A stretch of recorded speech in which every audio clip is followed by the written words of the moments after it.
Part 2. Ivan Dmitrievich Papanin, 1937, Life on Ice Floe, Diary. Subscribe to our channel so you don't miss new episodes about explorers and freight forwarders, as well as about other exciting historical facts and stories. We will be very grateful for your subscription and likes to promote our interesting and useful videos. We love you and work for you. 6 November. Petrovich began to titrate the station in his field chest. It's very interesting, this chest. All glassware, test tubes, vessels are put there. On the inner lid there is a photo of a famous American film actress, a very beautiful woman. The chest is supplied with electricity. It is illuminated by a small bulb. In the morning, I began to prepare for the holiday. I climbed into the warehouse, unsealed a bag of clothes, and got each of us a pair of clean linen. He took a cake and sweets from the food warehouse. Then he cleaned the kitchen, cleaned and tidied up our tent. At 7 o'clock in the evening, he began to boil water so that everyone could shave and wash their hair. An hour later, our hairdressers opened. They shaved in turns, hurrying to finish their toilet by midnight. After shaving, everyone knelt over a basin made of an empty food can, and someone poured warm water on his head. At midnight, Eugene made meteorological observations, compiled a report, and Ernst knocked it on Rudolph Island. In exchange for the report, Rudolph's radio operator gave us many more congratulatory telegrams. We laid the table, set it well. We had smoked ham, cheese, caviar, butter, cake, condensed milk, sweets. They put a saucepan with liquor. We placed all these viands and drinks on a table made up of 2 cans. We sat down. I congratulated my comrades. We proclaimed the first toast to our beautiful motherland, to the great October Socialist Revolution, which brought happiness to the working people. We sat until 5 o'clock in the morning. 7 November. By 9 o'clock everyone was on their feet. Ernst made meteorological observations. We hurriedly drank tea in order to have time to listen to the broadcast from Moscow from Red Square. It's 10 o'clock in the morning. We listened intently to the broadcast from Red Square.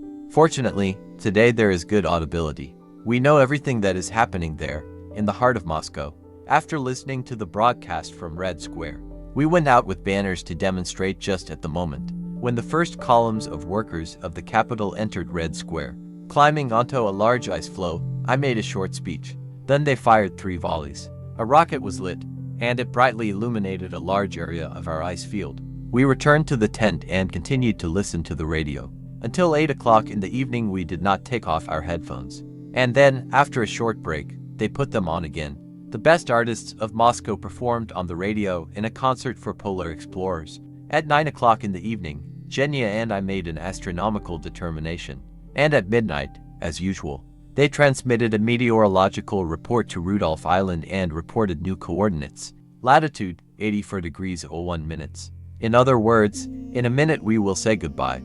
At the 84th parallel, 8 November, we had a telephone conversation with Rudolph Island. Shevelev told us about his plans. He wanted to propose to Moscow to take us off the ice floe in December, since the drift was rapidly dragging our station to the south, and we were in danger of finding ourselves in an area of very thin ice by the time the sun appeared. In response, we stated that we categorically objected to such a hasty liquidation of our station, especially in the polar night. We have indicated that we are not in any danger and that everything is going well. Then Shevelev said that he did not insist on the implementation of his plan, but would still keep the planes ready.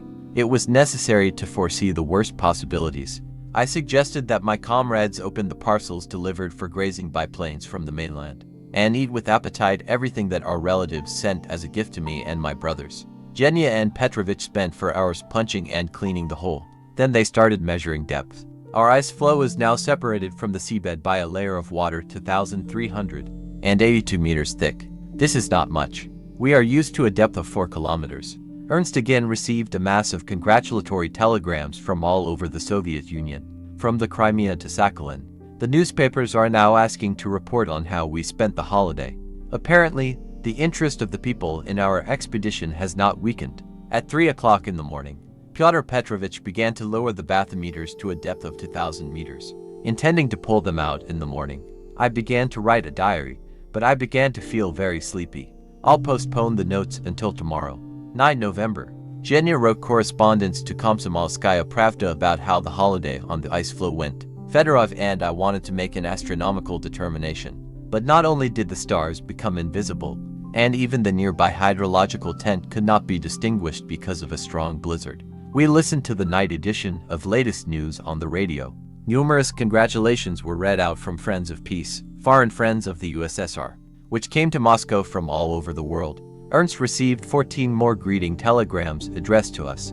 November 21st marks 6 months since the beginning of our drift. We sent a request to the Moscow Radio Committee to organize the transfer of the concert of the jazz orchestra of Leonid Yutsov with a new repertoire. We also wrote that we would be glad to hear the speeches of our wives. Today we found out in what a difficult situation the ships that wintered on the Northern Sea route are. It is clear that this is the result of the loss of vigilance of those polar explorers who imagined that they could throw hats at the Arctic. 10 November. Ernst started the wind turbine to charge the batteries. The wind blows with great force, driving huge clouds of snow. On the street, 10 steps away, you can't see anything. Genya processed his materials by gravity. Then Ernst began to work with radio amateurs he caught to Swedes, and talked with them for half an hour.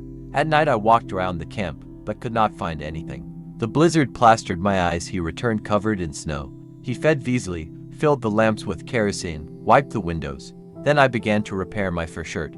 Its sleeve was torn, the lining came out, and I walk ragged. True, there are spare new shirts at the bases, but for now I keep them in reserve. I had to cut off a piece of material from old trousers and make patches for a shirt from it. Pyotr Petrovich brought the drum of the animograph recorder, which refused to work. I disassembled the device, repaired the damage, and the recorder began to work properly. At 6 o'clock in the evening, Eugene, having made another meteorological observation, did not wake Ernst, but began to transmit a report to Rudolph Island. But there, on the island, he was not heard. Genya was nervous, not understanding what was going on. Then we realized that Ernst, having worked with radio amateurs in the afternoon on short waves, had forgotten to switch to long wavelengths. Teodorich had to be woken up, and he showed Genya how to reorganize. There was no milk porridge for lunch today. We ate it for 5 days until we got tired of it. The fruit compote brewed a few days ago has changed amazingly. One apricot is so swollen that it does not even fit in a teacup. The sky suddenly cleared, the stars appeared, but they were covered again so quickly that we did not have time to make an astronomical determination. Again a heavy blizzard began, a snowstorm. The wind speed is 9 to 10 meters per second. At the entrance to our tent there were snow drifts. Petrovich drew up a detailed plan for his future book. Genya kept looking out into the street to see if the stars would appear. The air temperature is minus 30 degrees. In the tent it is 8 degrees Celsius. The east wind is blowing. It does not bring frost, but usually brings a lot of snow. When it blows southwest, we have a frost of at least 30 degrees. But there are no clouds and snow. It's better. 11 November. They got up, dressed quickly and, as always, without washing, immediately sat down at the table. Of all of us, only Petrovich occasionally, in good weather, wipes his hands with snow in the morning, but when there is a blizzard outside, he does not think about hygiene either. Only on major national holidays and on the 21st day of each month, our anniversary day, do we become unrecognizable. We shave, wash, sometimes even brush our teeth. On such days, we usually joke with each other. You must be very successful in women's society. And here in response, what are you? What are you? Petrovich went to titrate the station, opened the field laboratory, his folding muscle prim. Ernst tried to look for radio amateurs on the air, but today to no avail. Astronomical observation has shown that in the last few days we have been carried not to the south, but to the west. Genya is preparing for a daily series of magnetic observations, and Pyotr Petrovich is preparing for the next hydrological station. The air temperature dropped to 25 degrees below zero. It is very unpleasant in the wind, especially during meteorological observations. The meteorological booth is usually almost half filled with snow. Each time we diligently clean all the devices, but when you come on the next time, only 6 hours later, the booth is again in the snow. It is inconvenient to clean the devices with gloves, and touching them with your bare hands is like touching a red-hot iron. It burns. Petrovi now processes samples from hydrological stations in fairly good conditions. Previously, we thought that he would have to titrate the stations between two beds, covered on all sides with a bike, but Petrovich's laboratory fits on the table. He titrates standing up, and the heat is provided by lamps. Petrovich received a radiogram from Sochi from his friend Dr. Chechelin. I warmly congratulate you and your comrades on the holiday. Let's swim in the sea. Petya sent the following answer. Congratulations to each other. I wish you to swim in the sea more. I refrain from swimming myself. It is cool here and it blows a little. 12 November.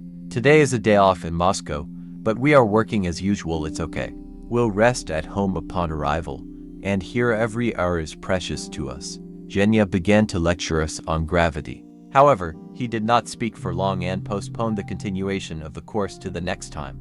Now the three of us, Petrovich, Genya and I, are sitting with headphones on our skins. I make entries in my diary and at the same time listen to a very good concert. Transmitted from Moscow, from the central house of the Red Army.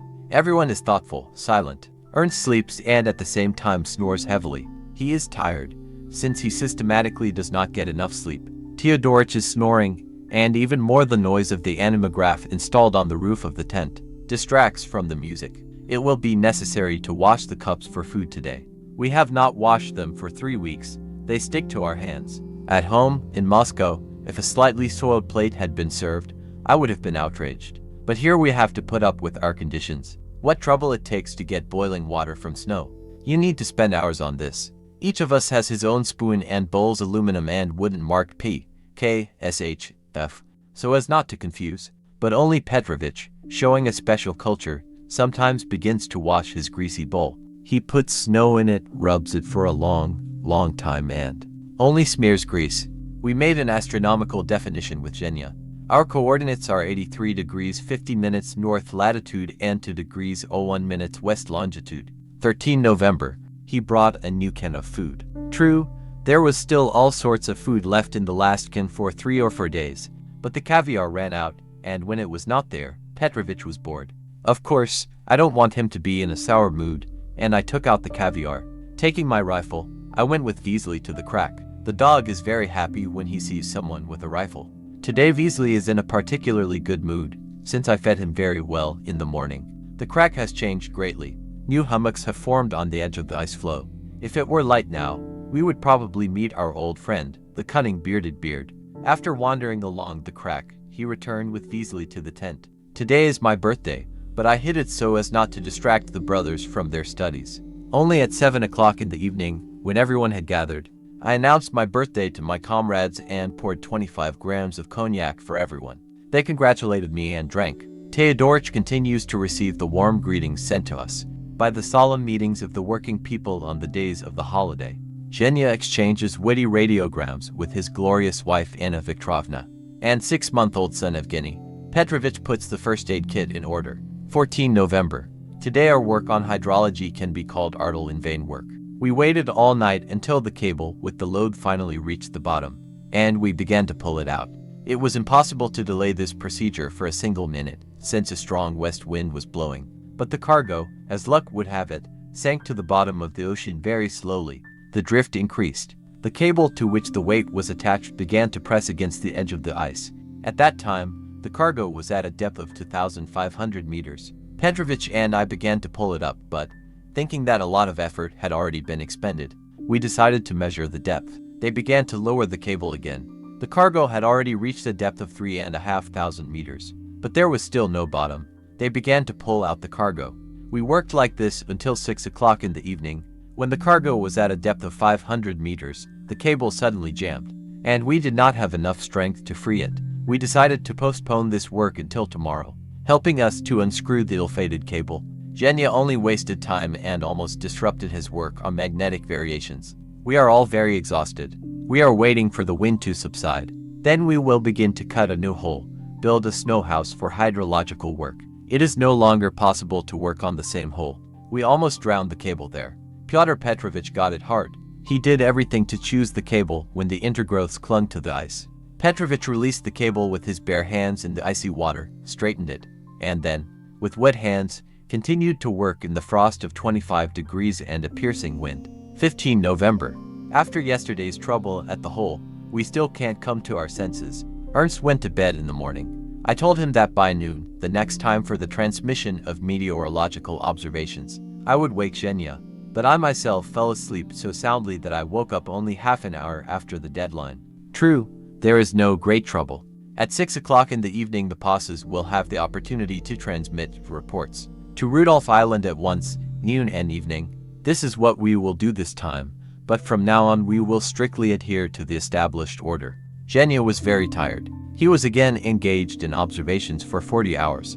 Therefore, having compiled the evening meteorological report, he climbed back into his sleeping bag. Petrovich set a new sleep record by sleeping awake for 16 hours. Apparently, we are all very exhausted, and tomorrow there will be hard work again to cut a new large hole in the ice. Now I'm going to take a break from my notes. I need to take advantage of the good weather and work in the yard to make a new door for the vestibule. Before going to bed, I will continue my diary. Zhenya asked to wake him up when a star appeared. He needed to make astronomical observations, but let him sleep now. He is so tired. The weather is good, and the stars will wait until Zhenya rests. I was cooking dinner, and Ernst was working on the radio with Rudolph Island. Ernst lay down to rest after lunch. It has a wonderful feature: sleep at any time and in any position. Theodorich never suffers from insomnia and is able, as it seems to me, to sleep 20 hours without a break. But this is impossible with us. 4 times a day, every 6 hours, he has to work on the radio with Rudolph Island. And Theodorich has to sleep only in fits and starts. After a good rest, Ernst becomes cheerful. He sharpens, tells funny stories gleaned from repeated travels in the Arctic. He, by the way, altered the lyrics of a popular song, and now we sing it like this. The country sends us to drift in a distant sea. On Shirshaw's laboratory, which resembles a food stall, an inscription appeared. There is no beer. It was made by Zhenya, but probably on the advice of Ernst. 16 November. Crazy night. Petrovich and I fell asleep only at 8 o'clock in the morning. We do not know what happened to us. We suffered all night and could not sleep. We tossed and turned, and sleep ran away from us. Ernst wrote a long article for Pravda at night and, seeing that we were awake, offered us a glass of cognac. We drank, but this did not help either. Then Petrovich got out of his sleeping bag, took out sleeping pills. Only after swallowing them, we finally fell into a sound sleep. 4 hours later, at noon, Zhenya had already woken us up. We drank tea and began to prepare for work. I sharpened the pawns, and Petrovich prepared a bat lantern. We went to cut a new hole. Our hydrology has become, as Ernst put it, a nomadic science. Petrovich often has to move from place to place. Punching a new hole is very hard work. By the arrival of the second shift, Zhenya and Theodorich, we had already made a hole in the ice, like a mine more than a meter deep. The moon helps us well, but it would be better if the bats shone properly. However, unfortunately, they are no good. 17 November. We continued to work together with Petrovich. One of us acted on foot, and the other threw out fine ice with a shovel. The hole in the ice gradually deepened. Suddenly, water appeared below. It began to quickly fill the artificial pool, on the creation of which we worked for more than a day. We did not understand what was going on. I brought a lantern. It turned out that we were cutting a hole in a field that had a hidden crack. I had to leave all the work unfinished. What a shame! It was such hard work that Theodorich, having been replaced, could not receive radiograms. His hands trembled from strain and overwork. Petrovich's hands are swollen, blackened, and he lubricates them with iodine. He has a sprained ligament in his hand. We went to look for a new place. We finished working in the open air only at 11:30 in the evening. This is how the Arctic nature takes revenge on us for unraveling its eternal secrets. It erects more and more obstacles in our way, often destroys the fruits of our labor, and forces us to do the same work twice and 3 times. But this does not scare us. We have never retreated and will never retreat. 18 November. At night, strong tremors were felt. From time to time there was a dull rumble, but we are used to these sounds on our ice floe, and they do not bother us much. However, we are closely monitoring any changes in the ice field.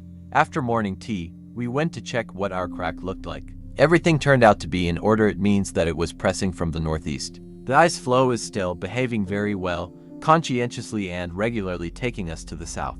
Its dimensions are impressive, 2 by 4 kilometers. We were returning back, heading straight for the wind turbine. From a distance, it resembles a signal beacon. A control light is attached to the top of the wind turbine when it is working. The bulb shines well and serves as a guiding signal for us. When we came to the tent, we forcibly wiped our cheeks with snow. We froze them on the way back. When we were going against the wind at a temperature of -22 degrees, it's not a very pleasant journey. Even our Weasley felt the difference in the direction of the wind. When they went to the crevasse, he ran cheerfully and briskly, and on the way back, with a headwind, He tucked his tail from the cold. Shortly before going to bed, everyone listened to Moscow, the night edition of Poslednye Izvestia po radio. At 1 o'clock in the morning, I finished writing in my diary. 19 November. Now Petrovich's hydrological tent is installed in a new place. A Primus stove and lamps were moved there. For 3 hours in a row, I worked with a needle in my hands without gloves, sewing up the tent in the wind at 32 degrees below zero. The winch is mounted on a sled. Petrovich wasted no time and prepared bathymeters for research at a depth of 1,000 meters. In the evening I felt bad. I had a headache, shivering. It became difficult to breathe. Apparently, he caught a cold again, but I hope that it was not serious. And the editors of the newspapers again bombard us with orders for articles. Now they urgently ask me to write on the topic. 6 months of drift in the Central Polar Basin. 20 November. Everyone unanimously demanded that I not get out of the bag. I had to obey. For one of the 4 of us to become seriously ill means to greatly increase the workload of the other 3. After all, we do not have extra arms. That's why I agreed to endure the quarantine today. Zhenya made an astronomical definition. We are now at latitude 83 degrees 26 minutes. Ernst received many telegrams. We are congratulated on the anniversary of 6 months of life at the North Pole drifting station. Shirshov measured the depth of the ocean, 3,450 meters. The temperature dropped even lower, 35 degrees below zero. Petrovich rested a little. He has not slept for the second night. After midnight, he went to work again to lower the bathymeters to a depth of 2,500 meters. Zhenya's filling fell out of his tooth. Every time after lunch, he is engaged in a funny self-treatment. He takes out a match, cleans the hollow and inserts a piece of metal in place with his finger. There is nothing to do. We do not have a dentist and we have to use homegrown products. We tried to turn to our doctor specialist in all diseases as rarely as possible because, according to Petrovich himself, his first aid will be at the same time and the last for the patient. To 1 November, exactly 6 months from the day of our landing on the ice of the North Pole. I went to the crack, helped Petrovich to unscrew the bathymeters from a depth of 2,500 meters. In an hour and a half, we unscrewed 1.5 kilometers of cable. I hurried to the tent to wake Ernst. The full moon brightly illuminates the camp. I am glad of this light. We are so tired of the blizzard. The station took Petrovich 1,000 meters instead of 20 or 24 hours, only 7. This great success has been achieved because the sled with the winch is now installed on the crack itself. Petrovich does not have to spend a lot of time punching and cleaning the hole, and the thin layer of young ice that appears on the crack can be hollowed out in 30 to 40 minutes. On the occasion of the anniversary, I decided to treat my brothers to a sweet drink. I took out cognac, added sugar to it, a brick of coffee and put a saucepan with all this stuff on the Primus. Suddenly the pot caught fire. The fire engulfed the Primus. I grabbed the flaming pot, ran out of the vestibule, but the fiery liquid splashed on my fur shirt and hands. It's good that we managed to quickly extinguish the flames. However, my hands still hurt. By 8 in the evening, our team gathered in a tent. We sat down on the bunks. Everyone was in a festive mood. Teodoric conducted. 5 minutes away, put on your headphones. As always, Moscow appeared on the air accurately at the appointed time. The program was arranged especially for us. We read greetings addressed to us and my telegram to the voters. Then they gave the floor to Volodichka. When I heard my native voice, it seemed to me that only yesterday I left home. Then Natalia Petrovna Krenkel and Nadezhda Dmitrievna Shirshova spoke. After their performances, the program was switched to Leningrad, and we heard the voice of Anna Viktorovna Fedorova. It was noticeable that she was very worried. The announcer of the Moscow radio station gave the floor to Petrozavodsk, where the meetings of workers nominated me as a candidate for deputy of the Supreme Soviet of the USSR. The concert was broadcast from 2 cities. Artists of the radio committee performed in Moscow, and Leonid Yutsov's jazz in Leningrad. Before the start of the concert, Leonid Osipovich addressed us on the radio with a warm speech. It touched us very much. Yutsov's jazz is especially popular on our Ice Floe. We are all very grateful to the radio committee for organizing a special program for us. After the concert, Teodoric brewed cognac and coffee liquor. I didn't bother with it anymore, so as not to burn my hands again. Until 3 o'clock in the morning, we talked about our 6-month work, and agreed that we would continue to work just as hard and persistently. More than 1,000 kilometers of ice drift are behind. Ahead is a difficult path in areas of possible ice compression. We are fully prepared to meet any surprises that the Arctic may present to us. 2 November. At 2:30 o'clock in the afternoon there was a radio roll call with Rudolph Island. The comrades congratulated us on our 6-month anniversary and read the letters delivered to us by plane from Moscow. After a fairly long break, the wind appeared. The batteries began to charge. The wind, apparently, took pity on our four and did not want to bother them with work on a manual dynamo. Yesterday we violated the established order.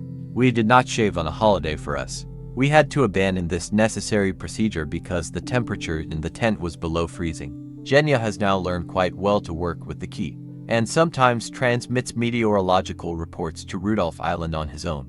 Our closest neighbors are the polar station on Rudolph, 900 kilometers from it in a straight line to the pole. There are no people closer to us. If only it were possible, we would gladly hug and kiss each of the brothers sitting on the ice dome of this island. What wonderful people, how they help us in our work. At the head of the team of the Rudolph Polar Station is my dear friend and comrade in the wintering grounds on Cape Chelyuskin and Franz Josef Land, Yasha Libin. The young talented scientist is not afraid of any difficulties. I have great respect and love for Yasha for his great devotion to polar science, for his high sense of duty. I was not mistaken when I recommended the appointment of Yasha Libin as the head of the nearest base to us on solid ground. Since Yasha is in command on Rudolph, it means that we can live and drift on our ice floe. He is always on the alert, and he himself can also be calm. He has selected wonderful guys in his team, steadfast, friendly, brave, masters of their craft. Radio contact with our ice floe is kept on Rudolph by real air snipers. Bogdanov and Stromilov are radio operators of the highest qualification. Through Rudolph's radio station, we are connected with the mainland, and Bogdanov and Stromilov, understanding what responsibility lies with them, work with the precision of a clockwork. Vasya Bogdanov already has a good polar experience, and Stromilov is in the Arctic for the first time. I got to know Nikolai Nikolaevich Stromilov closely during the preparation for our expedition. Krenkel was then wintering on Domashny Island and had not yet had time to return to Moscow and join our group. So the preparation of our wonderful and trouble-free radio is primarily the merit of Stromilov. It was he who traveled in trains from Moscow to Leningrad and back. Day and night he sat in the Leningrad radio laboratory together with specialists, discussing the diagrams of the radio, checking its every unit, every detail. Nikolai Nikolaevich was so carried away by the idea of creating a drifting station at the pole that he moved from military service to work in the main directorate of the Northern Sea Route in order to take a direct part in the air expedition himself. I know from my own experience, anyone who has ever been to the Arctic connects his whole life with it to the end. In my opinion, the further fate of Stromilov is decided. He will remain in the Arctic and will not leave here. Theodorik, a great connoisseur and skillful master of radio communication, speaks with admiration of our radio station on the ice floe with the call sign Uppel, of the accurate operation of the radio station on Rudolph, of his colleagues Bogdanov and Stromilov. To 3 November, we agreed with the comrades on Rudolph Island. At 7 o'clock in the morning, we should continue yesterday's roll call, since at 2 o'clock in the afternoon we have no opportunity to listen. There are so many stations on the air at this time that one drowns out the other. The day before we went to bed late and in the morning we listened to Rudolph's Island, without getting out of the bags. The islanders read us letters from our wives delivered by the icebreaker. Although these letters were sent from Moscow a long time ago, it seemed to us that they were written the day before. Every little news from home made me happy. Only a stub remained of the moon. It is dark outside. You can't see anything 15 paces away. Returning with Petrovich and Genya from the crevasse, we almost got lost. Our ice floe is surrounded by a large shaft of hummocks, piled on top of each other. If the light on the wind turbine does not shine, then you can wander for a long time on the ice floe until you find a tent. Genya has a small incident. When he got up, we found that his nose was scratched and bloody. In the evening, as he climbed into his sleeping bag, he cried out in pain. It turned out that he had pricked himself. There was a needle in the bag, which the tailors had obviously forgotten. We took it out and congratulated Genya on getting off so easily. It could have been worse. 2 for November. The wind continues to work for us. The batteries are well charged. Theodorich is pleased. He can talk to his heart's content with radio emitters. He had talked to them for 3 hours the night before. His interlocutors were to Leningraders and one shortwave from Sverdlovsk. Theodoric has no end of foreign radio emitters. At night, the temperature in the tent dropped to 4 degrees below zero. In such conditions, It is difficult to sit motionless at the radio camera. Therefore, Teodoric is especially willing to fulfill his duty as a night duty officer and carefully comes out of the tent every 2 hours to inspect the ice field and the bases. Is everything in order there? During the drift, our ice floe turned. The hummock that was to the west of us is now in the north, and the northern hummock is in the east. All day long a rumble was heard, reminiscent of an artillery cannonade. Our ice floe has begun to turn harder. We are approaching the northeastern coast of Greenland, and there, probably, there is a fair accumulation of ice. Near the crack there are large pieces of ice that have torn away from our field. They stick out vertically, creating bizarre, fantastic landscapes. To 5 November. At night, the rumble intensified. Teodoric and I took our chest lamps and went to inspect our field. In order not to lose orientation, a wind turbine was launched, but he could not work in strong winds. We did not find any changes on the crack and decided to return. On the way to the camp, we lost our direction. Wind, blizzard. I went to the right and Teodoric turned to the left. So we wandered in the dark and suddenly bumped into each other near the Toros. It seemed familiar to me, this hummock. Again we went to look for our camp, extinguishing our lanterns. I saw something was turning black ahead. It turned out to be a meteorological booth. We did not even notice how we passed the camp and found ourselves behind it. They returned covered with snow from head to toe and began to clean each other's clothes. With a broom. I warned Petya, Teodoric and Zhenya. No one should move away from the camp when the wind turbine is not working. If someone leaves and does not return in half an hour, you need to launch a rocket. Having made an astronomical determination there were gaps in the clouds, Zhenya said. In a day we were carried another 11 miles to the south. The coast of Greenland is getting closer. Now the coordinates of the Peshawar 83 degrees 14 minutes north latitude and 5 degrees 05 minutes west longitude. To 6 November, Shirshov worked for a long time at night, drawing up the conclusions of observations over the depths of the sea. Recently, he made an interesting discovery. He discovered an underwater elevation that rises a kilometer above the surrounding ocean floor. At 7 o'clock in the morning sharp, we heard a voice. Hello, hello. At our request, the comrades read to us articles from Pravda, delivered by the icebreaker. At 8 o'clock in the morning, the transmission from the island ended, but we did not sleep anymore, but talked, exchanging impressions of what we had heard. Then Eugene left us and went to conduct magnetic observations. Petrovich received a telegram that the meetings of the workers of Dnepropetrovsk nominated him as a candidate for deputy of the Supreme Soviet of the USSR. I am very pleased that two of our four are candidates for deputies. After sharing his joy with me, Petrovich went to titrate the station. Everyone has noticed a strange feature. We are constantly inclined to sleep. Maybe the effect of the polar night is having an effect. But why didn't I observe this before? When I worked at the polar stations of Franz Josef Land and Cape Chelyuskin, I took care of the household. I brought kerosene, filled the lamps, fed our fifth friend, Beasley, examined the bases, and repaired my fur shirt again. I cooked lunch, mushroom soup with pearl barley, meat powder with buckwheat porridge, compote. We ate everything with pleasure, although we were pretty tired of these concentrates. Eugene continued his magnetic observations, and then determined our location. Record drift. In a day, our ice floe was carried to the south for 13 miles. We say goodbye to the 83rd parallel. The wind continues to blow all day. Its speed reaches 10 meters per second. The sky is clear, the stars shine, but they do not replace the moon. A drift is rushing across our ice field. The temperature is 29 degrees below zero. The wind hurts your cheeks, you can't stand outside for long. At 11 o'clock in the evening, Petrovich boiled water and shaved. Well, now you've become fabulously handsome, Zhenya, who had managed to grow a solid beard, joked with him. Teodoric received a long telegram from Petrozavodsk from my constituents.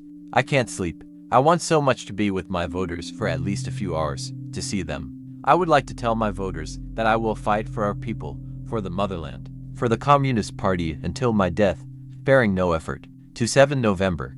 I fell asleep only in the morning. I was excited all the time. At times it is somehow hard to believe that I, a former sailor of the Tsarist Navy, a Turner, want to be elected to the Supreme Soviet of the USSR. Teodoric put everyone on their feet with a cheerful shout. Brothers, get up, tea is ready. Hurry, eagles. All night long on his watch, he sensitively guards our sleep. With stiff fingers, Teodoric makes pencil entries in the journal. after he has changed the recorder in the meteorological booth in the wind. It's nice to be in a tent, and a blizzard is raging around. At 8:30 in the evening, the Arctic edition of Poslednye Izvestia on the radio was broadcast from Moscow. We continue to be carried damn fast to the south. Today we found ourselves already at the latitude of 82 degrees 54 minutes. The nearest shore is not far away. Sometimes it even seems to us that the smells of the earth are heard, but, alas, it only seems. To 8 November. At night, while on duty, Ernst writes down data on the state of the weather in our area in a special journal every 2 hours. This will be of great importance to forecasters. Our regular observations of the northern lights will also come in handy. From the camp to the winch at a distance of 1 kilometer. We stretched a rope so that in the event of a heavy blizzard we could move, holding onto it and not risking getting lost. We had to use all the silk ropes that ended up in the warehouse and bases. We called this new rope structure the trolleybus line, or trolleybus for short. To 9 November. Shirshov and I harnessed ourselves to a sled and, holding onto the rope of the trolleybus, went to the hydrological tent near the crevasse. It was completely dark. A sled with a winch was installed. They cleaned the hole, which was covered with fresh ice. Dmitrievich began to build another hydrological station. In recent days, it has become very cold. During the day, even in a living tent, the thermometer shows about 5 degrees below zero. We warm ourselves only with food. We try to eat it hot and often get burned in the process. Yenya is very cold today. He climbed into the bag. We gave him some cognac and poured him hot tea. Yenya drank and gave a weak voice. Thank you for warming up. I could not sleep at night. All the time I was worried about the thought. Why does Petrovich not return to the tent for a long time? Teodorich and I went to the crack.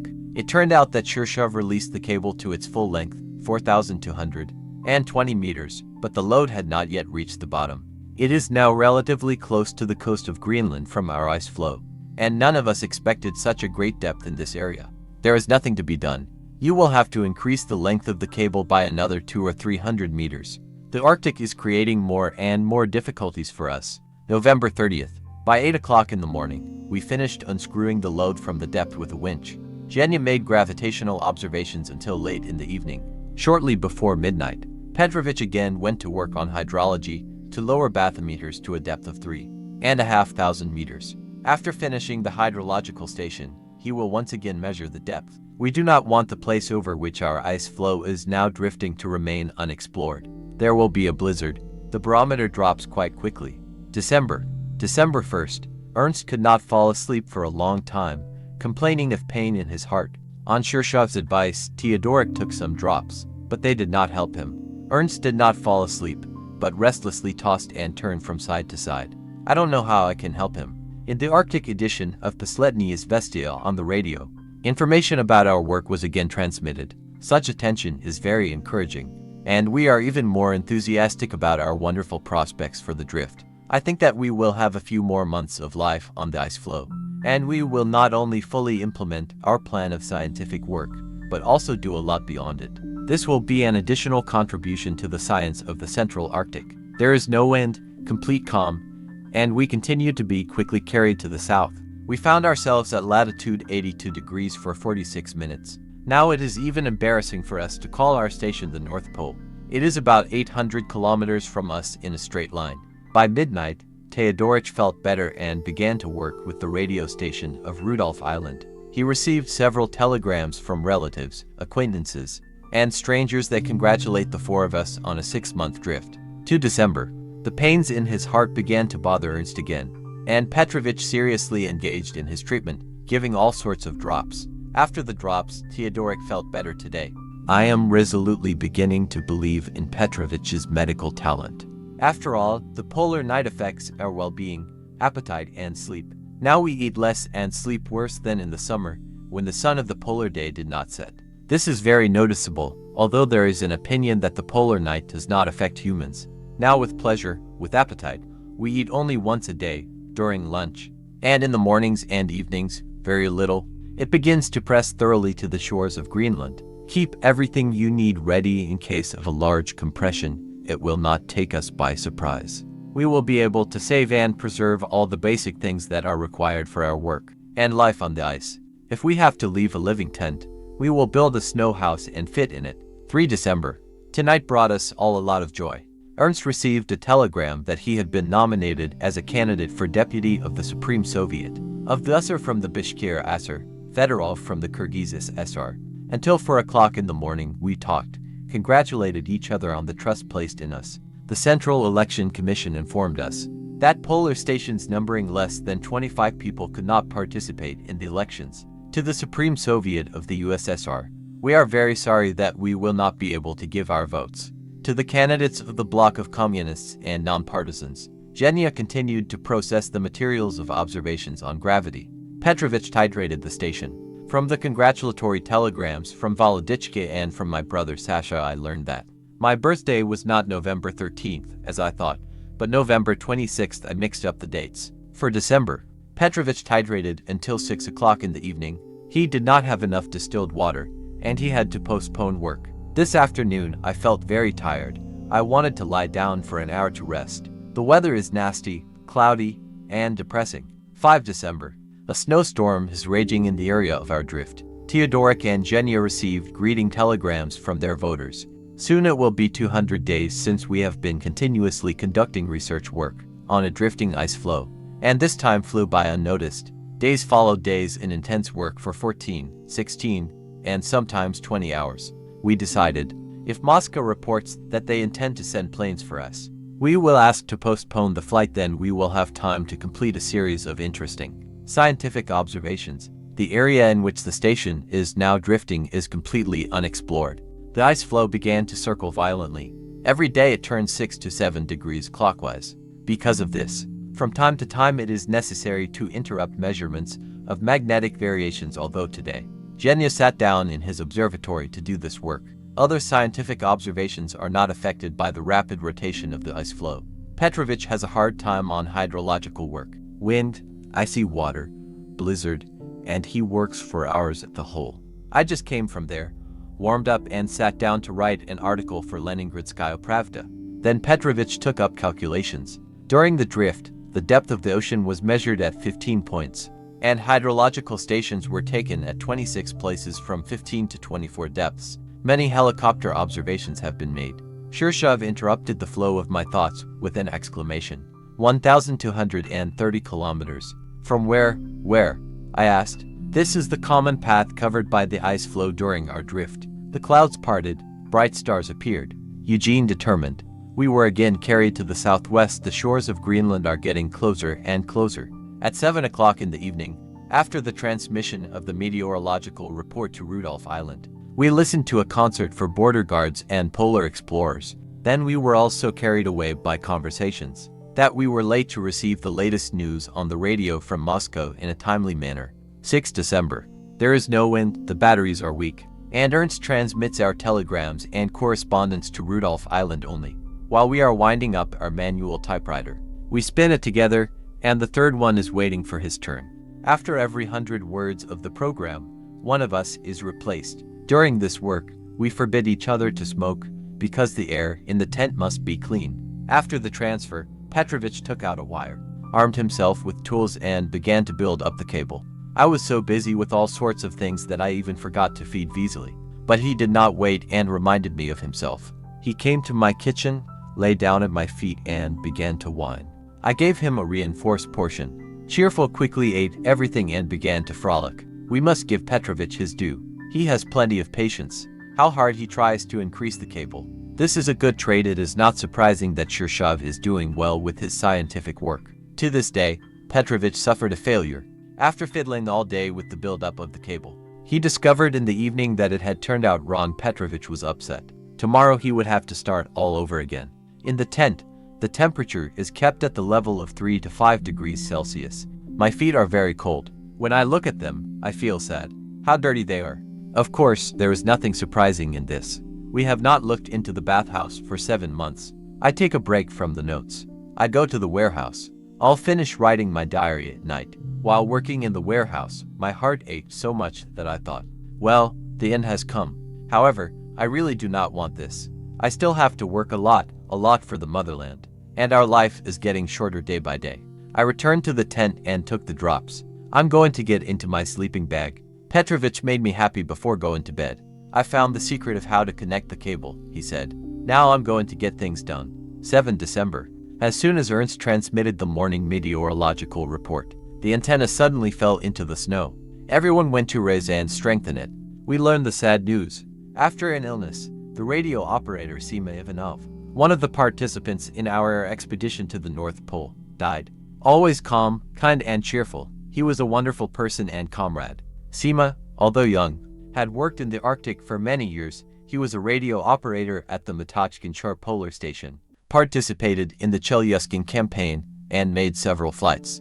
We have lost a good friend. Having raised the antenna, we returned to the tent and suddenly felt that there was a smell of something scorched. We began to inspect the room. It turned out that the cable lying on Ernst's sleeping bag gave a spark and the bag burned a little.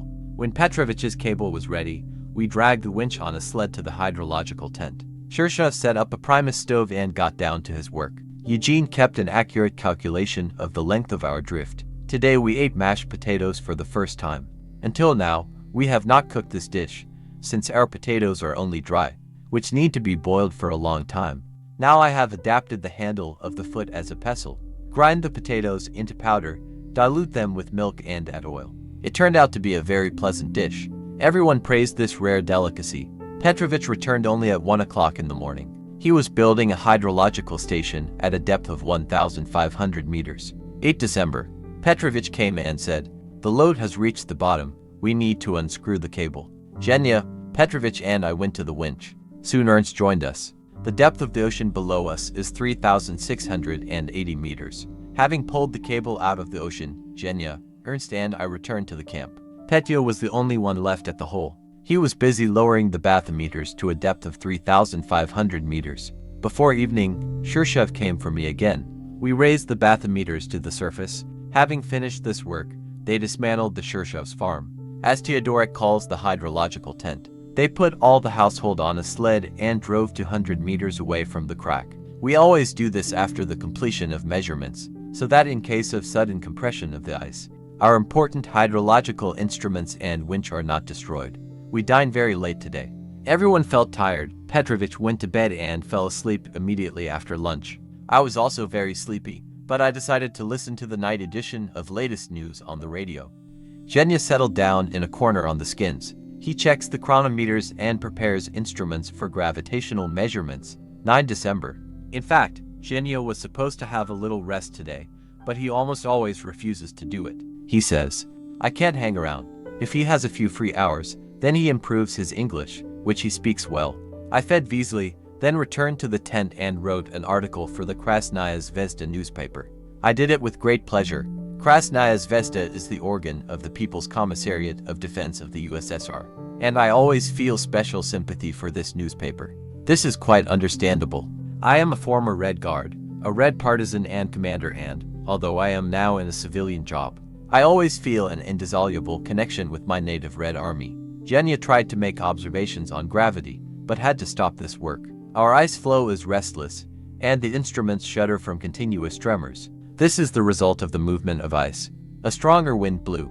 Although it is dark here, it is very pleasant to see our red banners fluttering in the darkness in the roaring wind. The flags of the North Pole Station are constantly raised over the camp, because the day of elections to the Supreme Soviet of the USSR is approaching. This is a great holiday for the whole country and for us. Its plenipotentiaries in the Central Polar Basin, as our were called.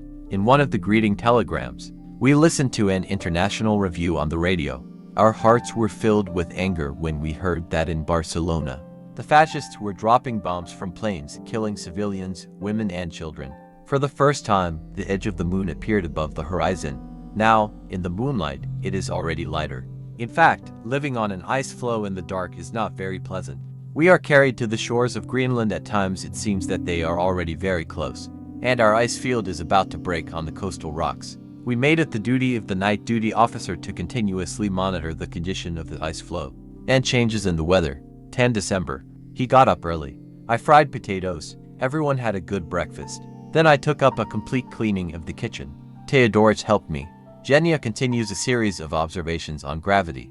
Petrovich prepares distilled water. We received a warm telegram from the island of Spitsbergen from Soviet miners mining coal. At the mine in Barentsburg, comrades report that they are expecting us in March and are preparing a bath for us. They know how to tempt us. I wouldn't refuse a hot bath now. A blizzard begins. In order to provide food for the duration of the blizzard, it is not known how long it will rage. I brought a can of food and a bag of kerosene to the tent. I opened the can, and everything froze there. I had to crack all this frozen mass with a hammer, up to sweets and chocolate. Obviously, the can was poorly sealed, and water got into it. All the breadcrumbs have gone bad. Meat powder does not inspire confidence either. Genia wanted to determine our coordinates by the stars, but the weather was disgusting. The whole sky was thickly clouded. My duty is to repair various devices that Dmitrievich and Genia work with. That's where my locksmith skills, acquired in my teenage years, came in handy. My locksmith's shop was located in the kitchen, and I was working on the vice and watching the cooking of dinner at the same time. Jolly is spinning nearby. The dog does not tolerate the cold, and we allowed him to live in the kitchen. It is not surprising that we fish out clumps of wool from soups every day. Even more of it is eaten by us, and Dmitrievich warned that appendicitis is provided for all of us. But it would be barbaric to kick these out, let our stomachs be puffed out, we decided, especially since Shershov's medical prognosis is not always justified. Therefore, the threat of appendicitis seems to us unreal. 11 December. A raging blizzard continues. At a distance of half a meter, it is no longer possible to distinguish a person.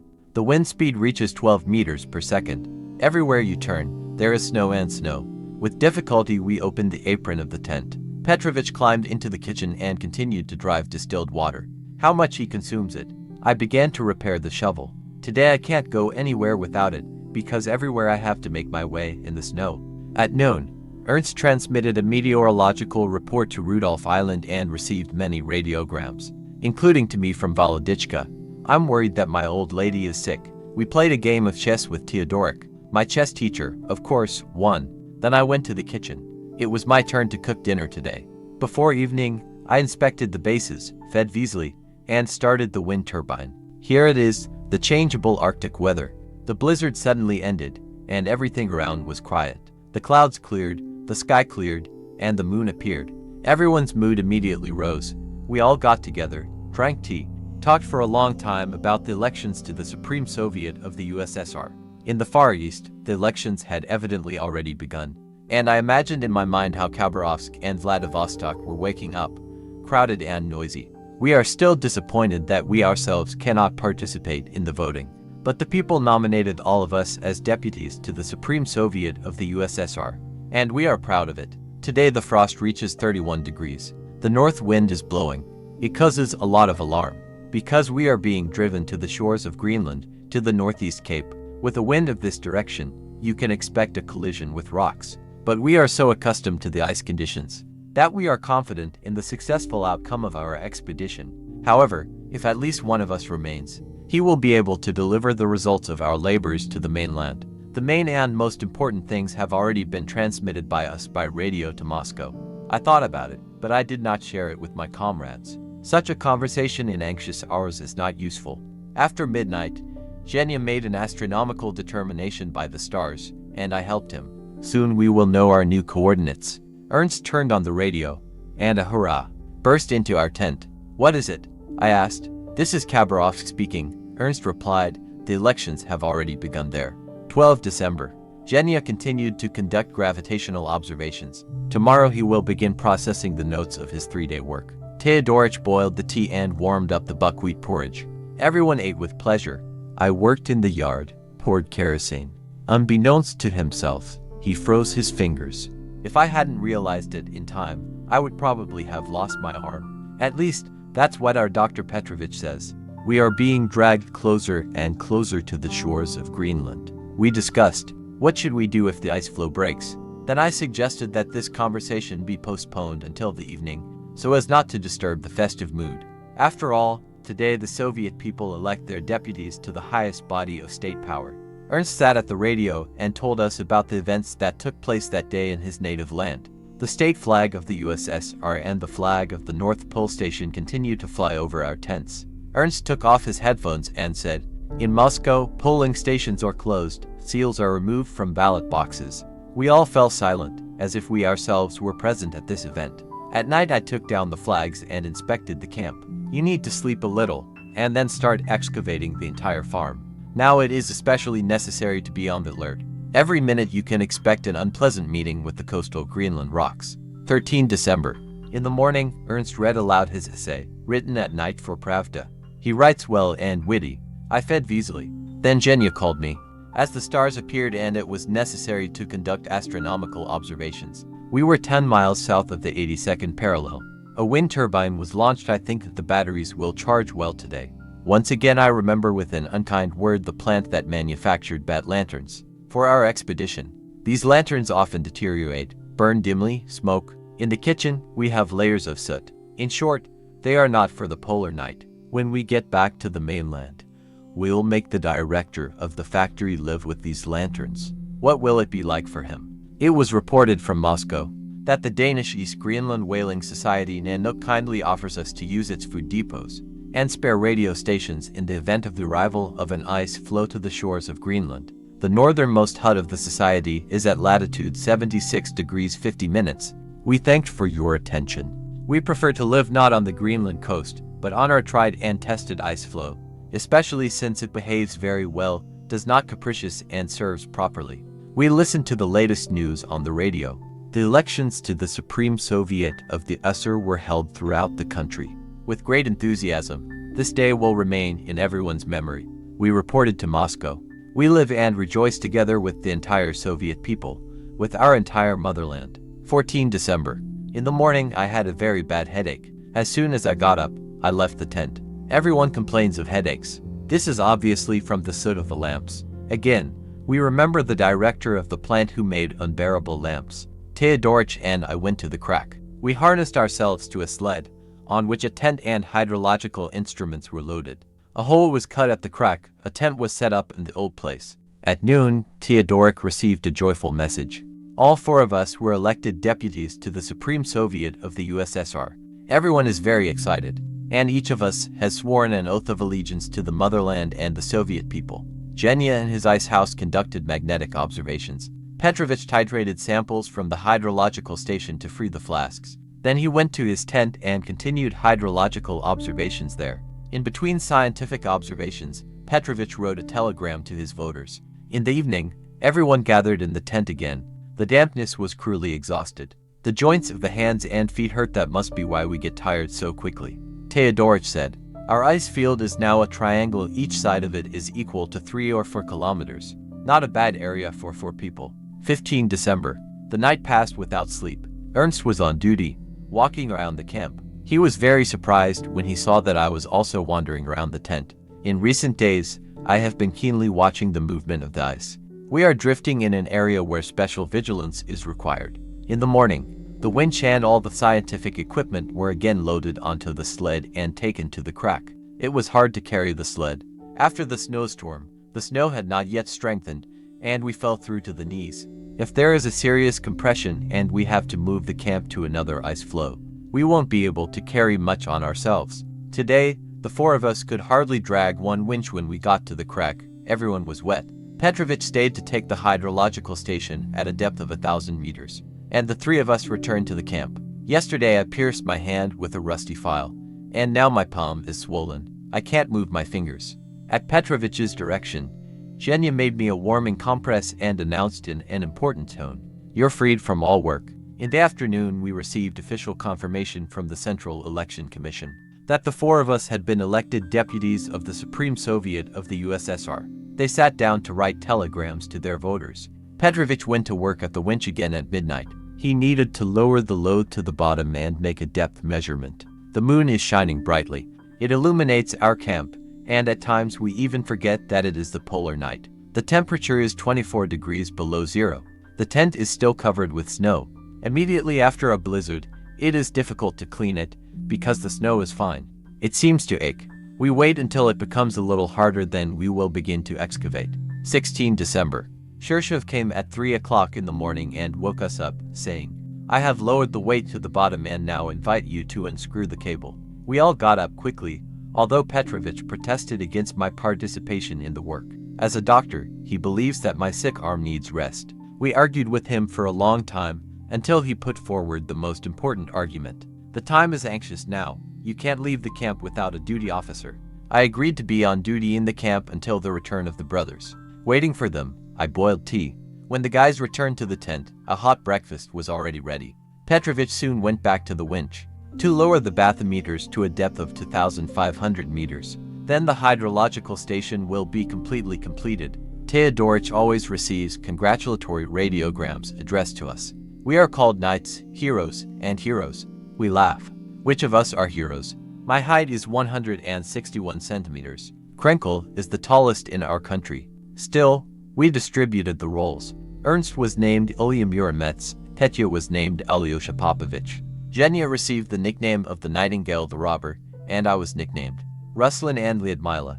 Performing my duties as a duty officer, I walked around the camp every half hour, inspecting the ice floe. Then he could not stand it. He went to the Shershov's farm and helped Petrovich twist the cable out of the ocean. Then we loaded all the hydrological facilities on desks, harnessed ourselves to them and headed for the camp.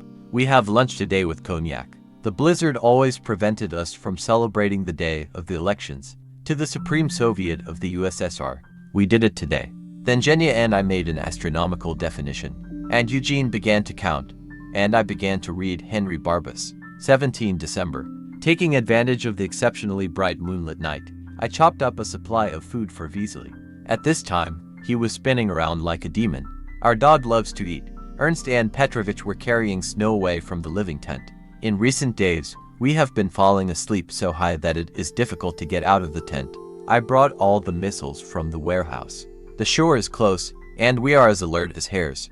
Every minute we are waiting for compression. This does not mean that we are cowardly or lose our temper. No, but we have everything provided in case of an emergency. I pulled out a camping tent from the utility warehouse and laid it on a sled, where emergency equipment was collected. We are drifting in the Arctic Ocean, but we will never drift. Zhenya was putting his bed in order. An interesting phenomenon occurs. Our warm breath settles on the walls of the tent in the form of frost. As soon as the temperature rises in the tent, the frost begins to melt and flows down the tubes to the upper beds, where Petrovich and Zhenya sleep. At night, Zhenya got up several times. His sleeping bag was wet. A rubber curtain had to be made at his bed. Now our breath will flow past. It was light enough at night, and I examined the crack from the east side. We are in a good mood, cheerful. True, I feel some kind of fatigue and brokenness. This, obviously, is a consequence of the fact that we have not had a single real day of rest for all the time. We live in cramped quarters and very often do not get enough sleep. 18 December. Ernst reads books during his night shift. I monitor the state of the camp by sounds, he says. Teodorich reacts really well to every rustle. Hearing a suspicious sound, he quickly leaves the tent, examines everything around and, if the camp is safe, returns to the interrupted classes. Only a person who knows the Arctic very well and has lived in the far north for many years can behave like this. Ernst spent a long time bothering his successor. I replaced the lamps again, revised the wiring. I worked at the bases. The wind is so cold that it blows even through fur shirts. Then Zhenya and I made an astronomical definition. Our ice floe is on the Sprats at 81 degrees 44 minutes. We were already 3 miles south of the parallel of Rudolph Island. As the drift has intensified, Zhenya does not have time to process his materials according to gravity. He has less and less sleep. Petrovich is also very busy. It is necessary to build hydrological stations much more often than before. Teodorich and I are trying to help our scientists in every possible way, and completely freed Shershov and Fedorov from all household and cooking affairs. 19 December. The wind blew all night, charging our batteries well. The ice floe continues to drift southward, and we can no longer say that we are the northernmost people in the world. That would be unfair to our comrades living on Rudolph Island. Petrovich extracted distilled water from ice all day. By evening, he had accumulated about 2 liters of water.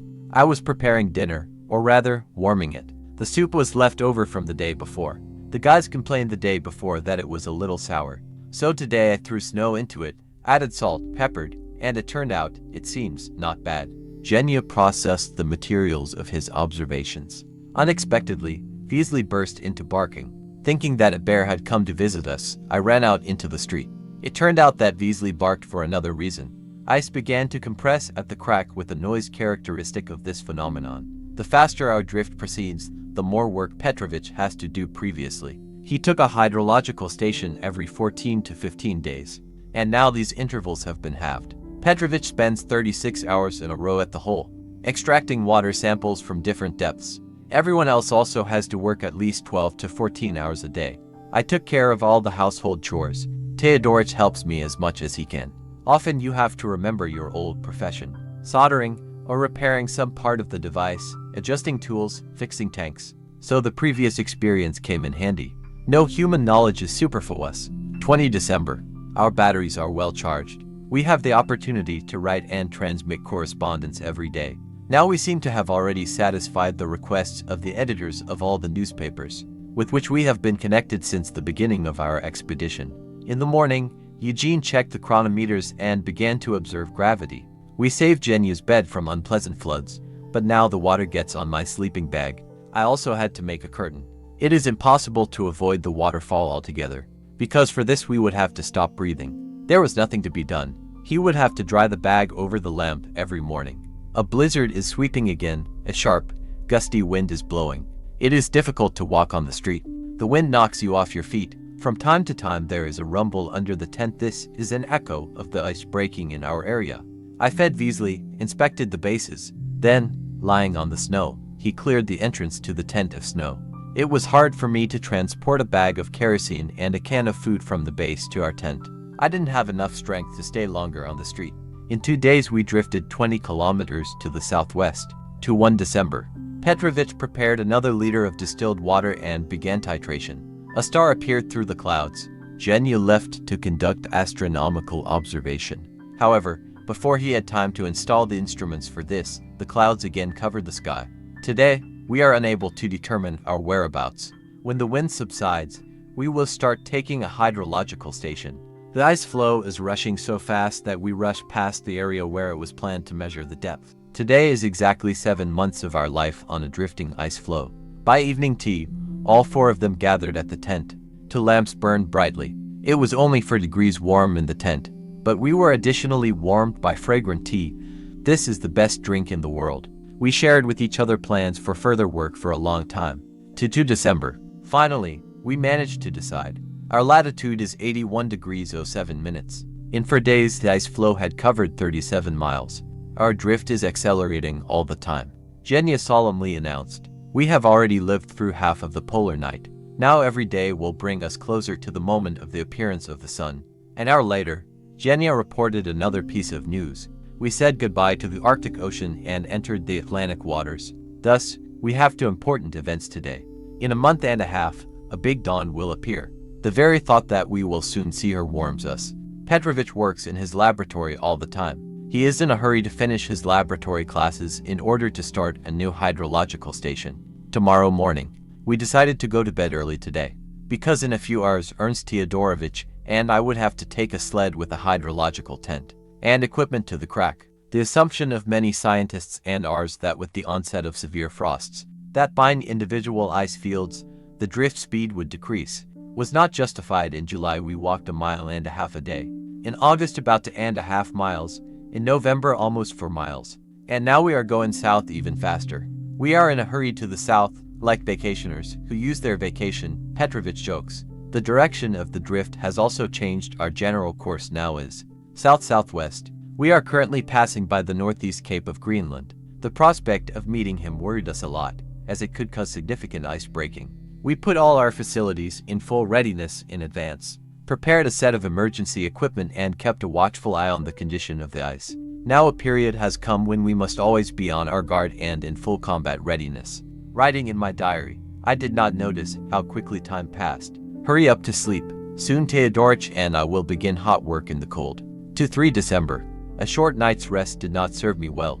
I sleep worse and worse. Ernst even offered me to drink cognac to fall asleep. How to explain such insomnia? Maybe this is a consequence of severe overwork. Yes, we are all very tired, although everyone braces and tries not to show that he is exhausted. Ernst read Alexei Tolstoy's Peter at night. He often had to go outside to monitor the change in the northern lights. The night was exceptionally good. The wind had stopped. It was completely calm. In the morning, Theodorich boiled tea and cooked scrambled eggs. We had breakfast, loaded the sled, harnessed ourselves to it and headed for the crack. We cut a new hole there, set up a tent. Having finished this work, they returned with the sleds, loaded the winch and also transported it to the hole. Only Dmitrievich remained there. Astronomical observation was carried out. We are parting with the 81st parallel. Eugene began a series of magnetic observations. Shirshov lowered the load to the bottom. The depth turned out to be small, 1,420 meters. The two of us began to lift the load from the bottom of the ocean.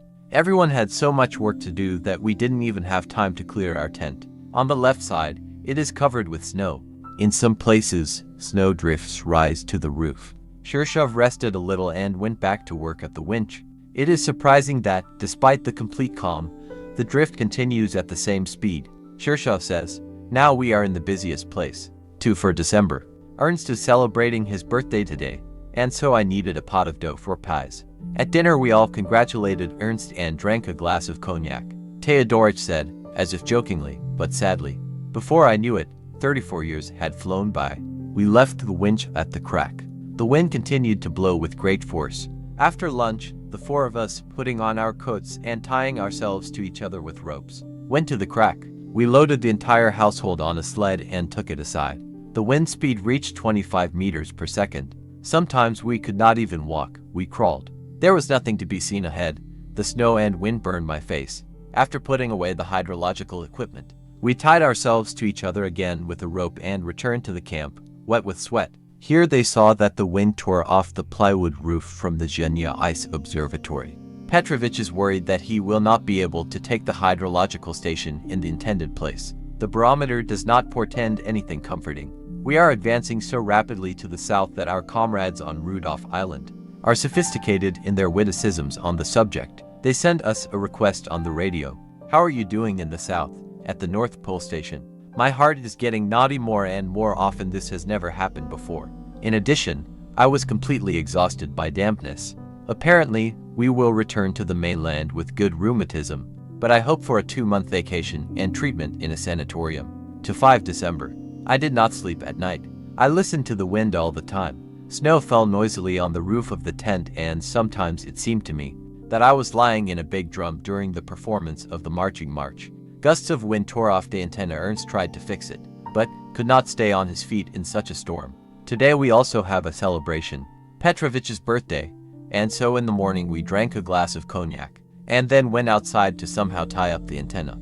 I had to fight with the wind, and with snow, and with frost. Only by noon were the repairs completed. Ernst said, "It is unlikely that we will be able to transmit radiograms now, but the antenna is quite suitable for receiving them." Petrovich pricked a bucket of ice and prepared his distillation apparatus to extract distilled water. As soon as the wind subsides, we will need to make a hydrological station again. Measure the depth of the ocean, take water samples from different horizons. A blizzard covered the entrance to the tent with snow. Twice I cleaned the apron of the vestibule from snow, and before the evening everything skidded again. Before transmitting the meteorological report to Rudolph Island, we put on Militsi and went again to set up the antenna. They stretched and strengthened it, tied up the ragged places, as if they had put it in order. Ernst set about establishing communication. He is pleased. We were heard on Rudolph Island. They reported that there were 20 radiograms for us. Such an abundance of correspondence interested everyone very much, and Ernst began to receive them. Among the radiograms there were many New Year's greetings from both acquaintances and strangers. We were lying in sleeping bags, and Teodoric read us every radiogram from the motherland. To 6 December. Zhenya dressed with enviable acrobatic dexterity. I write it down to note. In our tent you have to be a skilled acrobat. It is still cramped here, and it takes great dexterity to dress without hurting or dropping anything. Zhenya does it better than anyone else. He checked the chronometers by radio signals and went to his observatory to conduct gravitational observations. Petrovich is finishing the hydrological station today, and at the same time preparing for the next bottom measurement. I began to excavate and found sleds and cans under the snow drifts. Ernst came to my aid. Our tent was so asleep that Veasley carelessly walks on the roof of the residential palace. When we approached the place where we usually set up a hydrological tent, we gasped in surprise. The crack and the hole were covered with snow. Everything around became unrecognizable. Zhenya went to the camp for a shovel. On the way, he fell and bruised his head. We provided him with first aid, and then transported the winch and hydrological equipment. Ernst and Eugene went to transmit the meteorological report and answers to the greeting radiograms. Zhenya calculated that our ice floe slipped half a degree in 3 days. and is now at latitude 80 degrees 32 minutes. During the day, we worked out a further plan for our scientific work and life on the Ice Floe. The farther to the south, the faster our drift becomes. Lately, we have been rushing south at a speed of up to 20 kilometers a day. If only we had time to complete the entire program of scientific observations. We left the tent to fortify it. It was necessary to cut a loop, but we did not have a knife with us. Dmitrievich took out a revolver and fired at the place where we had to make a noose. In general, Shirshov is very fond of firearms and often uses a revolver instead of a knife. We predict to Petrovich that in time he will be the world champion in shooting. 7 December. Teodorich receives so many congratulatory telegrams that it reminds us of the pre-October days. Most of the greetings are from Moscow, Leningrad, from polar stations, but there are also radiograms from unfamiliar compatriots, from Pyatigorsk, from Sakhalin, from Almaty. We try to respond to these warm greetings. Now the wind is raging again. Zhenya jokes, "We're in a nest of storms. It is difficult to fall asleep during the wind. Thoughts about the state of the Ice Floe haunt us. The wind threatens to ruin our labors." In the morning, Beasley barked. Again I thought that a bear had appeared and left the tent, but Petrovich appeared in the distance. He was returning from his hydrological tent, having finished measuring the depth without our help. "What is the depth?" I asked him. "Not 4,000 anymore, Dmitrievich, but only 217 meters. Petrovich answered. "I'm afraid that our Ice Floe did not run aground." He lowered and lifted the load himself, put away the dishes, put them in a box, loaded them on a sled and brought them to the camp. Ernst is annoyed. He cannot convey answers to greetings. There is a heavy snowstorm on Rudolph Island, and the radio operators cannot receive a single word from us. Petrovich completed the next hydrological observations. He had to take water samples from only 8 horizons. This is what shallow depth means. He used to take samples from 25 horizons. However, Petrovich confidently says, "Never mind, there will still be great depths." We are again sorting out a pile of radiograms, familiar standard orders. The editors of all newspapers consider it their duty to ask us to write something for the new year, about our thoughts, feelings, experiences. Do the comrades there on the mainland really forget that we have a very small radio station? A blizzard is raging. Again, the snow is covered with such force that every 10 to 15 minutes you have to get out and clean the entrance to the tent. If any misfortune happens, we will have to run out quickly and evacuate our entire household. That is why it is necessary to clean the entrance to the residential palace all the time. Petrovich and I walked along the crack, inspected its condition. We prudently put on our kuklyankas and tied ourselves to each other with ropes. On the spot, it was decided to transport the entire hydrological economy from the crack to the living tent. We harnessed ourselves to the sled. The wind burned our faces. We are very tired. 8 December. Ernst sat all night over the radio, checking it. By the end of the night, Teodorich managed to convey all our New Year's greetings. I decided to fix my fur overalls, as it blows a lot through the gaps outside. Using his free time, Petrovich sits in a tent and processes the materials of hydrological observations. It was impossible to go to the winch. The wind had intensified. Ernst got out of the tent, soon returned and said, "The wind must die down, because we have been waiting for this for 3 days. He can't keep us waiting so long." I agreed with Teodorich's arguments and suggested that Zhenya start a windmill to charge the batteries. After a while, Ernst noticed that the charging was uneven. We went outside. Ernst removed the block of the windmill. I sawed it, cleaned it and strengthened it again. The wind turbine began to work properly. Well, it was already 3 o'clock in the morning. We treat our radio equipment like a loving mother to her child. We keep track of every little thing, quickly repair damage, regardless of time or weather. Our well-being and the success of our further drift depend on the radio station. It's hard to even imagine how we would do without communication. 9 December. Zhenya was in no hurry to get up, because after 3 days of continuous observation he decided to start processing the materials. In the morning, he made an astronomical determination. It turned out that in 36 hours we had covered 20 miles. Not bad speed. After tea, Petrovich sat down to sew up his shirt. We received a request from Rudolph Island. "How are your medical affairs?" Then we were informed that in Dnepropetrovsk Torgovaya Street was named after Shirshov. Pyotr Petrovich, learning about this, smiled. If Torgovaya Street used to be, then now there are probably a dozen gastronom stores on Shershevskaya. Krenkel suggested. They sell rolls and tea sausage there. What could be better than such sandwiches? I was engaged in excavations again. Today it was especially difficult to do, because there was much more snow than I expected. Zhenya was also clearing his magnetic pavilion. When the southern base was cleared of snow, I found wool and linen in the trunk, took out sugar, a can of food and took it all on a sled to the tent. The new year is approaching. Everyone needs to shave, change clothes. Maybe I will even be able to wash myself. From the editorial office of Komsomolskaya Pravda, Zhenya was sent a radiogram with a request to write an article. Interview with Vesely. Strange people can be. 30 December. Petrovich worked all night at the hole and finished the hydrological station. The depth, as he predicted, is beginning to increase. Now it is 286 meters.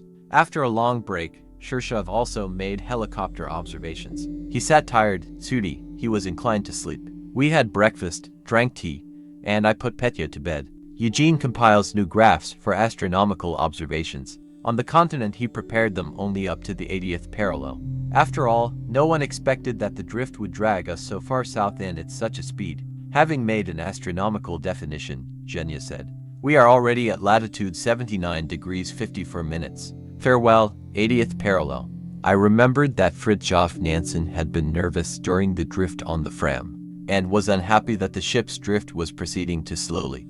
And we, on the contrary, are worried that our ice floe is drifting too fast. But, to tell the truth, we are tired. This began to be felt in everything, both in his relationship with each other and in his work. It is possible that on New Year's Eve we will arrange a mandatory day off for everyone, and do nothing.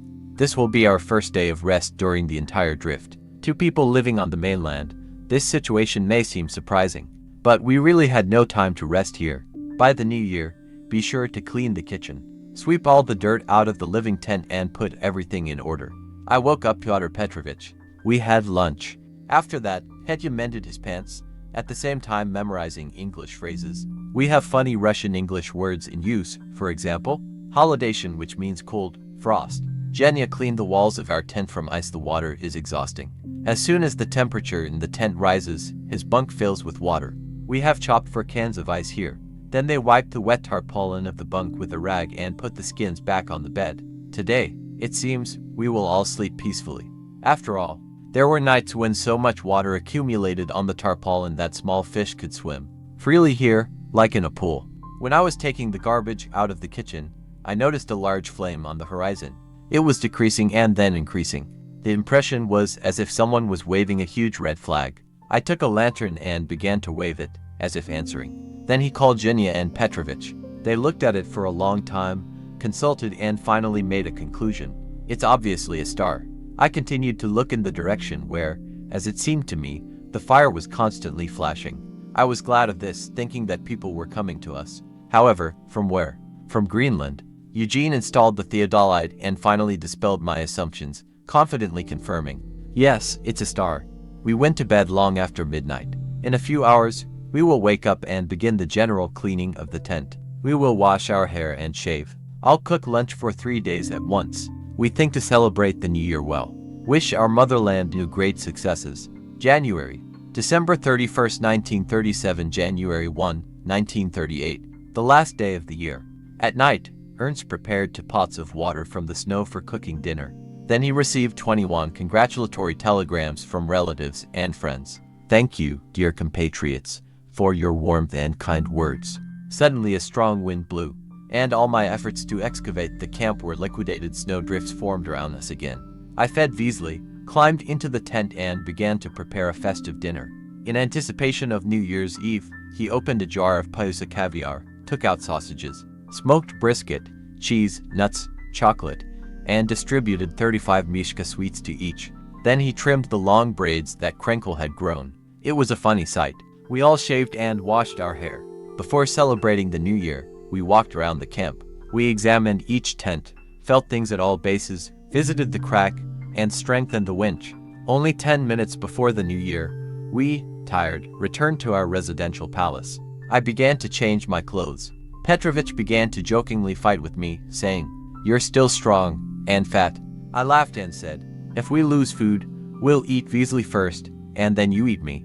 Krenkel turned on Moscow, and in our tent we heard the sounds of Red Square, the Internationale and the chime of the clock of the Kremlin Tower, announcing to the entire Soviet people that a new year, 1938, was beginning, a year of new great successes for our great motherland.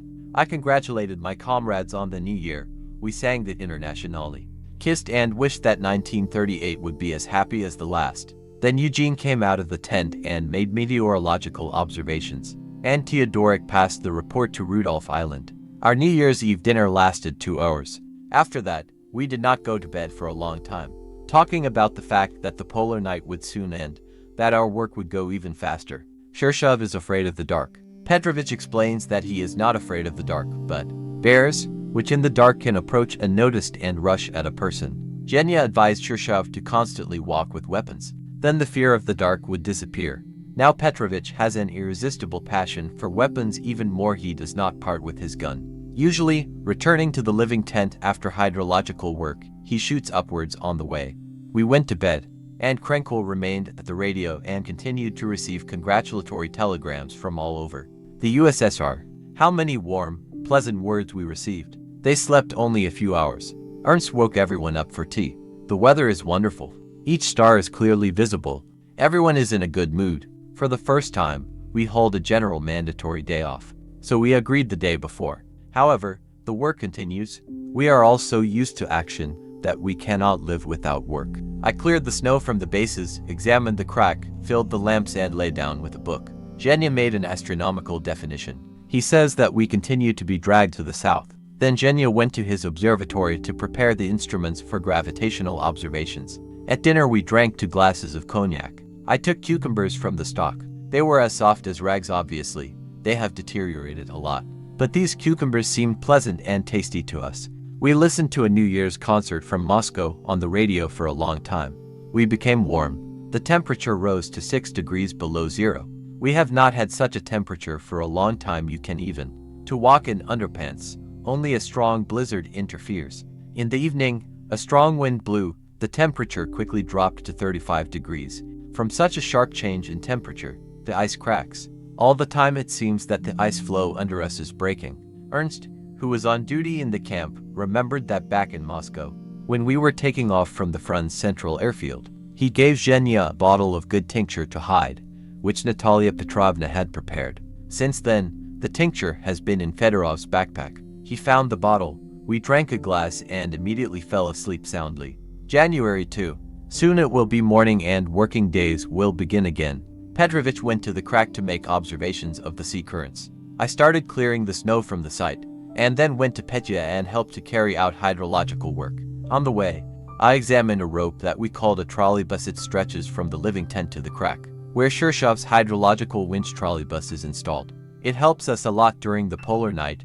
In a blizzard we make our way, holding onto the rope, from the tent to the winch and back, without the risk of getting lost. Returning to the camp, we made an astronomical determination together with Genya. He took the stars on the theodolite, and I marked the time on the chronometer. Our drift has accelerated so much that Shirshov and Fedorov do not have time to process the materials of their scientific observations. Hydrological stations, for example, are planned every 30 miles. The ice floe now travels this distance in 2 or 3 days. Shirshov has to urgently release the dishes with samples taken at the previous station. The preparation of distilled water is also time-consuming.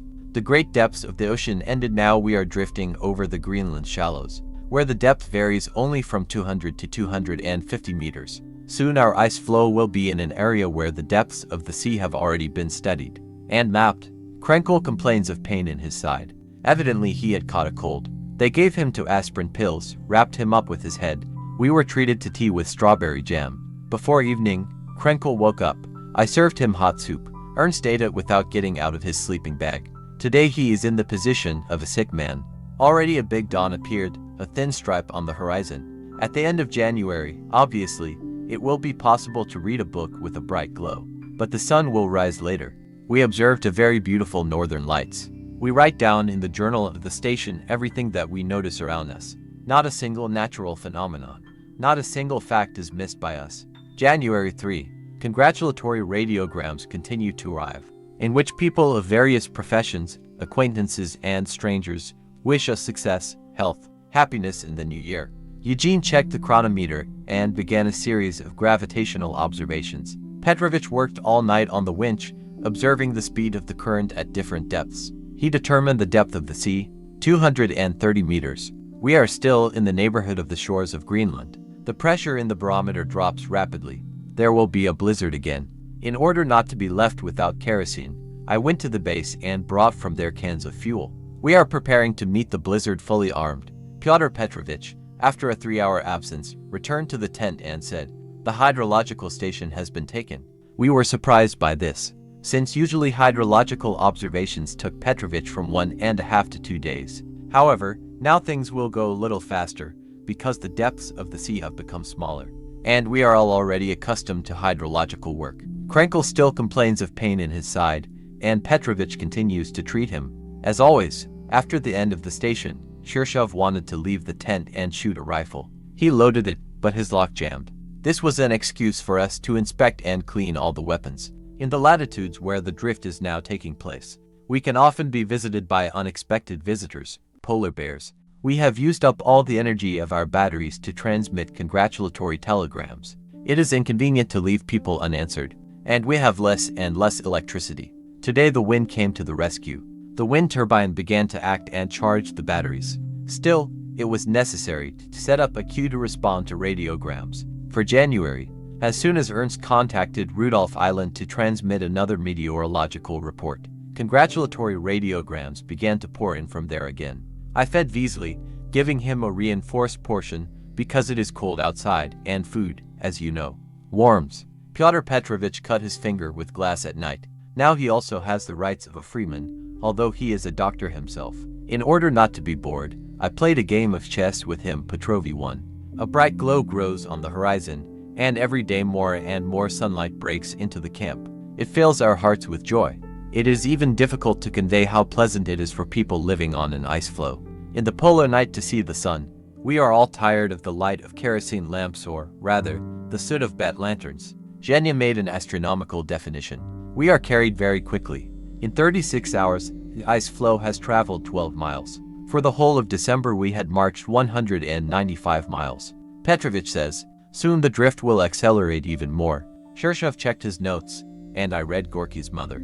The night passed in noise and whizzing wind. A blizzard is constantly sweeping. The wind turbine even stopped working, so strong are the gusts of wind. Again he brings the entrance to the tent. It is already dark around us, and during a blizzard you can't see anything at all. You can walk only by clinging to the rope, or holding hands in 2 or 3 people. We do not walk alone during a snowstorm. Petrovich warmed up his laboratory for titration. I was hoarse and decided not to go outside. But half an hour later I saw that the snow drifts were already at roof level. I had to get out with a shovel and clear the entrance. It's good that we have militia. They help out during frost and blizzards. Petya suspended work in the laboratory. We were going to have lunch. To be honest, I am very tired of powders and concentrates. Krenkel says that he would gladly eat a dozen rolls with tea sausage now. One night he said to me confidentially, when I return to Moscow, I will always carry a bun of sausage in my pocket. While the guys were resting, I made a new shock absorber for the tent doors, since the old one no longer works. In the evening we listened to the opera battleship Potemkin on the radio. Zhenya announced the news. We're passing the 79th parallel. 6 January. We called this day a day of record drift and great failures. The night passed quietly, the clouds cleared, and the stars lit up the sky, but the wind continued its work. Until the morning, I read Gorky's mother. Then he looked round the camp, returned and climbed into his sleeping bag. Zhenya went to clear his magnetic observatory of snow. It turned out that a hair had burst in the magnetic theodolite. This disrupted Zhenya's work. Petrovich is very upset by the insignificant depth of the sea in the place where we are now drifting. The bottom is only 162 meters from our ice floe. Eugene calculated that in 43 hours the station had drifted 22 miles. We have not had such a speed since the beginning of the drift from the North Pole. And just in case, I prepared a clipper boat and a kayak. Krenkel still feels bad. Pyotr Petrovich gave him bromine. Teodorich took the medicine and went to bed. He complains of severe chest pain. I opened a can with glass to the lanterns, brought them to the tent, warmed them up and wiped them. However, an hour later, the windows burst. We had to go to the base again. What a failure. In the evening we listened to the latest news on the radio. We are following with great attention the heroic struggle of the Spanish people against the internal counter-revolution and the interventionists. On the radio, We were told how Moscow school children celebrated the New Year in the column hall of the House of Unions. I remembered my sad childhood. We all grew up like savages, celebrated the New Year on the seashore among drunken sailors and fishermen. Gamblers, they heard nothing but rude swearing. I am happy for our happy Soviet children. The dawn shines even more. Our polar sun also appeared, a small stub of the moon. The day ended with a new failure. Gasoline spilled out of the can. Very unfortunate. At our station, we treat fuel as our own blood. Without kerosene and gasoline, we will not be able to continue our scientific work. 7 January. I opened the base number 3, took out a bag with spare torbas for shoes and the last silk rope for attaching the winch, and for various household chores. We spent all the rest of the ropes on the construction of the trolleybus. Petrovich ruined his torbas, since before the onset of the polar night he used them as vegetable store. We had fresh onions, and Chershov put them in the torbas. We remembered this only during severe frosts, when the onions had already turned into some kind of stinky porridge. We are moving farther and farther away from Rudolph's island and no longer always hear him well. Ernst is very worried about this. Communication with the Barentsburg radio station on the island of Spitsbergen does not satisfy us. There are no experienced radio operators. The barometer pressure begins to drop again, the wind intensifies. Again we will be covered with snow, and we will have to go out every half hour with a shovel to make a way out in the snowdrifts. The blizzard gave us a respite only for one day. The frost reaches 33 degrees. When you walk against the wind, your face cuts like a knife. All our conversations in the tent come down to the same topic, the sun. How much joy this luminary brings, to which we on Earth are too indifferent. Only after living on an ice floe in the polar night, you can rejoice so much at the first glimpses of sunshine. A request came from Moscow. They are surprised by the speed of our drift, and asked to confirm our coordinates. Is there a mistake? I replied that everything was correct. The speed of drift was exactly as we had reported. 8 January. At night we woke up and talked for a long time, that we would not be allowed to drift to the 70th parallel. And we really want to go such a long way on an ice floe. We expect that we will be at 70 degrees of northern Spratz in March. We understand that the rapid drift is beginning to worry Moscow, and they are already preparing to take us off the ice floe. It is reported that the hunting vessel Murmanets is coming to us, which will patrol along the edge of the ice. We discussed this news together. It especially pleased Teodorich, who was more and more worried about the deterioration of his connection with Rudolph. Murmanets can serve as an intermediate radio station. Therefore, I immediately sent the following radiogram to the captain of the Murmanets, Ulyanov. We pin great hopes on you for the transmission of our telegrams to the mainland. Therefore, I ask you to pay attention to the high qualification of the radio operator. Inform us approximately the timing of the exit. Greetings to the Murmanets team from the 4 of us. Petrovich warmed up his laboratory, and I played chess with Krenkel. Then I put the whole household in order, cleaned the Primus, fed Vesely. I was very cold, as it was 32 degrees below zero. A sharp north wind is blowing. Together with Petya we went to the crack. We examined for a long time to see if there was any compression somewhere. At night we heard a strong rumble and felt the tremors of the ice floe. The entire hydrological economy was in place. No signs of compression were also found at the edge of the ice. We walked back to the tent with difficulty. We had to move against the wind, all the time holding onto the rope. Zhenya, having finished his gravitational observations, also froze very cold and barely reached the tent. Petrovich had a quick snack and returned to the crack again. He had to take measurements of the depths. Zhenya and I made astronomical determinations. In the evening, P.P. reported that the depth of the sea had increased to 345 meters. This pleases Petrovich, as he is tired of working at shallow depths. January 9. We passed the parallel of Barentsburg. We did not think that the drift would bring us to these latitudes so soon. The wind and blizzard continue. At night, we felt tremors again. Somewhere the ice began to move. We are already accustomed to these tremors, but at times, when the ice floe shudders, we begin to have a palpitation. This is due to fatigue and prolonged nervous tension. At night, there were exceptionally beautiful northern lights. Red stripes spread across the sky. We watched the sky for a long time, although it was very cold. Eugene checked the chronometers and began gravitational observations. Krenkel boiled tea and cooked scrambled eggs. Everyone ate a hearty meal, although we eat powdered eggs without much desire. We are tired of it, but there is nothing to be done. There is no time to cook another, more delicious dish. We have no extra time. Petrovich is worried that the wind will force him to miss another hydrological station. He often ran out of the tent and returned sad with one phrase: "It does not subside." To calm him down, I offered to play chess. But this did not keep Petrovich busy for long. Soon he got dressed and went to the crack to take the station. Petrovich took a Primus stove with him and disappeared into the thick darkness. I followed him, as I feared that in a blizzard he would lose his way and get lost. He measured the depth of the sea, 288 meters. We asked for the call signs of the radio station of the Norwegian island of Jan Mayen. In the Greenland Sea, Theodorich intends to establish contact with her. When Genya sits in his astronomical observatory for a long time, he turns blue from the frost. Sometimes I have to take him out of there and make him warm up. The damned wind does not stop all the time. We must have found ourselves in the region of eternal winds. Greenland makes itself felt. We feel bad. Everyone complains of nausea. Obviously, we were let down by candy or some other food. We must take better care of all our provisions, otherwise we may die for trifles.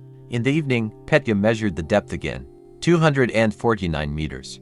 I reached into my sleeping bag. My legs hurt. It is difficult even to bend them. I feel especially severe pain in the joints. This is due to the polar rheumatism that we acquired here, on the ice floe, during our drift. Well, it's okay. They will cure you in Matsesta. 10 January. Pyotr Petrovich returned from the hydrological tent only early in the morning. Now he is asleep, and we talk in whispers. A radiogram was received from Captain Ulyanov from the Murmanets. In the morning I leave Murmansk for the shores of Greenland. In addition, we were informed that the ice-breaking steamer Tamir was preparing to leave Murmansk. There will be planes on board. After a blizzard, I cleared all the warehouses and the vestibule in the tent, dug sleds out of the snow. Then he extracted distilled water from ice. Petya woke up.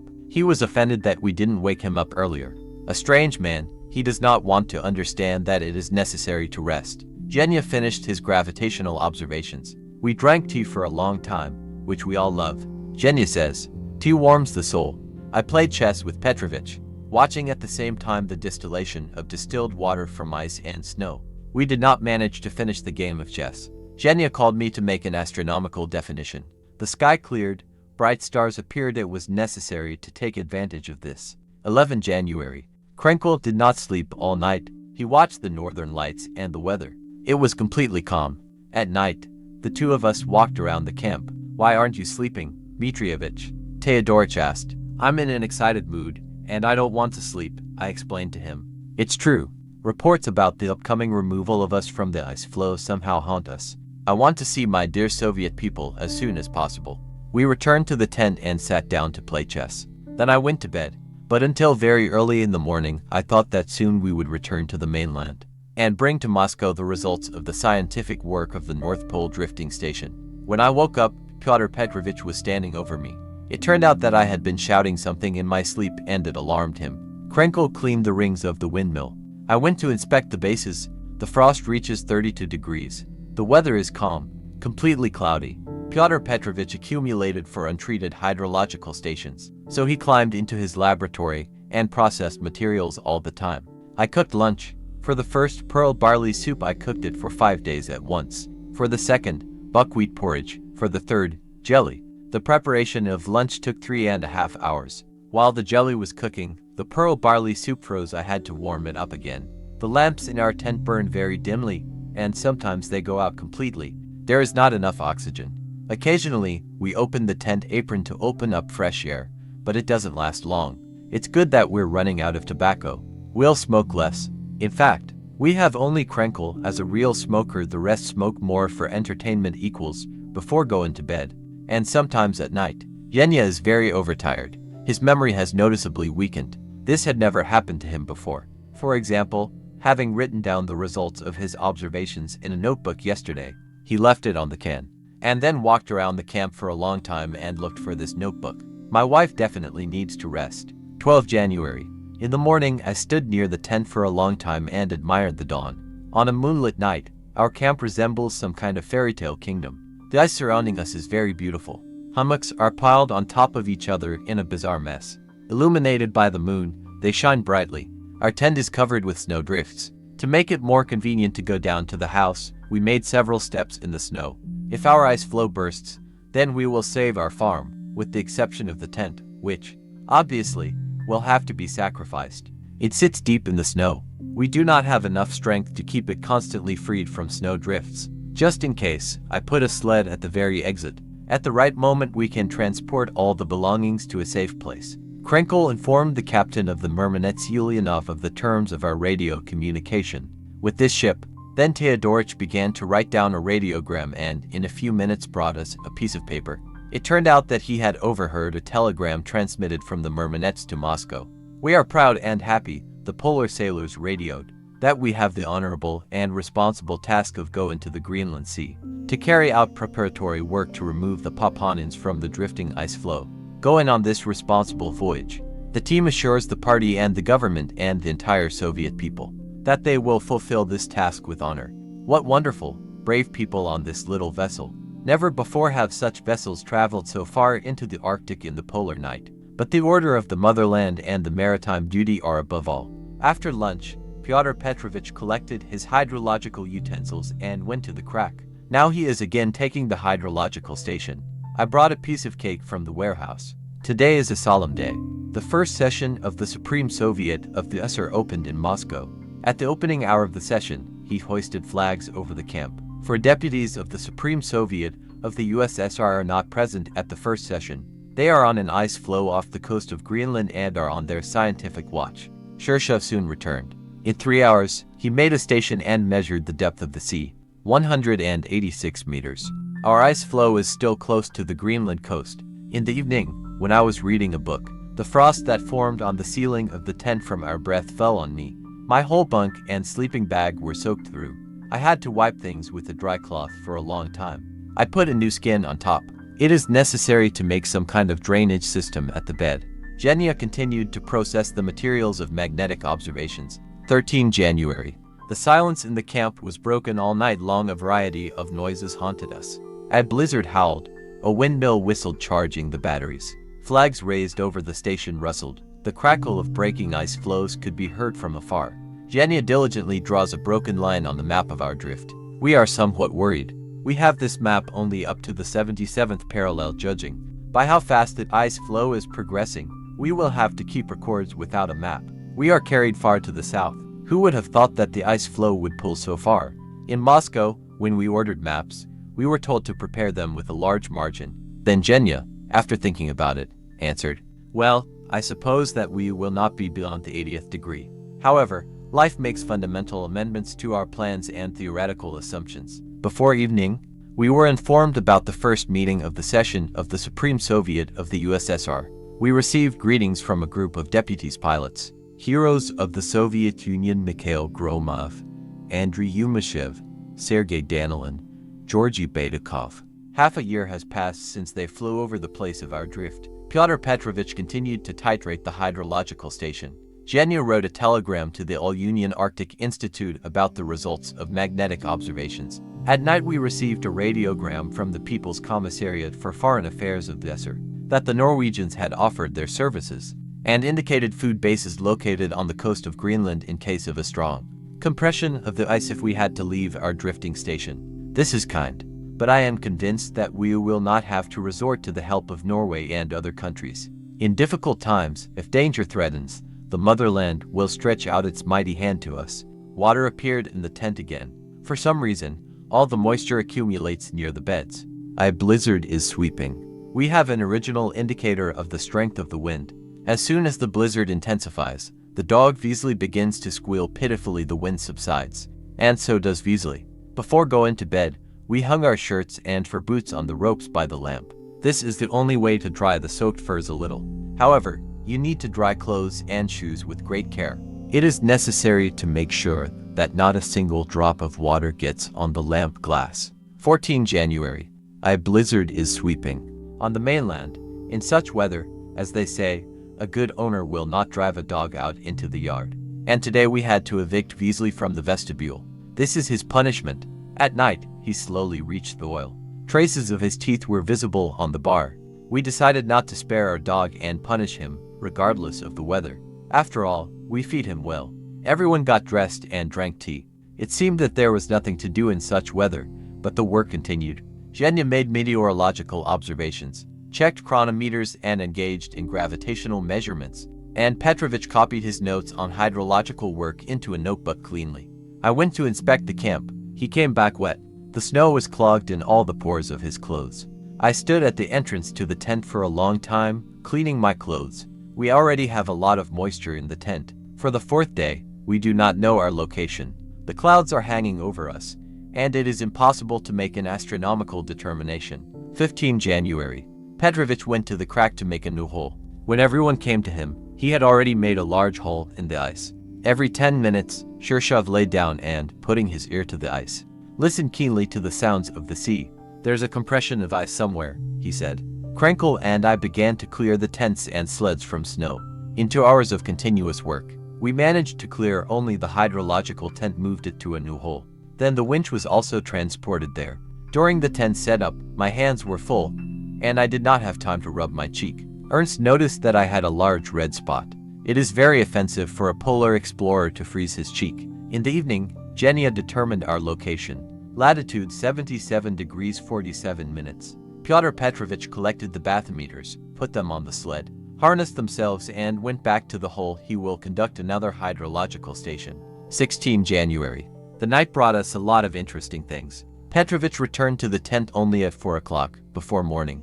Krenkel and I did not sleep. Ernst, as always, listened to the news of the air. Suddenly someone started calling our radio station. Ernst listened. "They speak German," said Theodorich. It was a radio station on the Norwegian island of Jan Mayen. The Norwegian radio operator conveyed many warm wishes to us and said that the island had no ice. Everywhere, to the horizon, there was clear water.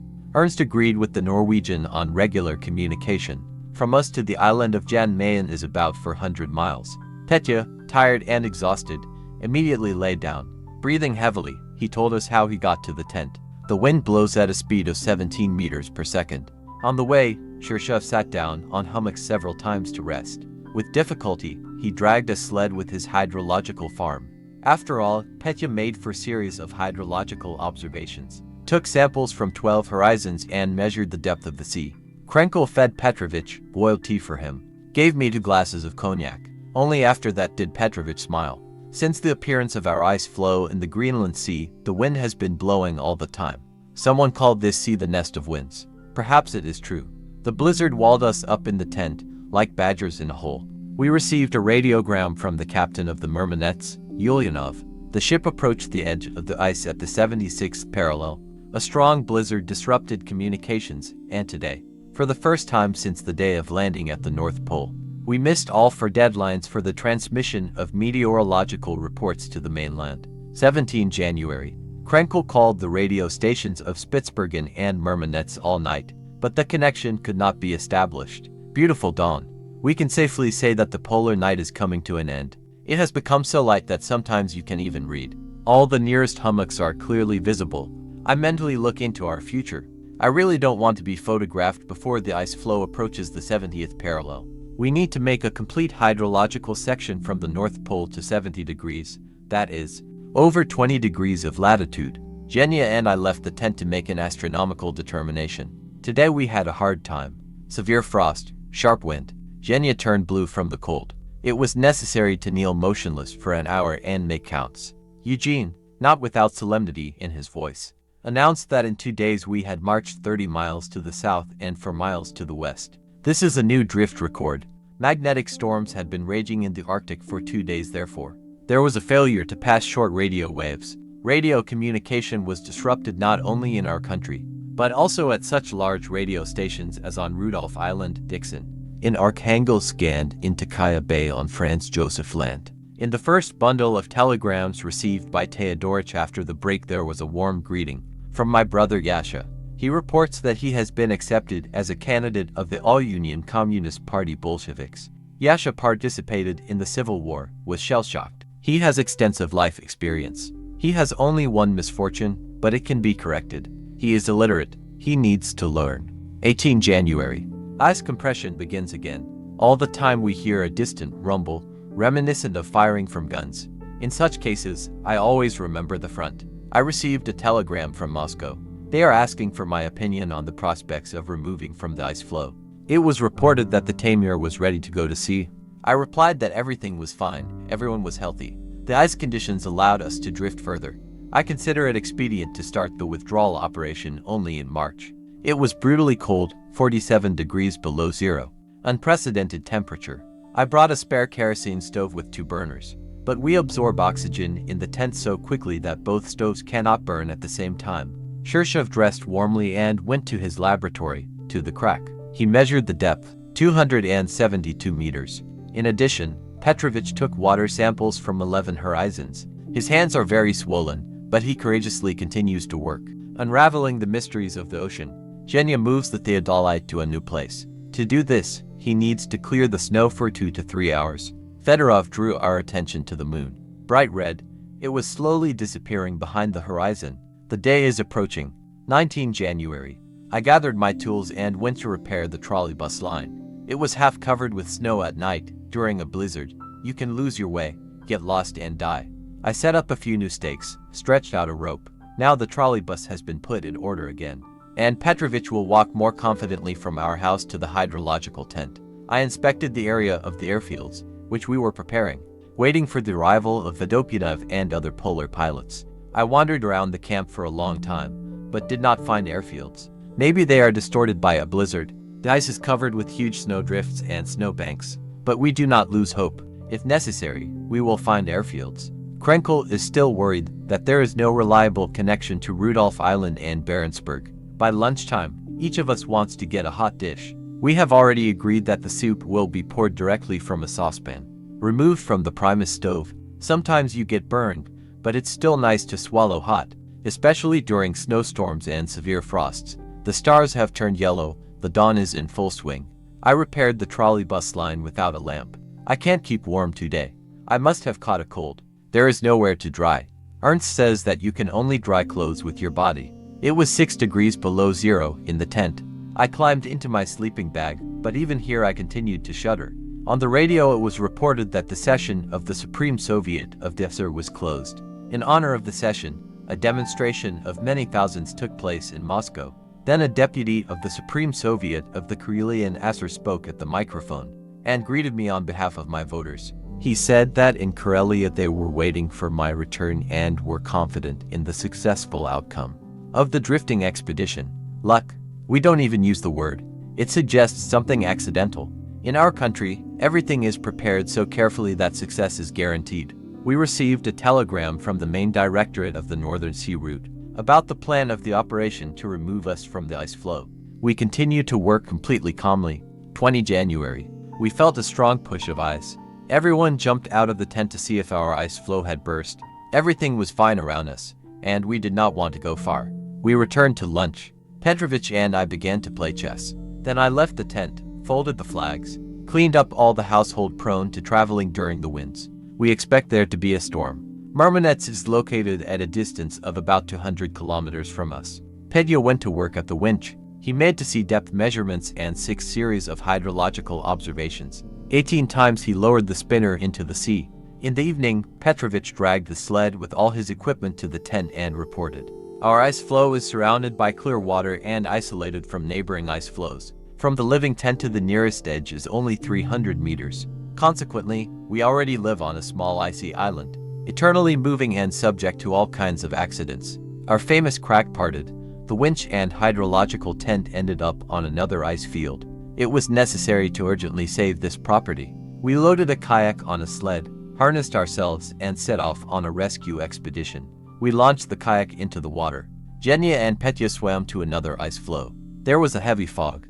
To prevent them from getting lost, Ernst and I lit Tibet lanterns. Soon the brothers returned, having done everything necessary. They showed real courage. To 1 January. I did not sleep at night. I wanted to personally see how the Barentsburg radio station worked. Only in the morning did I climb into my sleeping bag. Before going to bed, I looked at the barometer. The pressure is falling all the time. A storm cannot be avoided. Soon I woke up. Ernst said, "A strong rumble is heard. The ice has begun to compress." I left the tent howling and crackling all around. I must confess that I did not expect that the compression of the ice could be accompanied by such a terrible noise. Shirshov and Genya followed me into the street. Everyone was alert, looking around. Krenkel and I began to inspect the hummocks, and Petrovich ran to his tent. Returning to the camp, we began to prepare the sled in case we had to move to another ice floe. We will keep all scientific materials and a radio station ready. This is the most valuable thing for us. Dmitrievich returned and said, "The crack has spread even more." We decided to get on a kayak and bring the remaining devices from the other side of the ice floe. During the day, the kayak was covered with snow with difficulty. We dug it out, cleaned it, loaded it on a sled and drove it to the edge of the ice. However, we did not manage to launch a kayak here. The openings were filled with fine ice. We moved along the crack to choose a place where there is clean water. They wandered for a long time until they found a narrow strip of water. We lowered our kayak here. Lighted lanterns were placed on the edge of the ice. They will serve as a beacon for us. When we returned to the camp, the fog thickened even more. We had to grope our way along the old tracks. Sometimes Ernst lay down on the snow and illuminated the tracks with an electric torch. To make sure that we were walking correctly, I put the emergency radio station on the desks, made tea and sat down to write a diary. I think that soon Genya and Petya will appear. Cheerful barked. The brothers returned with a sled and a kayak, but without a winch. It could not be dragged. A blizzard began again. The snow is spinning furiously, forming tall snow drifts, sweeping the paths on the ice. We climbed into our sleeping bags like warm whippings, but every half hour we looked out of the tent. Then they could not stand it anymore and got up. Dmitrievich behaves very calmly, plays chess with Krenkel. Genya took up ice-breaking work. Ice blocks formed over his bunk again. He stabbed several cans of ice with a knife. On my bed, too, all the skins froze into boards. All of us, without agreeing, are calm by tacit consent. We show neither anxiety nor anxiety. In any case, we do not care about each other. This, perhaps, was a manifestation of the coherence of our four. A strong crackle in the antenna prevents us from listening to the latest news on the radio. I left the tent to clear the entrance. When I opened the doors, I saw a solid wall of snow in front of me. Wind gusts reached 20 meters per second. The pressure in the barometer dropped to 720 millimeters. Few meteorologists on the mainland have observed such a phenomenon. We can't decide. Genya tried to go to his observatory, but soon returned and said, "The wind knocks you off your feet." Then Eugene offered to dig a trench from the kitchen to his observatory. We will make a kind of underground passage in the snow, and Fedorov will not depend on the blizzard. I collected all the tools, Primus stoves, needles in one place, emergency supply of fuel and food. Now all this should be at hand. Every minute we expect danger. It has been exactly 8 months since we have been living and working on an ice floe. We are so used to drinking that we forget about the ocean raging below us and around us. In the first months of our life at the North Pole Station, we celebrated our anniversary with great joy. The 21st day of each month was a festive date for us. We shaved, washed, drank cognac, arranged a sumptuous and abundant dinner. Now we have no time for holidays and gala dinners. The compression of the ice reminds us that we live on shaky ground, and that great trouble awaits us here. To January. During the night duty, Ernst cleared the vestibule of snow. Each time he had to make a hole in the snow to get out of the tent. A fresh person seeing him would think that he was a bear crawling out of his den. In the morning, Krenkel began to inspect the windmill. Shirshov and Fedorov made an astronomical definition. At noon, we were summoned by radio by the captain of the Murmanets, Ulyanov. "Ulyanov is at the apparatus," he said. "Judging by your last coordinates, I'm somewhere close to you. 15 miles, I think. Light the lanterns or the rocket." We asked for his coordinates. It turned out that there was a mistake. The Murmanets was not 15 miles away from us, but much farther away. About 150 miles. In our hearts, we were glad that the Soviet people from the small boat were determined to go to any lengths to get us off the ice floe. Dmitrievich went to inspect the edge of the ice, and Krenkel and I went in the opposite direction, to the crack. Genya was looking for his observatory, but could not find it. It had disappeared under the snow. Not wanting to miss the next magnetic observations, Genya decided to continue excavations in the evening. I returned to the tent a little reassured. There are no cracks on the ice floe yet, but we are surrounded by water on all sides. Dmitrievich went to titrate the water samples, and Krenkel went to bed. We dug a trench from the living tent to Genya's observatory. It turned out to be a fairly strong tunnel. In some places, we had to make a passage in large snow drifts. Now we have various types of metropolitan transport in our camp, both the trolleybus line and the metro, which we named after E.K. Fedorov, since from now on, Genya, using this path, will be able to leave to engage in gravity in any weather previously. During a snowstorm, we did not let him out of the tent. It is getting lighter. Or rather, there were gaps in the polar night. Ernst is delighted. I've never seen such a beautiful dawn, he says. The wind began to subside. We hung out mourning flags, marking the anniversary of the death of Vladimir Ilyich Lenin. In the evening we gathered in the tent. The RNST made a report to us on January 9, 1905. After the report, we had a long conversation about Lenin. The pressure of the barometer rises as quickly as it fell the day before. To 3 January. Krenkel had been watching the northern lights with fascination that night. They were especially beautiful. Ernst came out of the tent every hour to record the shape of the northern lights. I made a hatch in the roof of the tent that we can quickly open during an accident. I took out skis and poles, put them at the entrance to the tent. Petrovich took up English, and Genya wrote his diary, singing something all the time. For some reason, he is in a melodious mood today, maybe because now he can work in any weather and has become independent of the blizzard. A Norwegian radio operator from the island of Jan Mayen reported that the sun had already risen there, beyond the 71st parallel. What happy people. They have already seen the sun. How much joy it gives to a person, and we can't wait for him. We think that soon we will have it too. In honor of the sun, we will arrange a great celebration. We now have only a big dawn, but it also brings us light and joy. 2 for January. Teodorich prepared tea. We had breakfast. Genya said that we were at latitude 76 degrees for 29 minutes. I played a game of chess with Petrovich, since it was too early to work in the camp. The dawn had not yet appeared. Krenkel transmitted a meteorological report to the radio operator of the Murmanets, but he could not receive it correctly. Teodorich is nervous. He has to turn on the transmitters several times, spend a lot of energy. At noon, I put the household in order and went to inspect the crack. It was widely distributed. The Poligno was covered with thin young ice. There is compression, and the ice breaks, crumbles. Our ice floe shudders all the time, as if it is being pushed by an invisible monstrous force. Genya says that astronomical and gravitational observations cannot be carried out. When the ice floe is unstable, the instruments react sensitively to all vibrations. It seems that we live in an area prone to continuous earthquakes. I walked 2 kilometers along the crack, watching how the ice broke with a crash. A terrible, formidable force. This sight may frighten a person who is watching it for the first time. Petrovich gathered his farm, and we went to the hole to take a hydrological station. The hole and the winch were now on another ice floe. You need to make your way there, on thin young ice. I went forward, felt the ice with a stick, and decided that it would not fall through. The 2 of us dragged the sled, moved to another ice floe, set up a tent and a winch near the hole. Then I returned to the camp, and Petrovich stayed to strengthen the tent. Genya made 2 magnetic observations. We noticed a new crack on the surface of the ice floe. How deep it goes, it was not possible to establish.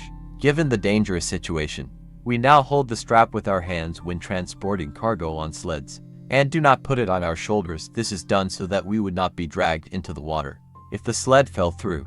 To 5 January. Petrovich had not returned from the hydrological station since yesterday. Murmanets gave us its coordinates. It moves in a storm strip along the edge of the ice. On Rudolph Island, we are very poorly heard, and therefore we gave our coordinates to Murmanets for further transmission to Moscow. In a day we were carried south for 5 miles. Genya used the snow subway for the first time. He regrets that we did not build it at the beginning of the polar night. Now I will interrupt the entries in the diary. I'll go to the crack to check how Petrovich's work is going, if I need to help him in any way. In general, I am very worried that Petya is working on another ice floe. At any moment he may be completely cut off from our camp. It turned out that Petrovich had already made a complete station, measured the depth of the bottom 203 meters, and conducted 6 series of helicopter observations. He and I harnessed ourselves to the sled and transported bathymeters and boxes with samples to our ice floe. After lunch, Petrovich could not stand it anymore and again went to conduct helicopter observations. We received a message about how the Taimyr is preparing for sailing. Equipment and aircraft are loaded onto the ship. They select the composition of the expedition. Radio communication is constantly intermittent. We cannot even transmit short radiograms. To our families, meteorological reports are delayed. Again, we cleared the tent of large snow drifts caused by the blizzard. I traced how far the new crack went. I think that soon a piece the size of a square kilometer will come off our ice floe. Dmitrievich returned. He worked with a short break for a day and, in addition to the hydrological station, made the second series of helicopter observations. Immediately he sat down to process the results. Theodorich's workload increases. He now keeps in touch with the Murmanets and the radio station of the island of Jan Mayen. I forced Dmitrievich to postpone work and go to bed. He climbed into the sack and slept sweetly. 13 hours straight. To 6 January. In the morning, Krenkel began to work with Murmanets. Theodorich gave him our meteorological report, but he was afraid to say too much. Since we did not have enough energy, and there was no wind, I was repairing my overalls. Then I went to clean the snow around the tent. Eugene checked the chronometers on the signals of British radio stations, and began gravitational observations. I decided to use our snow subway as a warehouse. He dug a hole in the wall of the tunnel and put cans of gasoline there. Thus, the gasoline storage will be located near the tent. Ego is useful in case we have to quickly leave our ice floe and take fuel with us. Red clouds appeared in the south. It seems that the sun is about to appear. The stars are no longer visible. How I want to live in daylight. The night passed restlessly. A blizzard howled all the time. To 7 January. The noise of the wind does not stop. The blizzard does not subside. Small hail sometimes falls on the roof of the tent. Dmitrievich did not sleep at night. 3 times he stood up and said to Ernst, "Let's play chess." I can't sleep, so they played 3 games until the morning. After that, Ernst put Petya to bed, saying, "I won't play with you anymore. I have to sleep, gain strength. We still have a lot of work ahead of us." The Murmanets reported that it continues to move in the zone of a strong storm. Our ice floe is located in the same storm strip. It is difficult to get out of the tent. The snow has covered the entrance. The wind knocks you off your feet. Genya crawled into his observatory along the metro and engaged in gravitational observations. Fedorov's idea of a snow metro turned out to be brilliant. Inside the tunnel, we arranged lighting. We put a bat lantern. Dmitrievich made a plan for his future book. Genya also came to write during scientific observations. He has 15 free minutes in every hour, which he uses for notes. Today, for the first time, a meteorological report was transmitted not to Rudolph Island or Murmansk, but to a Norwegian radio station on the island of Jan Mayen. On Rudolph Island, we are still not heard.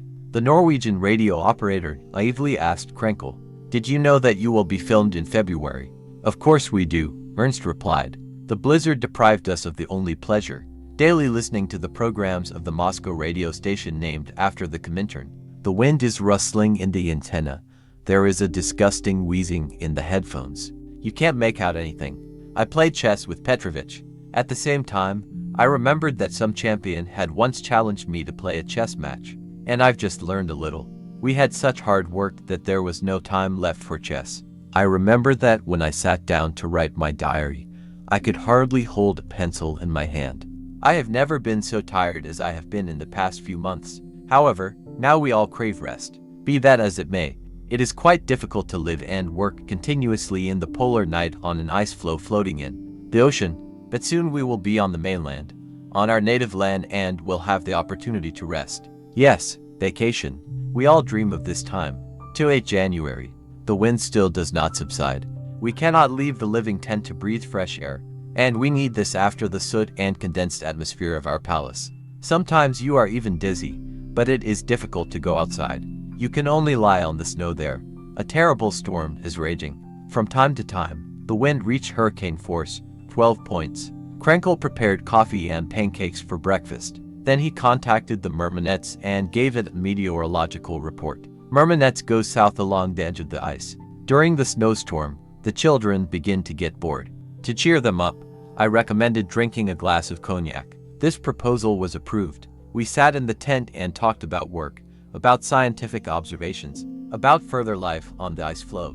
We are surprised that they are in such a hurry to film us today. We were told that the Tamir is already preparing to go to sea. Genya sat for a long time with a pencil in his hand, and then said, "After all, we have already covered more than 2,000 kilometers and have done a lot of work." When we stayed at the North Pole, the words of those who flew to the mainland, to Moscow, addressed us.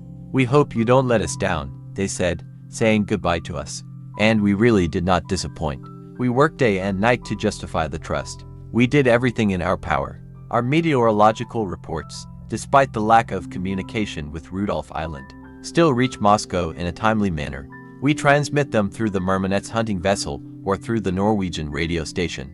On the island of Jan Mayen. By evening, Genya was supposed to leave the tent to conduct meteorological observations, but found that the exit was covered with snow up to the roof. We had to cut the hatch, climb out of the tent, and clear the exit in a strong wind. Again, we could not listen to the Comintern radio station. There was a deafening crackle in the headphones, a noise, as if a blizzard had climbed into the radio receiver. We are getting bored. How can we live without Moscow? I played a game of chess with Krenkel and, as always, lost to him. Then he sat down to write his diary again. Petrovich lay next to him and continued to compose the plan of the future book. We were both very hungry. I heated up the borscht. We had a good meal. He led our Weasley into the tent. How much joy it was for him. He did not know whom to caress. During a blizzard, our dog, just like us, worries a lot. To 9 January. The storm and snowstorm continue for the third day. The entrance to our tent is covered with snow. We were supposed to have a radio telephone conversation with the Murmanets, but the same damned blizzard prevented us. I think anxiously about our food economy. However, it is very difficult to go to the bases in such weather. I put my forks by the plates for dinner today. We have all lost the habit of them and put them aside. At dinner time we use only large wooden spoons. I repaired the helicopter. As soon as the wind subsides, Petrovich will go to make helicopter observations. Genya sat sad and silent. For the fourth day we have not made astronomical definitions. We are carried far away, but we cannot establish exactly where we are. Petya missed the hydrological station, which he had to take today. The wind continues to rage. Go into the crevasse in such weather is too risky, and we have no right to take such a risk. We do not know what happened to our hydrological tent and winch. Are they still there, on the edge of the crack? The wind speed reaches 25 meters per second. The blizzard roars. Sometimes it seems as if the engines of hundreds of heavy planes are working behind the tent. 2 steps away, you can't see anything. Genya went out to make meteorological observations. He had to find a weather vane that indicated the direction of the wind. I walked past her back and forth several times and only discovered when hit his forehead. In such weather, it is very easy to get lost. Polar explorers know what it means to get lost in the Arctic. In addition, we remember that we are surrounded by cracks and large stains. If there is a compression during this blizzard, it will be difficult to escape. The sled and the kayak were covered with snow. It is unthinkable to get to the bases with food. To everyone's joy, I noticed that the pressure of the barometer was rising rapidly. The blizzard should subside. 30 January. We are so tired of the sound of the wind that we try not to listen to it. Sometimes the roar and whistle of the blizzard drowns out our conversation, and we have to scream. Krenkel worked with Murmanets. This small vessel has already come out into clear water and is sailing along the edge of the ice. The voyage of the Murmanets also has scientific significance. Because no one has yet explored these places, Genya walked through the tunnel to his observatory and sat down to gravitational observations. I put all the lamps in order, repaired the primus, and then cooked dinner. Krenkel came out of the tent and found that the thermograph in the meteorological booth was not working.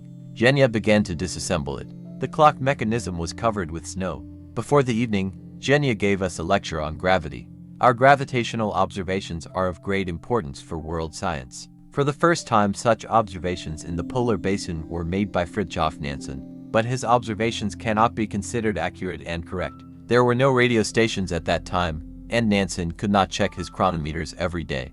As Genya does twice a day, Genya checks chronometers on the signals of Soviet, British and French radio stations. It is warm in the tent, and therefore water flows down the walls. We lie on damp skins. At night, you have to put on a canvas raincoat. How unfortunate that we can't listen to Poslednye Izvestia on the radio. It is difficult to live on an ice floe and not know about the most important events taking place in the country. We are accustomed to living with the same cares and the same deeds with the entire Soviet people. The storm also interrupted radio communication with Rudolph Island. Obviously, there are many radiograms for us. We are all waiting for messages from home, from our wives. How do they live there? 3-1 January. The wind presses us to the shores of Greenland. During the day we felt strong tremors. It is noticeable that the ice floe is oscillating, swaying.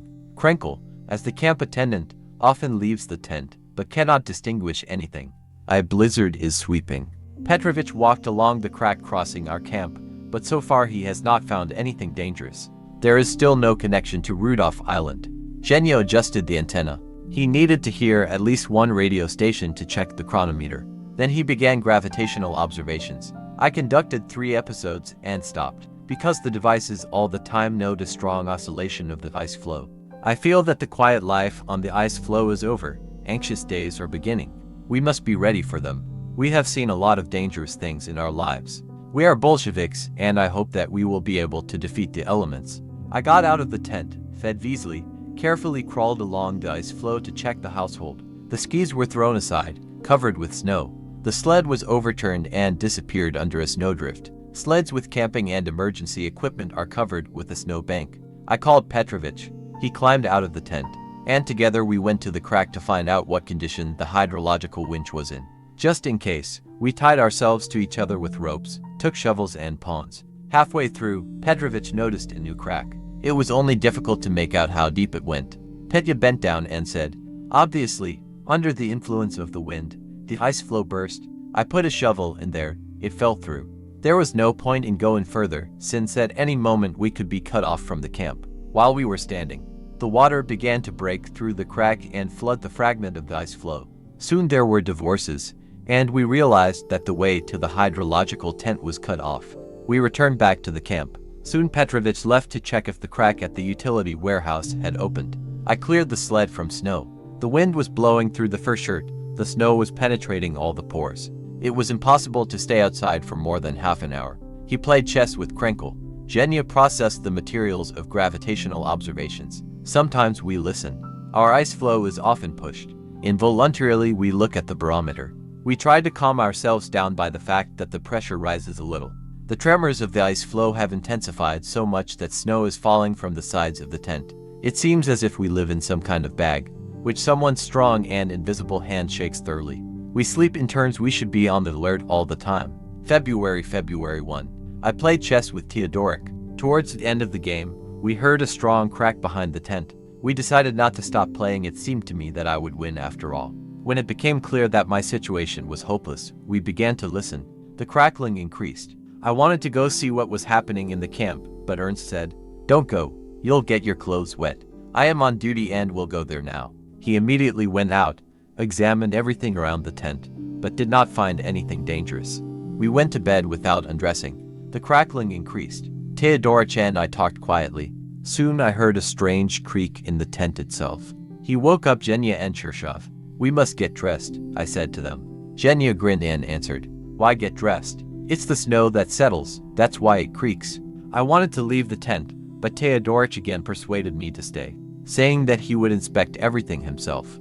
Meanwhile, Chershov dressed and left the tent with the lantern. When he returned, he said, "The crackpot is next to us."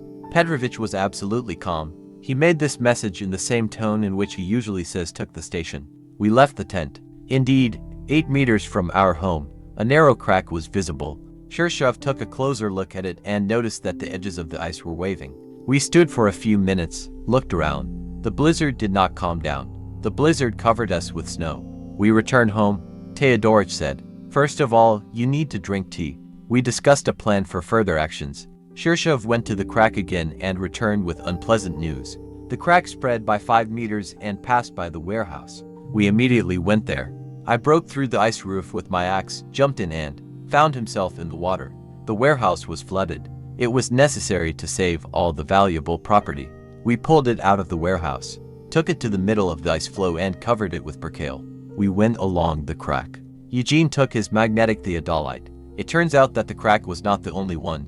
Behind the far mast of the antenna we saw a second crack that bounded us from the east. Under the howl of the blizzard, our ice field, which seemed so solid, was falling to pieces. We returned to the tent. Now it is dirty and uncomfortable here. On the floor, on top of soft squelching skins, percale is spread. Scraps of wires hang from the ceiling. Soaked books are lying around. There is a thick bundle of a rubber clipper boat. We warm it up before inflating it. Ernst wound up the gramophone. Always, in the most difficult and anxious moments, he sits down to play chess or wind up the gramophone. A wind turbine rumbles under the blows of the wind. "Well, how is the wind? Does it not subside?" I asked the brothers. Everyone listens and is silent. I said, "Here's the thing, brothers. Now, When you go around the camp, don't go near the edge of the ice floe.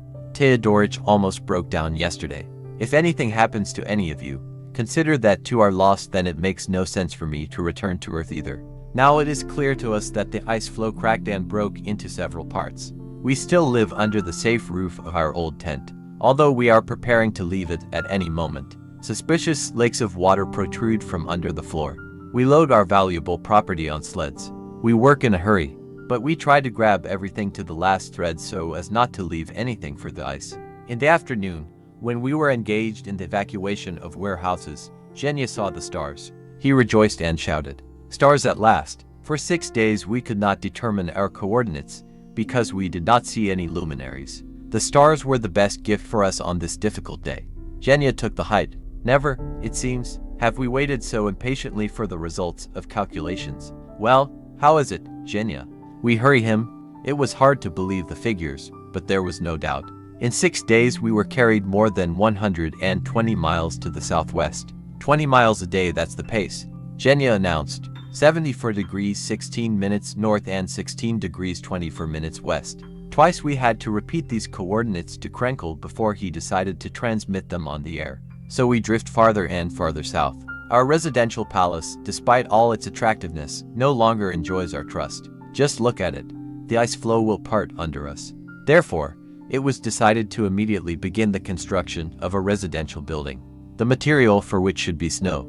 The blizzard subsided a little, but the movement of ice did not stop. Suddenly we noticed another treacherous black snake in the wall of the kitchen adjacent to our living tent. Here this snake was interrupted, going under the tent. But on the other side of the tent, it appeared again, and from there went to the wind turbine. There is no longer any doubt. The ice floe has cracked under the tent. Around noon, it brightened, and the crack under the tent made itself felt more and more. It seemed that it was moving under us. Without waiting for the completion of the construction of the snow house, we decided to take out the radio station and all valuable property from here, set up light silk tents that we had, and temporarily settle in them. We pulled out tents, sleeping bags, clothes. First of all the equipment of the radio station was taken out. 2 silk tents were left to us by the pilots when they left the North Pole. We smashed them near the far mast of the antenna. Clothes and sleeping bags were stored in one tent, and Krenkel's radio station was placed in the other. Our house was empty. The crack widened catastrophically quickly. The meteorological booth was already on the very edge of the formed Polinia. On the opposite bank, on another piece of ice floe, there is a wind sign. He is now approaching, then moving away from us again. Dmitrievich prepared the kayak. Zhenya pulled the gravitational instruments out of his observatory. As it is also flooded with water, we always handed over meteorological reports on time. I have prepared dinner for 4 days at once. I am afraid that the kitchen will soon be flooded in addition. In the coming days I will be busy building a camp, and there will be no time to think about cooking. We went to bed, leaving one duty officer. The dream was disturbing. The ice continued to rage. It cracked and broke all the time. In the evening, I sent a radiogram through the Murmanets to the main directorate of the Northern Sea Route, in which I briefly described the turbulent events of the day. As a result of a 6-day storm at 8 a.m. on February 1, in the area of the station, the field was torn apart by cracks from half a meter to 5. We are on a fragment of a field 300 meters long and 200 meters wide. 2 bases were cut off, as well as a technical warehouse with secondary property. Everything valuable was saved from the flooded utility warehouse. There was a crack under the living tent. We will move into a snow house. I will give you the coordinates additionally today in the event of a disconnection. Please do not worry. And I decided to keep silent about the terrible stormy night that we had to endure. As an excuse, we can refer to the radio. Ernst saves every watt of energy and does not allow the transmitter to be loaded. In addition, I reported to Moscow only the coordinates: 74 degrees 16 minutes north latitude and 16 degrees 24 minutes west longitude. February 2. Shirshov woke everyone up. The crack threatens the radio tent and approaches the silk tent. We decided to be on duty in pairs. When it began to dawn a little, I crossed the crack to the base, packed all my clothes, fuel, food, and transported it to our fragment of the ice floe.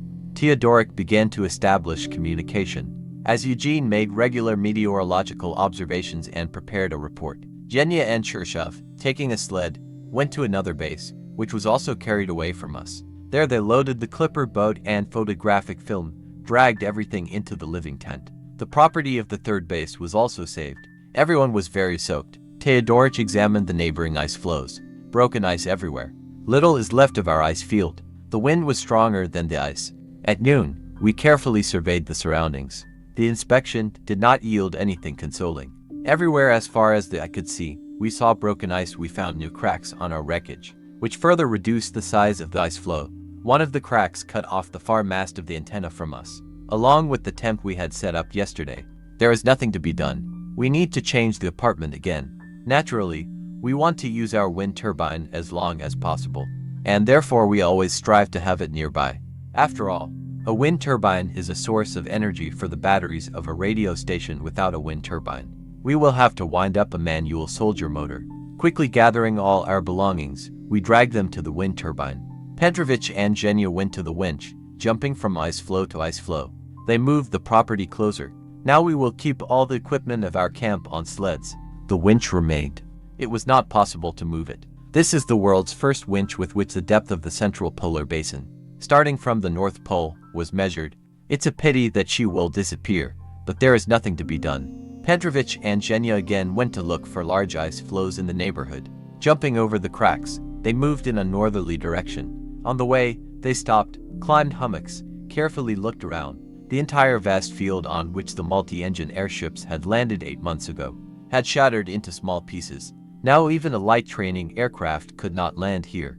Zhenya and Petya, returning to the camp, found a valuable find. One of the reserve bases, torn away from us, drifted among the ice fragments. I offered to take everything possible from there, load it on a sled and drag it to the camp. And so they did. 3 of us worked. Dmitrievich, Zhenya and me. Ernst set up a radio station in a new place and resumed communication with the Murmanettes. After transmitting the radiogram, he started the wind turbine to charge the batteries. In the evening we received a telegram from Moscow. Your telegram has been reported to the government. Everyone admires your courage and Bolshevik endurance at such a difficult moment for you. Everyone sends you warm greetings and is sure that in the heroic fight against the elements, the winner will be your brave team. The government has approved a number of new measures to provide you with great assistance. Taimur will come out third with Osteltsov. Murmanets has been instructed to break through to you. Yermak is urgently being prepared. I get off on the Yermak. Schmidt. It is difficult to convey in words the exciting feeling that seized all of us. We saw with our own eyes that in our country they take all measures, spare no effort and means when it is necessary to save the life of a Soviet person. To be honest, now we are more worried not about ourselves, but about the crew of the Murmanets. Of course, such a small and weak vessel as this motorized sailing schooner will not be able to break through the heavy ice bridges that block its way to our ice floe. But the order to be carried out, and the sailors will try to break through the ice. The Arctic is treacherous, and I don't want to save the crew of the Murmanets in the first place, and not us. But Ulyanov, an experienced polar captain, is unlikely to allow himself to be caught in an ice trap. Therefore, paying tribute to the courage of the Murmanets crew, we still look forward to meeting with such powerful vessels as the icebreakers Taimur, Murman or Ermek. 3 February. At night, Zhenya managed to catch the North Star, Capella, Vega and Arcturus through the breaks in the clouds. Zhenya said that, to his surprise, during observations, the stars do not shift from left to right, as usual, but in the opposite direction. What could this mean? It was difficult to imagine that the Earth suddenly began to rotate in the opposite direction. Then it became clear that our ice floe was to blame for everything. It rotated clockwise, and Eugene and his theodolite rotated with it. Nevertheless, Zhenya managed to determine the coordinates quite accurately. We woke up before the twilight of the day had yet begun. Zhenya calculated the results of his astronomical observations. The coordinates that he gave us were pleasing. We were carried even further to the south, and very soon we should see the sun. As we were moving towards it, we were sitting in a tent. A Primus stove was noisy on the radio table. The lid of a boiling kettle shuddered. In short, the atmosphere was almost completely homely. I took the diary and began to write down the events of the last 24 hours. There were a lot of them. In the morning, Pyotr Petrovich put his scientific materials in order, collected all the jars with samples taken in the North Pole area. At that time, Theodorich and I were engaged in the improvement of the camp. Ernst installed 3 masts for his antenna. The antenna had to be stretched at an angle. The size of the ice floe was no longer enough to stretch the entire length of the rope. of 70 meters. Then Teodoric established contact with the mermanettes. We have prepared 4 torches to illuminate our ice territory in the event of compression. In this telegram, sent at 16 o'clock, we reported. In the area of the station, the wreckage of fields with a length of no more than 70 meters continues to be broken. Cracks from 1 to 5 meters, splits up to 50. The ice floes move each other, the ice is 9 points to the horizon, and the landing of the aircraft is impossible within sight. We live in a silk tent on an ice floe 50 by 30 meters. We put the second antenna mast on another ice floe for the duration of communication. We have a 3-month supply. Equipment results. Greetings from everyone. Dmitrievich, driven by the desire to collect as much property as possible from the drifting bases, climbed up a high hummock, which stuck out on a nearby ice floe, and began to inspect the surroundings. He managed to find 2 bases with food and fuel, but it was impossible to get to them. They were separated from us by wide cracks. However, soon the ice floes became a little closer. We took advantage of this and hurried to our bases. Food supplies were quickly dragged along, demonstrating the wonders of acrobatics. They climbed over a wide crack and took out the sleds that lay near the hydrological tent. Sleds will always come in handy. Only the hydrological winch could not be saved. It's a pity. It got dark. Lunch was warmed up. We are all so tired that we have lost our appetite. After drinking tea, we went to the silk tent to sleep. I stayed on duty for the night. The moon appeared. This is a great joy for us. We really need light now, because in the dark you can fall into a crevasse. We had lunch, drank tea and cake. On the radio, we learned about government measures to help us. The Tamir had already left Murmansk. The small Murmanets tries to break through the ice. The Ermak is hastily repaired in Kronstadt. We sent telegrams to the families so that the relatives would not worry. Otherwise they would start thinking that we were dying here. We don't worry about ourselves or our families. I am reminded of the tragic record of Captain Scott, who, returning from the South Pole, agonized over who would provide for his family if he died. We have no such thoughts. The entire Soviet people, our party, our government care about us. At noon I left the tent and could not resist exclaiming joyfully, "Sun, at last!" At the horizon, the long-awaited red disk shone through the fog.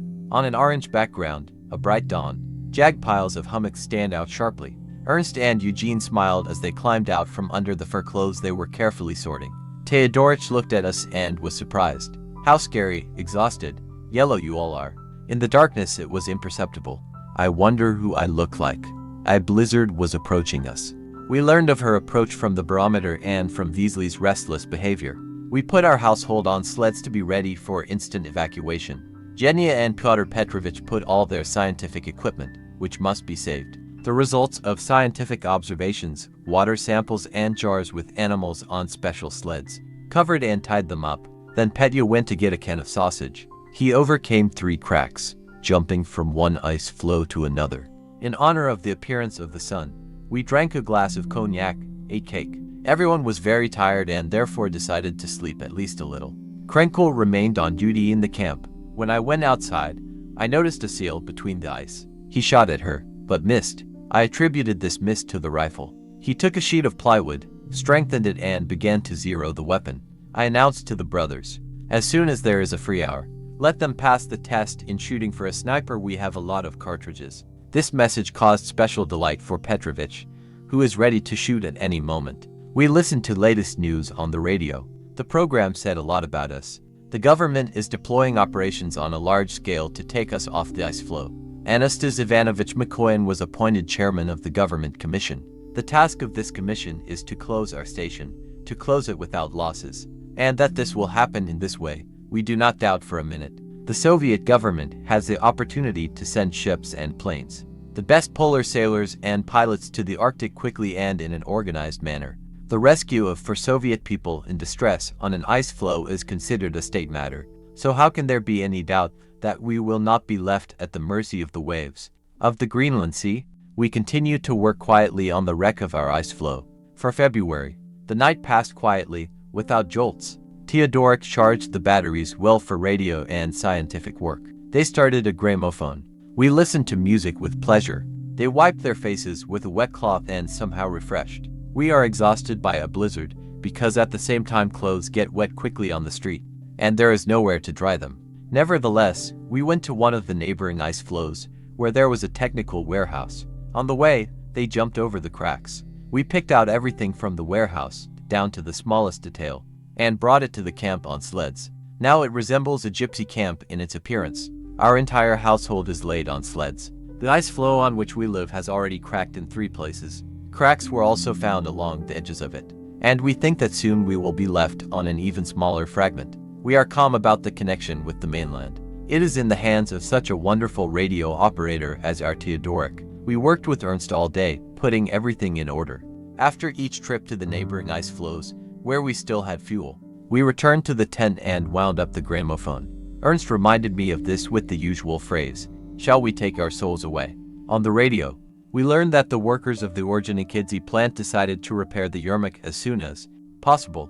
We have very meager reserves of energy in the batteries. We are tired, exhausted, but still we decided to send small correspondence to the newspapers. We need to calm down everyone who is worried about our fate these days.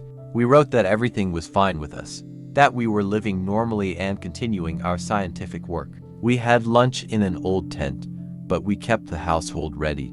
After lunch we took out all the dishes and Primus stoves from the tent. As soon as the wind subsides, we will build ourselves a snow hut. We are looking for a place for this construction.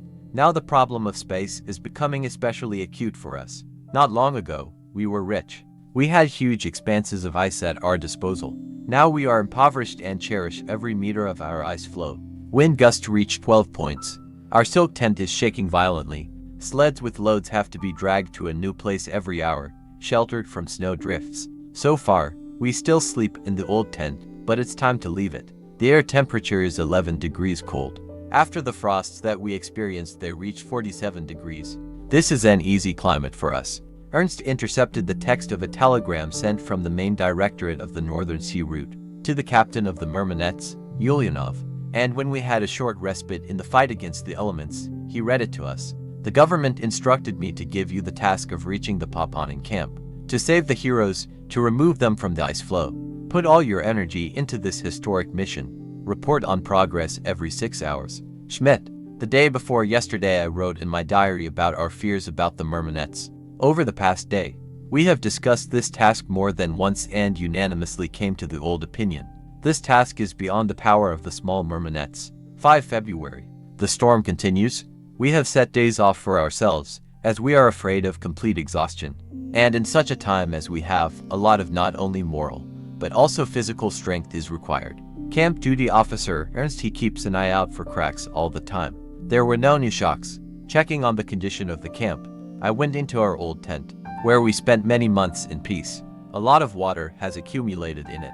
We are surrounded by large divorces. Our fragment of the ice floe is an island. Even waves appeared at the edges of the ice field. For breakfast there was caviar, butter and tea. At noon it began to dawn. I cleared the vestibule in the old tent from the snow. We got so used to it. It was so cozy here for 8 months, that it was a pity for the inhabited place. More and more water is appearing around us. The second clipper boat was pumped with air. We turned on the gramophone and listened to music for 2 hours, forgetting about the alarming situation, ice cracks and storms. I lay down, but could not sleep. The brothers set up a hairdresser's. They shaved, wiped their faces with a wet cloth and became unrecognizable. We haven't washed or shaved for more than a month. It's good that in such anxious hours our brothers take care of their toilet. It strengthens. Shirshov and Fedorov went on reconnaissance to find a way to the ice floes, on which our economic bases remained. As soon as the snowstorm subsides, we will move our farm to the tent. Through the snowstorm you can sometimes see the outlines of our bases. The moon appeared. It has become even smaller, but illuminates well. Using the moonlight, I surveyed the camp. He walked on the ice floe, felt the cracks. Now our constant motto has become the phrase, "Look and look." Krenkel stumbled and almost fell off the ice floe into the water. Once again I strictly ordered everyone not to come close to the edge of the ice floe and repeated, if any of the guys died, then it would be impossible for me to return to the mainland. The camp is noisy. The wind howls, the tent cracks, the antenna whistles. Fedorov calculated. In 68 hours our ice floe had passed 44 miles to the south and 20 miles to the west. In Moscow, obviously, they will not believe that the ice floe is moving at such a high speed. 6 February. Today is a day of major events. Krenkel woke us up. He was on duty. The hurry began. The ice floes crashed against each other with a crack and creak. Along the edges of our tiny fragment grew ice shafts. They consist of pieces of snow and thin ice formed in the cracks. The nearest rampart appeared next to us, 10 meters from the tent. Krenkel carefully examined the edges of our ice floe during each night walk. We are afraid that further compression may finally break it. Cracks between moving ice floes widen. We observed an interesting sight. Some parts of the camp were approaching us, then retreating. We saw how food depots floated nearby, cut off from us by wide openings. Once a hydrological winch approached us at a distance of half a kilometer, which we completely lost sight of. They wanted to get it, but did not have time. The winch was swept aside again, but we managed to save kerosene from one base. However, for this he had to show great dexterity. There was no yawning. If you miss a minute, the ice floe with the base will rush away. It seems that any ice-breaking steamer will be able to approach us in such rarefied ice. The openings are very large. We did not jump to other ice floes today, as we were afraid that we would be carried away and cut off from the camp. This is what happened to Weasley. He jumped onto a nearby fragment, which was immediately carried away by a rapid current with difficulty. We saved our beloved dog. We built a snow house, taking advantage of the fact that the wind has subsided. We decided to transfer property from floating bases to our wreckage. A clipper boat was prepared. Dmitrievich checked the kayak again. Detailed information about the situation in the camp was sent to Moscow. Fog is approaching. At the edges of our ice debris, we put black flags. This is for those on duty, so that they do not fall into the water when they walk around the camp. We agreed with each other that we would sleep without undressing. At the shout of the duty officer squeeze, everyone should immediately jump up and run out of the tent. We went to bed very late. Krenkel remained on duty in the camp. He came to the crack and was frightened. There was a bearded seal floating there. Noticing the man, the sea hare dived noisily. 7 February. A blizzard is raging again. The night was tense. Everyone slept without undressing. The compression repeated. The wind increased. The ice floe below us is constantly shaking. Tamir has already passed a third of the way to us. Now it lies adrift. Yermak is preparing to go to sea. Eugene calculated. We had marched 17 miles to the south in 24 hours. And this is with a weak wind. Therefore, there is a strong current here. The ice has now rallied but is not hummocking. We took advantage of this and again increased our food resources. We brought 3 cans from one of the bases, which accidentally approached us. We were sitting in our old tent again. Primus stoves were noisy. Steam was pouring out of pots. I was cooking dinner. They sat down with difficulty, putting pieces of percale and old shirts under them. There is water on the floor of the tent. You can only walk in galoshes. Ernst is now sitting in a radio tent. In a few minutes he should come. We make a desirable assumption. Perhaps he managed to listen to Moscow. We know that the Tamir, which is coming towards us, is struggling with a fierce storm. The Myrmidets is making its way through heavy ice somewhere near the island of Jan Mayen. We have heard that Leningrad workers are repairing the icebreaker Ermak at a fabulously fast pace. The country is coming to our aid. We are very excited about this. I would like to say to our friends on the mainland, don't worry, we will hold out. The barometer pressure drops. The wind is getting stronger. Apparently, we will have to go through rather unpleasant hours again. I think that the radio station should be loaded on a sled like Krenkel work at the sled. Otherwise, during a strong compression, he will not have time to assemble and stow the radio station. And it may sink. We protect the radio station more than we protect ourselves.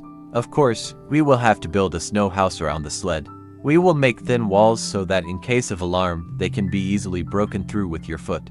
And pull out the station. Bent over in 3 deaths, Long Ernst crawls through the small door. His long-brimmed Melitza is tied with a piece of rope. Entering the tent, he first of all brings his hands closer to the Primus stoves to warm his cold fingers. Poor Ernst suffers most of all from the cold. He has to work on the key with his bare hand. After lunch, I was on duty at the crack. I thought that a seal or bearded seal would swim up to us. Fragments of an ice floe, on which there were shovels and pawns, proceeded past me. Krenkel noticed that these were the remains of the airfield. I loaded 2 sleds with food. Now we have a 3-month emergency supply. Still, it seems to me that this is not enough. But where to get food? It is at the bases carried away by the debris of the ice floe. Dmitrievich and Genya took a light sled, ropes and went to look for our bases. Krenkel persuaded me not to let them in. I thought about it and said, set off, but no farther than half a kilometer. They found one base, took out 3 cans and, jumping from ice floe to ice floe, dragged them to our camp. I opened one can, since I had to cook dinner again for several days in advance. When they sat down on the sled to rest, Dmitrievich took out a revolver, put a bottle in the distance and shot at it until he broke it. The wind is intensifying. Its speed reaches 18 meters per second. A blizzard begins. Krenkel contacted the Murmanets and transmitted the results of our meteorological observations. The Murmanets is trapped in the ice. How far he, the little devil, had climbed. For the 7th day we have been leading a nomadic lifestyle. But it cannot go on like this. It is necessary to build permanent housing. To hide from the wind, I climbed into my sleeping bag.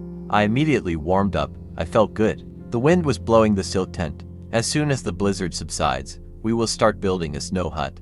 It's good that the ice behaves calmly and we can pay all our attention to fighting the wind. And this struggle is serious. Blizzard stubbornly wants to deprive us of shelter. A thin silk sleeping tent suddenly turns into a huge bubble, trying to break away from the ice floe. The sturdier canvas tent of the radio station was also completely loose. Puffy clipper boats, inflated with air, sometimes jump on the ice. They would probably have flown far away from us if we hadn't tied them to stakes, driven into the snow beforehand. 8 February. At 1 o'clock in the morning, I took duty from Genya. Climbing into his sleeping bag, he slept soundly, despite the howling of the storm. A fierce storm broke out. Gusts of wind overturned the loaded sled several times. It seemed that the tent with the radio station was about to be carried away from us. The duty was restless. Many times I put the sled in its place, strengthened the radio tent. Ernst replaced me. I pulled off my militsa and was just about to climb into my sleeping bag when I heard Teodorich's voice full of anxiety. Rather, to help. A storm breaks the radio tent. I was the first to jump to my feet, grabbed the militsa, ran out of the tent, but the wind tore it from my hands and dragged it to the crack. I barely had time to catch up with her. Putting on the militsa, he ran to Teodoric. Genya arrived in time. Lying down or on our knees, the wind was knocking us off our feet. Genya and I held the canvas that was coming out of our hands until Ernst climbed inside the tent and folded the equipment of the radio station. When he came out, we pulled out the last fasteners, and the tent ceased to exist. On the edges of the fluttering canvas, we piled heavy trunks, bales, boxes. At these moments, it seemed that the strength of the wind had reached the maximum possible. There was still a lot of time before dawn. Pyotr Petrovich, having walked around the ice floe, said that there were no new cracks and hummocks yet.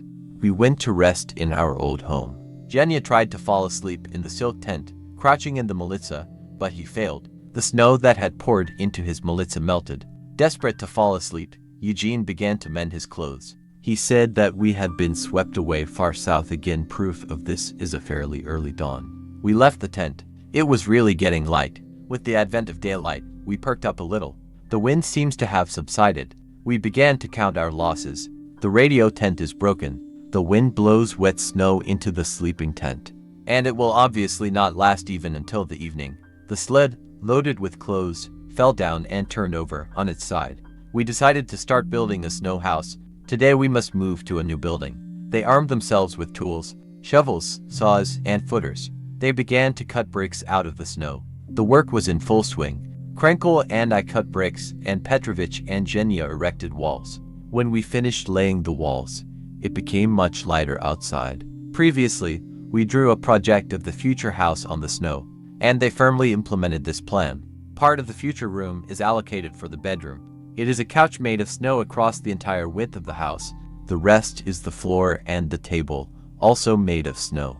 When the walls were built, we put poles and tents on top, covering them with a bush of canvas. It was the ceiling. The entrance hole was closed with a piece of percale. That's all the simple structure of the new snow palace. When it became even lighter, Ernst suddenly shouted excitedly, "Earth! Land!" We turned in the direction he was pointing and saw high mountains. For the first time of the 9-month drift, in front of us, although far away, there was solid ground, the sharp spires of the mountains of Greenland. We shouted hurrah. From that moment on, all our conversations and thoughts revolved around the mainland. How I want to feel my native land now, to stand on it. It is a pity that today is a cloudy day and the shores of Greenland are not clearly visible enough. The wind subsided. After the excitement we had experienced, the snow house seemed to us a comfortable and unusually spacious palace. We had dinner, never ceasing to admire our new home. It was time to go to bed. Before the long-awaited rest, Genya left the house and once again made an astronomical determination. The moon shone through the thin clouds. Moonlight illuminated the hummocks surrounding our ice floe. We had a light snack before going to bed and began to climb into our sleeping bags. Genya remained on duty. He went out and did not have time to walk a few steps when he clearly distinguished 3 bears ahead. With a light kick he woke up easily. Startled, the dog rushed to the bear company and barked, "Dmitrievich, guys, get out. Bears have come to us," Eugene shouted. Ernst did not believe it and replied angrily, all right, leave it alone. Hurry up here." "Honestly, bears?" Eugene urged. I jumped out of the house and only for stockings. Indeed, the bears were close. Our rifles, as always, stood loaded at the entrance. Genya handed me one of them, whispering, "Shoot, shoot." With a few shots, I killed all 3 bears. Beasley remained unharmed, although he was always confused among the bears, preventing me from shooting. It was the first successful hunt in 9 months. Genya and I were busy with bears until 1 in the morning. We skinned them. Ernst could not participate in this work. He had to conduct night meteorological observations and transmit a report by radio. We did not allow him to get his hands dirty. We are all very happy about a successful hunt. The herds will have fresh meat. We haven't eaten it for a long time. So, today is full of extraordinary events. The storm subsided, we saw the land, built ourselves a snow house, killed 3 bears. It's a pity that there is no reliable radio communication with the mainland. Imagine how worried they are about us there. But in the morning we will definitely set up the radio station, report that we are alive, healthy and continue our scientific work. We received a message that yesterday the icebreaker Merman went to sea from Murmansk and headed for our ice floe. It is commanded by an experienced polar captain, hereditary Pomer Ivan Fedorovich Kotsov. On board the Merman there are 2 light aircraft, the Ski R-5 of the pilot Cherevikny and the amphibian SH-22 of the pilot Karabanov. February 9th to 10th. The weather is beautiful for the 2nd day. The night passed calmly, quietly. The moon is shining, the ice shines in the moonlight. The stars are clearly visible. Genya told us the new coordinates of our station. 72 degrees 6 minutes north latitude and 19 degrees 30 minutes east longitude. In 2 days we covered 57 miles. Who would have thought that the ice floe would be carried so quickly? At night, Genya was on duty in the camp. Now he was replaced by Petrovich. Taking advantage of the good weather, we set up our camp. Yesterday Ernst and Petrovich had firmly tied all the radio equipment to the sled, the transmitter. Batteries and switchboards are fixed in the operating position. Now, in order to move the radio station to another place, you do not need to disassemble it and make switches. Genya and Petya transported to more cans from the wreckage of ice floes that had torn off our field during compression. Now an almost 5-month supply of food and fuel has been collected on the ice floe. The ice is still at rest. The cracks are covered with young ice, which gradually fastens all the ice floes into one hole. The mountains of Greenland are even sharper and clearer. When you look through binoculars, individual rocks and ice cliffs are well outlined. Today I photographed the camp. A snow house was built for the radio station. It would have been difficult for Ernst to work in the wind. The house easily fits a sled with radio equipment. The sled can be easily pushed out of the house by breaking the front wall, made of very thin snow tiles. Eugene again took up his magnetic observations. We had a very hearty lunch. We sat on a couch in a snow house, inhaling the aroma of roast bear meat. I prepared a large saucepan. I thought that it would be enough for 3 days. But the guys kept asking, "Give me more, Dmitrievich. Add more." I am overweight. Everyone ate fresh meat with pleasure, and soon the pot was empty. "Yes, your bear meat is delicious," said Pyotr Petrovich. "What should she be?" I asked. You see, in 1935 on the Krasin we were constantly fed with bear meat, and I was disgusted with it. "And you did well," Shirshov explained. Petrovich's praise pleased me. I never expected that I would make a good cook. The air temperature is 19 degrees below zero, in the house 12 degrees below zero. This, of course, is a little cold, but our clothes do not get wet from dampness. The moisture has completely exhausted us. There is nowhere to dry our fursuits. The pressure of the barometer rises, and this is encouraging. Maybe nature has decided to give us a little respite. I announced to Petrovich that, fulfilling my old promise, I was giving him the skin of the killed bear. On the radio we were informed that the Yermak had entered the Kronstadt roadstead, was eliminating the deviation, and in the evening it would set sail. Is it possible that our ice floe will soon be in such an area that the Yermak will be able to approach us? However, there is nowhere for planes to land here. There is no platform, only ice debris. Petrovich says that the ice is beginning to freeze. Maybe a large ice field will be formed and it will be possible to clear it for an airfield. However, it is very difficult for the four of us to do this. The ice continues to freeze. You can't see the water all the way to the horizon. The entire ice mass drifts without jolts. Zhenya calculated our new coordinates and said, "We've walked another 10 miles. Petrovich was on duty at night. The moon was shining brightly. There was such good visibility that Chershov could even distinguish the shores of Greenland. By the end of the night, Petrovich was replaced by Krenkel. Soon I got up and prepared breakfast. Krenkel called the ice-breaking steamer Taimyr by radio. We are glad that a Soviet ship is approaching us. Perhaps with the help of its radio operators, we will be able to improve communication with the mainland." The Taimyr reported that the vessel was in the zone of a strong storm, lying adrift. On the ship, it was decided to lower the plane until the Ice Floe at the first opportunity and begin flights to our camp. Now we will regularly keep in touch with Taimyr until Yermak arrives. Theodoric cannot work with all the ships. We have a very small supply of electricity. In addition, Ernst has to work in the air. Every 10 minutes he goes to warm his stiff fingers. If he forgets to do this in a timely manner, he then has to wipe his hand for a long time. Krenkel listened to the Moscow radio stations. The weather forecasters promise us good weather, but the long calm does not suit us either.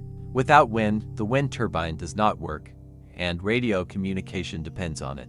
When we returned to our house after work, we saw that a thick layer of frost appeared on the sleeping bags. This was again from our breath. He played chess with Petrovich and Krenkel.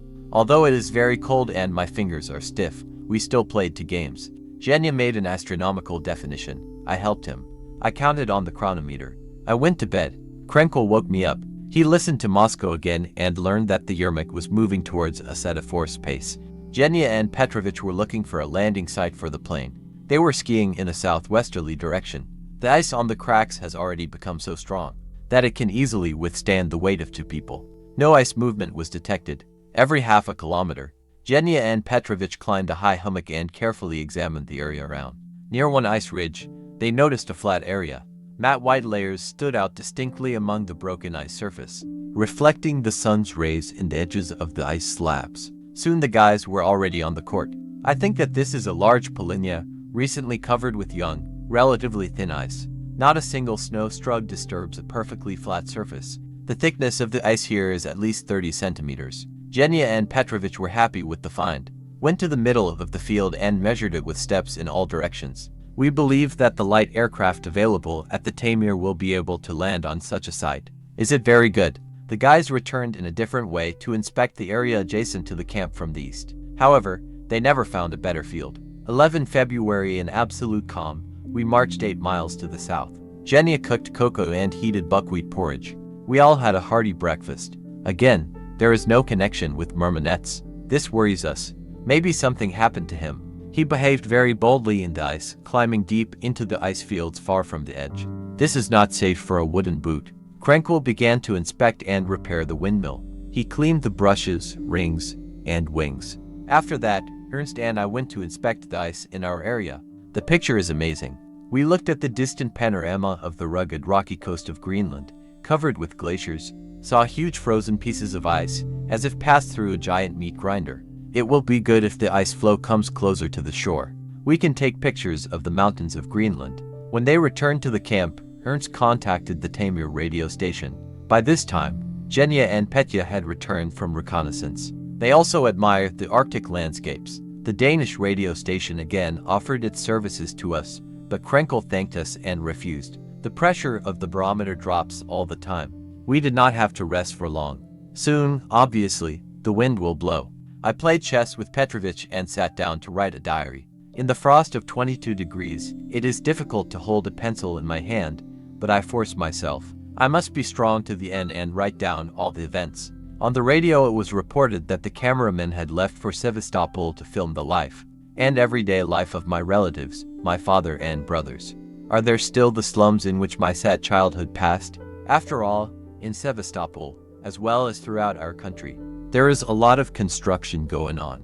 The cameramen also went to Dnepropetrovsk, the homeland of Petro Petrovich. The moon began to hide from us. The clouds cover it. This is a shame, because without the moon it is difficult for us to work. On the mainland, they say that the moon is only for lovers. but we need it here even more. 12 February. The night passed in complete calm. In the morning, Theodorich roused everyone up with a shout. Fire on the horizon. I doubted the correctness of his discovery, but still got out of the bag. The fact is that such lights on the horizon have already confused us 3 times, and it always turned out that these are stars close to the horizon, accidentally peeking out in the breaks of the clouds. Stars can't burn for an hour and a half in one place. Ernst urged me. I've been seeing this fire for a long time, but I still doubted. I didn't want to wake me up. Look, Dmitrievich, in my opinion, this is the searchlight of the Taimyr. Dmitrievich and Genya woke up. We got out of the tent and saw a light in the east. Eugene pointed the theodolite at him and confirmed. It's not a star. Until now, we had imagined the ships coming towards us only as points on the map. How pleasant it was to see the spotlight now. On the Taimyr, it was as if they sensed our mood and began to move a searchlight along the horizon. Ernst reported on the radio to the ice-breaking steamer that we saw her fire. On the Taimyr, our message caused general rejoicing. We have a very good ship, very strong, the captain of the Taimyr told us on the radio. I hope to come closer to you. See you soon. We agreed with the Taimyr that we would light a torch in the evening, and the ship would answer us with a searchlight. I went with Krenkel to a high hummock, expecting to see the smoke of the Taimyr.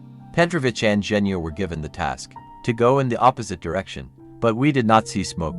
The Yermak, as we were told on the radio, is breaking through the ice of the Gulf of Finland. I cooked dinner on a Primus stove, but the burner is bad. Therefore, I finished my culinary business on a blowtorch. At lunch, we warmed up and calmed down, otherwise everyone was shaking from the cold. As agreed with the Taimyr, I lit a fire.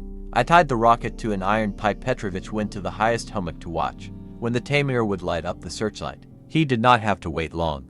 A fire flared up brightly on the horizon.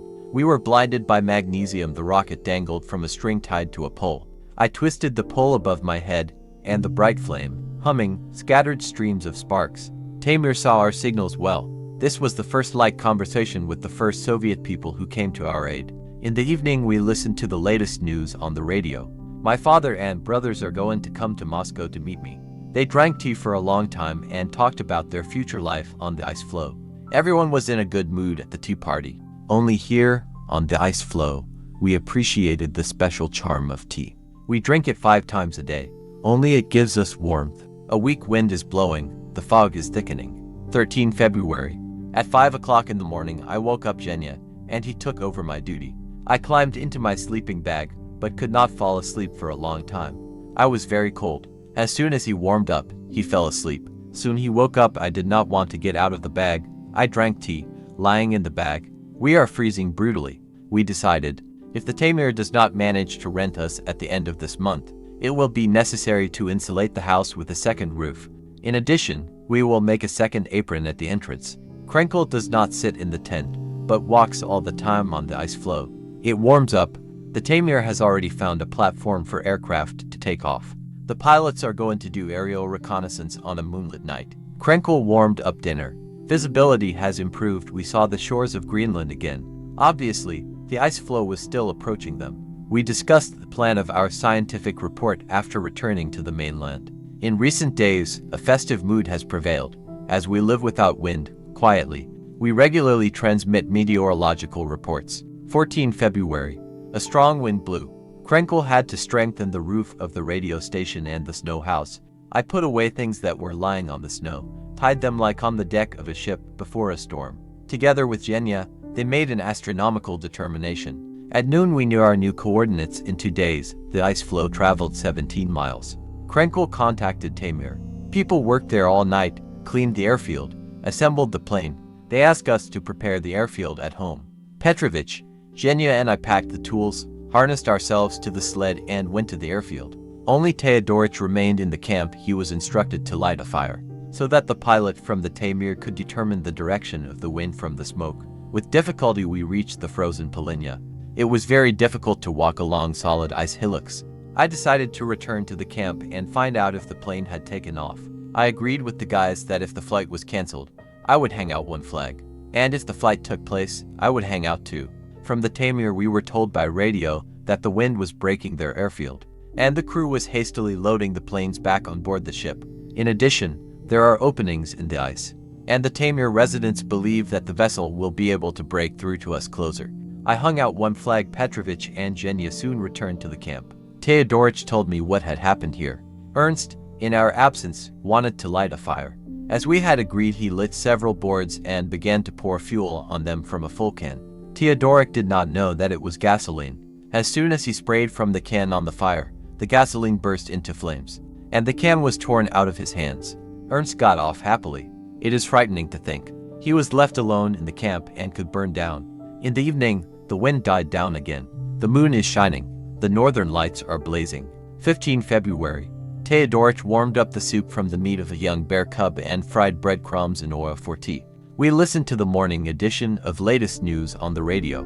It was reported that major foreign newspapers devoted leading articles to our expedition. The public of foreign countries shows great interest in the operation of the North Pole Station. Genya made an astronomical definition. In a day, in complete calm, we walked 9 miles. Our coordinates are 71 degrees 13 minutes north latitude and 20 degrees west longitude. On the Taimyr Peninsula, they are trying to start flights again. Pilot Vlezov wants to fly to us for reconnaissance. The plane is already ready, the engine is working. We went to the airfield, and Krenkel stayed in the camp. We had not yet had time to catch our breath at the airfield. After continuous jumps from hummock to hummock, when Petrovich heard the noise of the engine, hurriedly they began to set flags. I climbed up a large pile of hummocks, watched the horizon with binoculars, but did not find the plane.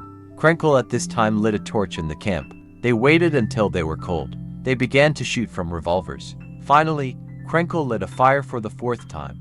Again I heard the distant dull noise of the engine, but I did not see the plane. It became clear that the pilot Vlezov did not find us. Krenkel contacted the Taimyr by radio and received full information from there. It turned out that the pilot Vlezov had indeed flown out twice for reconnaissance, but did not find our camp and, getting into thick clouds, landed at the side of the ice-breaking steamer Merman. In addition, pilot Cherevikny from the Merman also flew out for reconnaissance, but has not yet returned. The fog began to thicken. Everyone gathered in the camp. We agreed with the Taimyr residents that they should not be in a hurry, not to get into trouble, to look for divorces. We need to take all the valuable equipment from the Ice Floe. Every little thing at the North Pole Station will be useful for the Arctic Museum. It is necessary that the ships come closer to us, since the transfer of the camp by plane is a very long and difficult operation, associated with a certain risk. Today it is only half a degree below zero. It is snowing. The walls of the snow house sank. Drops of water fall from the canvas ceiling onto the palms. Our malitzas and costumes are completely damp. It turns out that a lot of moisture has accumulated in them, but in the cold they become hard, and therefore we do not feel damp. 16 February. Pilot Cherevikny, who flew out on reconnaissance, has not yet returned. He made an emergency landing somewhere. In the morning, Genya and Petrovich asked to be allowed to go in search of Cherevikny, but since the fog was thickening, I categorically forbade the guys to go on a hike. The temperature rises, water flows from the walls all the time. During lunch, you have to sit in raincoats, but they do not help either. Drops from the canvas ceiling fall behind the collar. From the Taimyr it was again broadcast on the radio that pilot Cherevikny was still missing. We are very concerned about this. At noon it cleared up a little, and I allowed the guys to go in search of Cherevikny's plane. Genya put the camera in order, and Fedorov and Chershov set off on a course to the east. I stood at the tent and watched them all the time through binoculars. Suddenly I heard the noise of the engine and shouted joyfully, "Ernst, the plane!" Krenkel immediately lit a torch. Vlezov's small plane appeared over the camp. I started taking pictures of him. Pilot Vlezov made 2 circles over the camp and flew to the airfield. I ran there. From us to the airfield is 2 kilometers. I did not have time to run even a kilometer, as Vlezov had already landed. The pilot got out of the plane and went to meet me. It is difficult to describe the feeling of joy and excitement that we both experienced. During the meeting, Vlezov was the first person who visited us after the departure of the planes. That brought the expedition to the North Pole, and more than 8 months have passed since that time. We met halfway, threw ourselves on each other's necks, kissed. Both of them could not speak from excitement. I put my head on his shoulder to catch my breath, and he thought I was crying. Vlezov raised my head and said, "Well, what are you talking about?" "Well, calm down," I said. Nothing. Why are you worried?" We stood like this for several minutes and could not speak from excitement and joy. Then we went to the airfield. Navigator Dorofeyev remained there. We kissed him too. Vlasov took out a box with tangerines and beer from the plane. "This is a gift from the people of Taimyr," he said. I thanked him. Then he handed me a packet of letters from my truth-telling friends. This was the first mail received by Pump since the day of departure from Moscow. Vlasov said that he accidentally stumbled upon our camp. He was looking for Cherepikny's plane and saw our location from a distance. I did not want to delay Vlasov's plane for a long time. The engine was running at low speeds. Night was already approaching. Although, I must admit, at the same time I did not want to let go of a man who had recently been to Moscow. Vlasov suggested that I begin loading the camp's property and transferring it by plane to the ships. I categorically refused and said, "Until you find Tayo, you don't need to come to our camp anymore." He grinned and answered, "I promise you, Dmitrievich, that I will find Cherepikny. I promise you firmly." We kissed again. I warmly said goodbye to him and Dorofeev. Soon the plane was already in the air. I immediately felt some kind of fatigue. I wanted to sit. He went to the hummock, took off his fur shirt and vest, threw them over his shoulders, picked up a box with tangerines and beer and slowly wandered towards the camp. When he returned, he told Ernst about his meeting. Soon Eugene and Petrovich also came. They found nothing. They were let down by some black dot that appeared in the distance. Only when they came closer, they saw that it was a winch that had been swept away during the compression of the ice. Krenkel and I agreed not to tell the guys that they had brought us a gift, and in the afternoon to unexpectedly serve beer and tangerines. As if in passing, I started talking about the fact that it would be nice to get beer for dinner or tangerines instead of sweets. Pyotr Petrovich laughed and answered, "Yes, that would be nice. But we will have to wait until Leningrad." For some reason, Zhenya immediately sensed something suspicious in my conversations and ruined the whole idea. He began to feel our sleeping bags and, of course, found the beer bottles lying there. After beer, we began to try tangerines. In the evening, the command of the Taimyr offered to film our camp with the help of airplanes. I categorically refused and repeated, "We need to look for Cherepikny. Until you find it, you don't need to come to us." Today, Zhenya determined from the instruments that the ice floe was swaying. In his opinion, this is because a swell comes to us from the east. Now it is 15 degrees below zero, the moon is shining well. I think anxiously about the pilot Cherepikny. Does he have food, warm clothes? Did he take a gun with him? 17 February, illuminating their way with searchlights. The icebreakers Taimyr and Merman moved to another place at night. It seems to me that they are very close to us.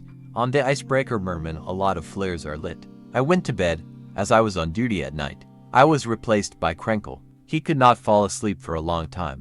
The laundry had not yet had time to dry after going to the airfield. I asked Teodorich to cover me with something. Ernst brought his Milica.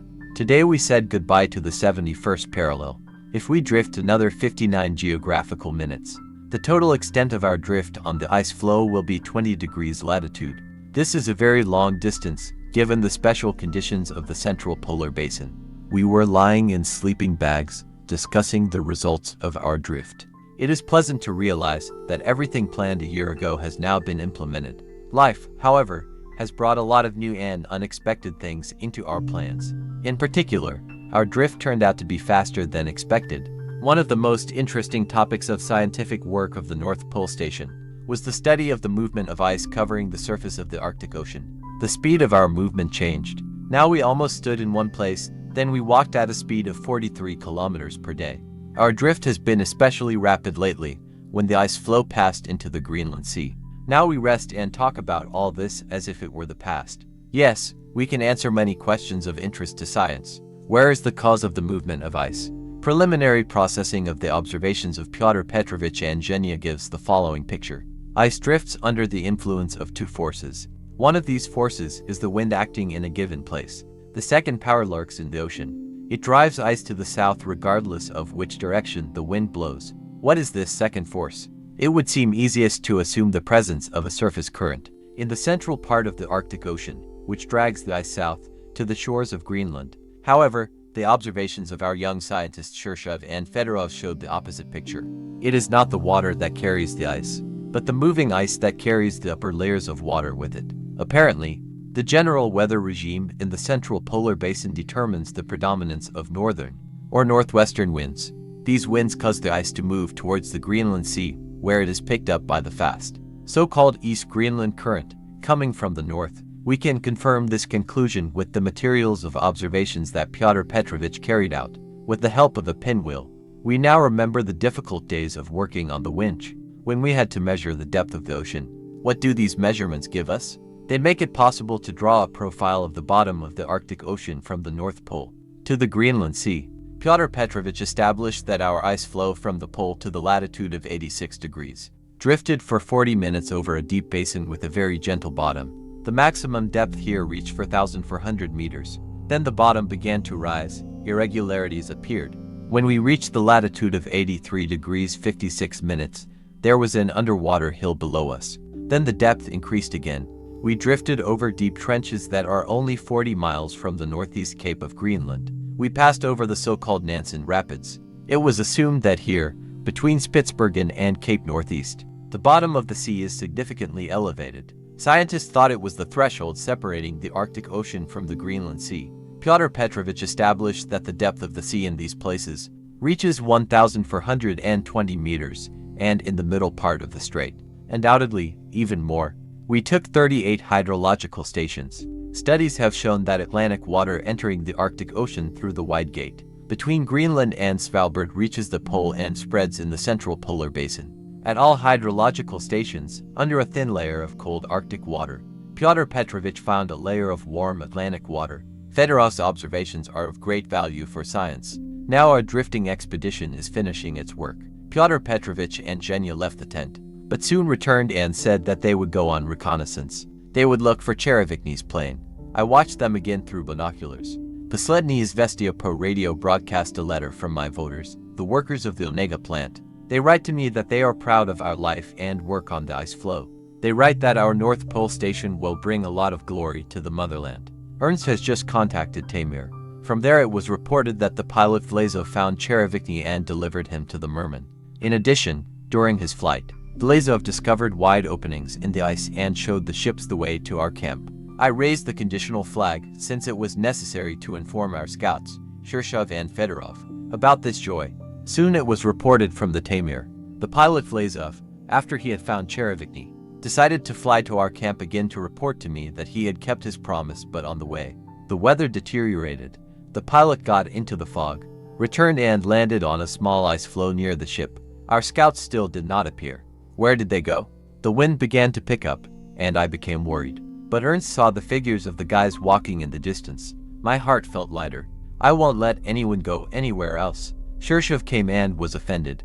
Why did they raise the flag if there was no accident? We agreed to raise the flag only in cases when there was some kind of accident in the camp. Until now, we have not had to resort to this conventional sign, since in difficult moments we have always been together. But now it was the only way to quickly return the guys from reconnaissance. Zhenya and Petrovich told about their journey. They saw many ice areas suitable for landing planes. Far from the camp, they found traces of our farm, scraps of percale, boards and stakes, which served Fedorov as landmarks in astronomical determinations. Our scouts were tired and immediately went to bed. 18 February. I handed over my duty to Zhenya. He took advantage of the appearance of stars and made an astronomical determination. Our new coordinates are 70 degrees 54 minutes north Sprats and 19 degrees 50 minutes east longitude. That night we all slept badly. The nervous tension of the last days is taking its toll. I played chess with Krenkel. Then we left the tent. I armed myself with binoculars and began to look at the horizon. Suddenly I saw smoke, and after a while I saw a steamer. Masts, chimneys. He called the guys and shouted, "Come here, you can see the steamer." I lit a fire and raised a flag over the hummock. Therefore, if they are already approaching us, we will soon be among our relatives. We listen to latest news on the radio. Our work is highly appreciated abroad. The newspapers write that a grandiose drifting expedition in the central polar basin is coming to an end. We have calculated that the ships will soon come out into clear water and will be able to moor at the edge of the ice, which is 2 kilometers away from us. Pyotr Petrovich and Zhenya began to shave. In a hurry, they cut themselves. Fedorov suffered especially. Krenkel and I postponed shaving until morning. In the evening we saw 2 bright spotlights. At 1 o'clock in the morning, Eugene calculated that we were carried 7 miles to the south. We lit a large torch. From the Tamir we were told on the radio that they could see our fire well. There is an extraordinary joy there. The decisive hours are coming. we must part with the ice floe, which conscientiously held us for 9 months. Although the ice field has broken in recent days, even a fragment has served us faithfully. With warmth we think of our cold ice floe. To be honest, I really did not want to be taken off the ice floe by planes. You can't carry much on an airplane. And we decided to take all the equipment and gear with us, even the remaining food. The radio station is of particular value to us. Meteorologists and forecasters all over the world can be grateful to it. 4 times a day we transmitted weather reports in the central polar basin.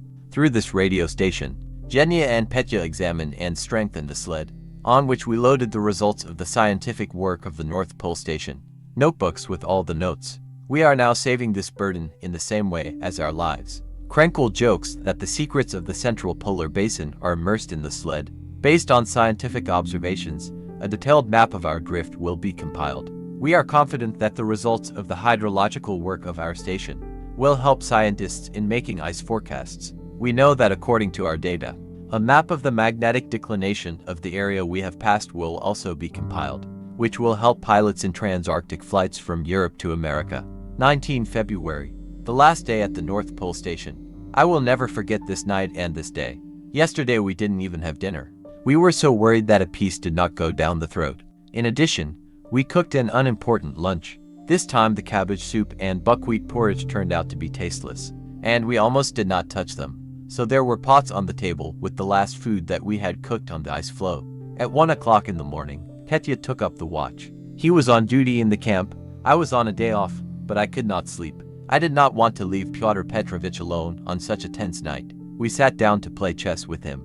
Every half an hour we left the tent and looked to see if a piece of ice floe had come off. The width of our ice floe was only 30 meters. In addition, it burst in for other places. We regularly inspected the cracks in order to have time to take out our valuable cargo, laid on the sleds in case of ice movement. Everything went as usual. Eugene made meteorological observations. Ernst transmitted the report to the Tamir. I lost 4 games of chess to Petya. Leaving the tent, we saw the beam of the searchlight resting on the sky. Then the searchlight began to wander along the horizon. They groped for us, but could not find us. We ran to the hill. I grabbed a can of gasoline on the way. Tearing off their fur shirts, they poured fuel over them, put them on sticks and set them on fire. Twice they made a fire made of rags, old furs and felt boots doused with kerosene. It burned magnificently. The flames rose high. Beasley behaved very badly at night. As soon as the silvery beam of the searchlight penetrated in our direction, the dog began to bark furiously. My nerves were so excited that I could not bear this furious barking. Catching Beasley, I squeezed him between my knees and he fell silent. But as soon as I let the dog out, he ran to a nearby floe, and there, feeling perfectly safe, began to bark again until the searchlight went out. At 6 o'clock in the morning, Krenkel took over. There were stars in the sky, and Genya made an astronomical determination. I slept only 3 hours, but I felt fresh. Only his heart was beating anxiously, often dying. At noon, I wanted to start making meteorological observations, but I received a radio request from the ships. Give me lights, torches. I was indignant. All night long we had been burning gasoline, kerosene, and they were still demanding fire. What are they doing here, Baku, or what? I said to Theodorich with annoyance. After all, we lit the lights. At 1 o'clock in the afternoon the steamers were smoking with might, and Maine they were already very close. I decided to put myself in order. He began to shave. My hands were trembling with excitement. He cut himself. Blood flowed. I looked at myself in the mirror. Horror. After all, we haven't washed since the new year. Hands like a chimney sweep. I tried to rub them with snow, but only smeared the dirt. They did not become cleaner.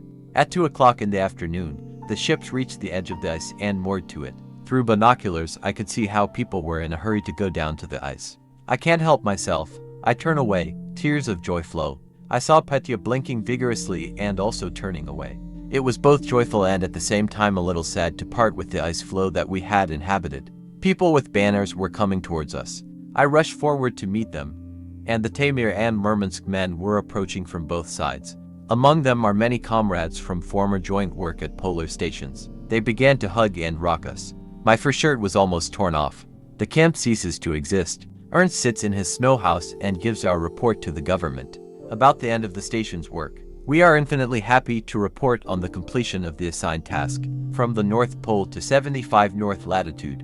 We have carried out all the planned studies and collected valuable scientific material on the study of ice drift, hydrology, and meteorology, made numerous gravitational and magnetic measurements, and carried out biological studies. From the 1st of February, when our field broke into pieces at 74 degrees, we continued all possible observations in these conditions. They worked confidently, not worrying for a minute about their fate. They knew that our mighty motherland, sending its sons, would never leave them. The warm care and attention of the party, the government, and the entire Soviet people to us continuously supported us, and ensured the successful conduct of all our work. At this hour, we leave the ice floe at coordinates 7054 north, 1948 west, having covered more than 2,500 kilometers of drift in 274 days.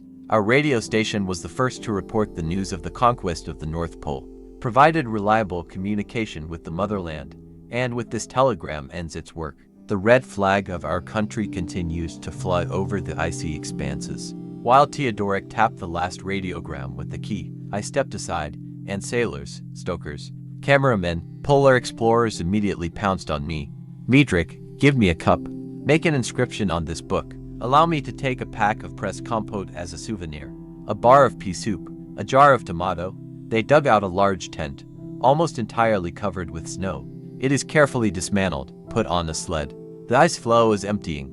I say goodbye to the ice floe, walk around it. I must confess that I was sad to leave the ice floe on which we had lived for 274 days. She turned out to be so hardy, hospitable. Ernst came out of the snow house of his radio station. He has just conveyed everyone, that the radio station Uppel ended its work in the central polar basin. We destroy the snow walls of the radio station, take out the sleds, and say goodbye to the camp for the last time. Let's go to the ships. The flag of the Usser flutters on a snowy hill. It was I who hoisted the flag of our motherland on a high hummock, strengthened the flagpole. We leave the flag. It will continue to drift across the sea until the ice floe melts. I returned, strengthened the flag even better so that it would not be torn off by the wind. According to the unwritten maritime tradition, the captain is the last to leave his ship. I was the last to leave the ice floe. It was both joyful and at the same time a little sad to part with the camp, where 9 unique months had passed. I wanted to say, goodbye, ice floe. You faithfully served the Soviet people. Goodbye, Arctic. We will meet again in the near future. The North Pole Station ceased to exist. I'm already on the Merman. I got here by draw together with Ernst. I am sitting in a cozy cabin, writing the last lines, leafing through the notebooks of my diary. And it seems to me that I have not yet left the ice floe, that I am having a dream, sweet, joyful. But this is not a dream. I am on board a Soviet ship, among friends, among dear Soviet people. Conquest of the North Pole. Afterward, the book Life on an Ice Floe is a diary that was kept during his life and work at the drifting polar station North Pole by its boss Ivan Dmitrievich Papanin. The book was an extraordinary success in our country and abroad. In a short period from 1938 to 1941, 4 editions of I.D. Papanin's diary were published in our country. The book was translated into the main languages of the world and published in the USA, England, France, Poland, Hungary, Italy, and other countries. Each era gives birth to its own heroes, and for that time, the work of the 4 polar explorers at the North Pole Station was a manifestation of the highest heroism. It was a feat in the name of science. The huge contribution to the study of the central polar region by the North Pole Station was unanimously recognized by the entire world scientific community. Papanin and his comrades turned out to be the heroes of the final period of the Age of Discovery, when the last blank spots on the world map began to be erased in the most inaccessible areas of the globe. The North Pole 1 station, the prefix number appeared later, when the subsequent drifting polar stations North Pole began to operate in the central polar basin, marked a new important stage in the study and development of the Arctic by the Soviet people. Following the marginal Arctic seas, through which the northern sea route runs, it is the turn of research of the central part of the Arctic Ocean. As subsequent events showed, an absolutely correct way was chosen for this. Data collection at a long-term scientific station located in the high latitudes of the Arctic. And since no land was found there, it was necessary to take a justified risk. The creation of this station directly on drifting ice. If now the participants of air expeditions and drifting stations of the North Pole, flying to the central Arctic, know in advance what can await them there. Then in 1937 the Papanins went to this world's first ice drift in complete obscurity. The central part of the Arctic Ocean was at that time an area full of mysteries and secrets. We highly appreciate the feat of the American traveler Robert Pirp, who in 1909 discovered the North Pole on a dog sleigh accompanied by 5 companions for Eskimos and a Negro Winson. But the scientific significance of this outstanding event was not great, since our Peary's journey to the pole was undertaken primarily for the sake of a sports record. To be the first to reach this cherished geographical point, the Soviet polar explorers had a completely different task: to reveal the secrets of the nature of the center of the Arctic, and they brilliantly coped with this task. One has to be amazed how such a small team, only 4 people, was able to carry out such a huge amount of scientific observations. How much effort and time it cost them, we find out by reading page after page of Papanin's diary. The author writes more than once with a sense of great admiration, and even surprise about the extraordinary diligence and insatiability in the work of his comrades, young scientists Shirshov and Fedorov, radio operator Krenkel. In passing, it can be said here that the same selfless service to science and selfless dedication to work became a tradition at all subsequent drifting stations in the central polar basin. And this is a characteristic feature in the work of polar explorers. What achievements marked the drift of the first North Pole station? Apart from proving the possibility of living and working for long periods of time on ice, the station staff collected unique scientific material for that time, which for the first time in history made it possible to tear off the veil of mystery over the North Pole area and obtain reliable data on the nature of this area and the processes taking place there. The station's scientific program included regular observations and data collection in meteorology, hydrology and hydrochemistry, measurement of ocean depths, taking soil and hydrobiological samples, magnetic and gravitational measurements, astronomical determinations of ice flow coordinates, and measurement of atmospheric electricity. For 9 months, the world's northernmost meteorological station operated in the Arctic, which regularly, 4 times a day, transmitted weather reports to Moscow by radio. These reports were used in the compilation of maps and weather forecasts. And what about the weather itself in the polar region? Before the operation of the SP1 station, there was no consensus among scientists, but the majority adhered to the concept of the presence of a cap of cold air, with a constant area of high pressure over the North Pole area. Observations of the SP1 station showed that there is quite an active cyclonic activity in this area, and the average monthly air temperatures turned out to be relatively high. The station SP1 refuted the previous idea of the extreme poverty of life in the high latitudes of the Arctic. Papanin and his comrades observed birds even in the North Pole area, and then birds visited their ice floe more than once in the following days of drifting. Polar bears visited the Papapins at 88 degrees north latitude, and a day later the polar explorers spotted lactic in the Polinia. Shershov's planktonic nets brought abundant collections from the depths of the polar ocean, even in the pole area. And in the summer months the ocean waters were filled with phytoplankton and teemed with mollusks, larvae, crustaceans, and jellyfish. Different species of zooplankton were delivered by the network, even from depths of 3,000 meters. The participants of the SP1 station made an important conclusion: that the layer of ice covering the surface of the ocean is not an obstacle to the penetration of light into the water, as some scientists believed at the time, and, therefore, enough light penetrates through the ice, which is necessary for the development of plankton. Of particular interest are the oceanographic observations carried out during the drift of SP1, the collection of data on the hydrological characteristics and chemical composition of water masses at different horizons, on surface and deep currents, ice drift, bottom relief, and composition of bottom sediments. The processing of the hydrological stations taken by Shirshov introduced a lot of new knowledge about the structure and dynamics of the waters of the Arctic Basin. Prior to the start of work on the North Pole Station 1, it was known that F. Nansen, during the drift of the Fram, discovered the penetration of waters with positive temperatures into the high latitudes of the Arctic Ocean from the Atlantic Ocean.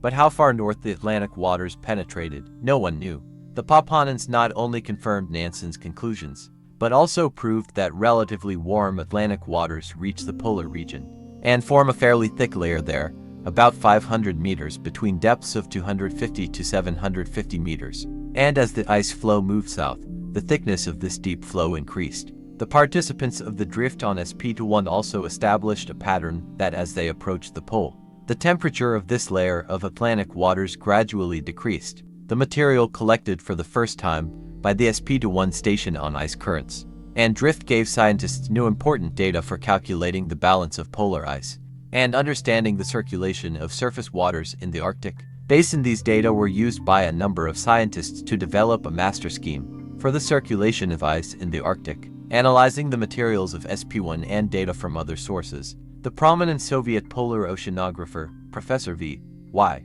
Weiss, came to the conclusion that the East Greenland current carries about 10,000 cubic meters of ice annually from the Arctic to the North Atlantic, and calculated the speed of this current. Very interesting data were obtained for the first time on the mechanism of wind action on the ice, and on the upper layer of water, as well as on the currents of reverse currents at depths from 50 to 150 meters. Periodic fluctuations in temperature and salinity, found at depths of 250 meters, reaching a significant value, gave reason to conclude that internal waves, possibly of tidal origin, passed through this intermediate layer. New important information was obtained about the relief of the bottom of the Arctic Ocean, along the route of the drift of the SP-1 ice floe. In the area of the North Pole, the depth of the ocean was measured for the first time. It turned out to be equal to 4,290 meters.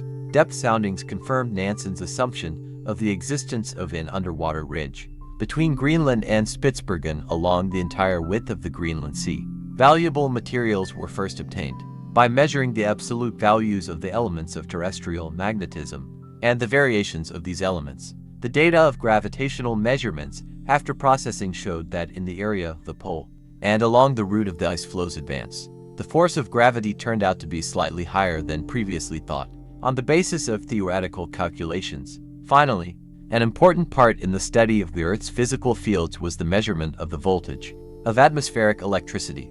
The astronomical observations made by E.K. Fedorov are highly accurate and give a complete picture of the direction and velocity of the ice floe's drift at different times of the year in different regions of the Arctic. Speaking about the results of the activities of the SP-1 station, we should not forget about the extensive research work carried out by E.T. Krenkel in the field of radio wave propagation through the Arctic zone. In addition to surface radio communication through Rudolph Island, Krenkel managed to establish two-way shortwave communication with radio emitters from most countries of Europe and America, many Asian countries, from Australia and New Zealand. The collection of materials, begun by the drifting station SP-1 in the high latitudes of the Arctic, was continued during the 3-year drift of the ice-breaking steamer Georgy Sedov 1937-1940 in the Arctic Basin and the 1941 expedition on aircraft 11 to 169 to the area of the pole of relative inaccessibility. The outbreak of war temporarily interrupted Soviet research on the drifting ice of the Central Arctic. The assault on the high latitudes of the Arctic by Soviet explorers resumed in 1948. Since then, air expeditions have been sent to the Arctic every year to explore and study some vast areas of the Central Arctic, including the North Pole, square by square. Two methods have been widely used in these studies. The first of them began in the first high-latitude air expedition of 1937, and in the expedition on the H-169 aircraft in 1941. This is a method of real surveying by landing aircraft with scientists and the necessary set of instruments on board at predetermined points to carry out a set of short-term studies. The second method is the organization of drifting research stations for a long time. In 1950, during another high-latitude expedition, the North Pole to Scientific Station, headed by hydrologist M.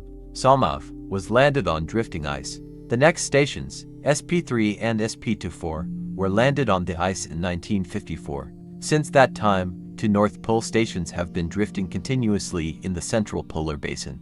In the spring of 1965, the station's 14 was landed, which began to drift along with the station SP-13, organized 1 year earlier. All stations drifting on ice have serial numbers and are called North Pole rather by tradition, since only 3 stations out of 14 actually drifted in the area of the pole after the first station of the North Pole. If you look at a modern map of the Arctic Ocean, you can see that the entire water area of the Arctic Basin is streaked in different directions by straight and zigzag drift lines of 14 North Pole stations and hundreds of points indicating the places of work on the ice of flying laboratories at stations that have been drifting for more than a year. The change of personnel is carried out annually in April with the help of aircraft. This month is the most favorable for aviation flights in high spreads. The post-war period of the study of the Arctic Ocean was marked by a number of major geographical discoveries. Thanks to such an extensive offensive on the high latitudes of the Arctic by Soviet researchers, it is now possible to say with sufficient confidence that there are almost no blank spots left on the map beyond the Arctic Circle. Geographical, oceanographic, geophysical and biological work begun in 19,371,938 by the first North Pole Station served as the basis for the widespread development of these studies. In subsequent high-latitude expeditions and at the North Pole stations, the experience of life and work of Papanin's group on ice was studied in detail, used and developed by subsequent polar explorers. True, most of the instruments and research methods that were used 30 years ago at the SP1 station have become a thing of the past. Living conditions, means of communication and communication have changed unrecognizably.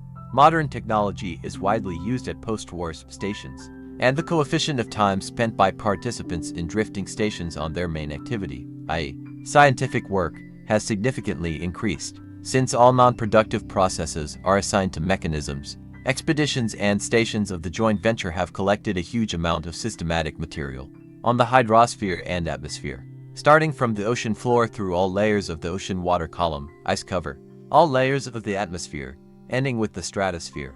The relief of the ocean floor and the thickness of bottom sediments, elements of terrestrial magnetism and perturbations of the Earth's magnetic field, ionospheric phenomena, cosmic rays and auroras. Let us point out some achievements in the study of the Central Arctic. Post-war Soviet research radically changed the bathymetric map of the Arctic Ocean. On all geographical maps published before 1954, the bed of the central part of the ocean is presented in the form of a deep-water bowl, with gradually increasing depths of up to 4,000 meters or more on the modern map. The bottom of the Arctic Ocean is crossed by a powerful underwater ridge that divides the Arctic Ocean basin into two deep-water, sharply separated oceanic regions, which have a great impact on the distribution and dynamics of water masses, ice drift and biological life in the Central Arctic. This ridge was named after Lomonosov. The discovery of the Lomonosov Ridge is the largest geographical discovery of our time. Like the discovery in the oceans, in the equatorial zone, of deep countercurrents, Cromwell's in the Pacific Ocean and Lomonosov's in the Atlantic. In addition to the Lomonosov Ridge, the Mendeleev underwater ridges and other smaller uplifts, the deepwater Nansen, Makarev and Beaufort basins, have been discovered in the center of the Arctic. In the Nansen Basin in the Atlantic part of the Arctic Ocean, the greatest depth of the Arctic Basin was recorded, equal to 5,449 meters. The drift of the North Pole 1 station in the Central Polar Basin from the pole to the south passed over the Nansen Basin, so before the traverse of Greenland, the Papanins could only measure great oceanic depths. Rock samples and bottom sediment columns taken from the ocean floor made it possible for geologists to compile a fairly detailed geological map of the Arctic Ocean, identify the tectonics of its bottom, and trace historical ties with the Atlantic Ocean basin. The large amount of material collected over the years in meteorology, aerology and actinometry allowed Soviet scientists to study the structure of the atmosphere and the features of its circulation over the Arctic basin, the issues of heat exchange and moisture exchange, and the magnitude of solar radiation. On the basis of these materials, they developed a theory of atmospheric circulation in the Arctic and the formation of the Arctic climate. It should be noted that these developments essentially continued and further developed the climatic schemes compiled by the forecaster of the first air expedition to the North Pole, B.L. Georgievsky, on the basis of meteorological observations of the SP station. The vertical structure of the atmosphere changes in the height and temperature of the tropopause, its oscillations in the horizontal direction, and the relationship between processes in the upper and lower layers of the atmosphere have already been well studied. The paths of cyclones over the Arctic have been traced, and the absolute values of the radiation regime have been established. On the basis of these materials, Soviet scientists G.Y. Wangenheim, A. Beers, I.M.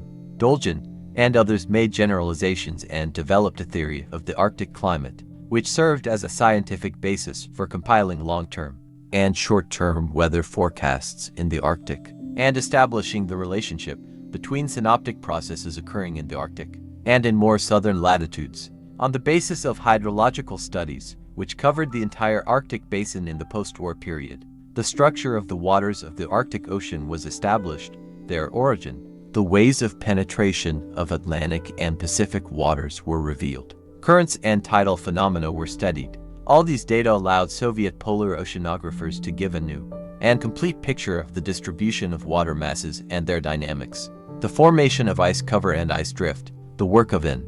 Nansen, Professor N. Zubov, academician P. Shirshov on these problems was successfully continued in our time by Soviet polar oceanographers of the following generations: M. Salmov, A. F. Treshnikov, P. A. Gordienko, and others. For example, Soviet scientists have identified 5 main types of ocean water and developed a scheme for the general drift of ice. In 1948, a special magnetic anomaly was discovered and in subsequent years investigated, spreading in a narrow strip over a huge area across the entire Arctic basin. This discovery is also one of the largest scientific achievements of Soviet scientists. Based on the work of high-latitude Arctic expeditions, the new magnetic maps of the Arctic region reliably record the distribution of geomagnetic field elements in high latitudes. Very interesting data have been obtained on changes in time of the elements of the geomagnetic field in the central part of the Arctic basin, and 3 maxima of the daily course of magnetic disturbances have been established. Ionospheric studies have established the regularities of the processes occurring in the ionosphere and revealed their links with disturbances in the propagation of short radio waves. During the International Geophysical Year and the International Year of the Calm Sun, extensive research was carried out to study physical processes in the upper layers of the atmosphere and in the ionosphere, on the distribution and nature of auroras and their relationships with magnetic storms. In the northern polar region, the post-war period of the study of the Arctic is associated with the promotion of new names of talented polar scientists. When the Nord Stream 1 station was drifting, they either just began their first research at polar stations and in sea expeditions in the Arctic seas, or were still sitting at school desks or in student classrooms. Now their scientific works have received universal recognition. These are, first of all, polar hydrologists M. Salmov, A. F. Treshnikov, N. A. Volkov, P. A. Gordienko, V. K.H. Bunitsky, L.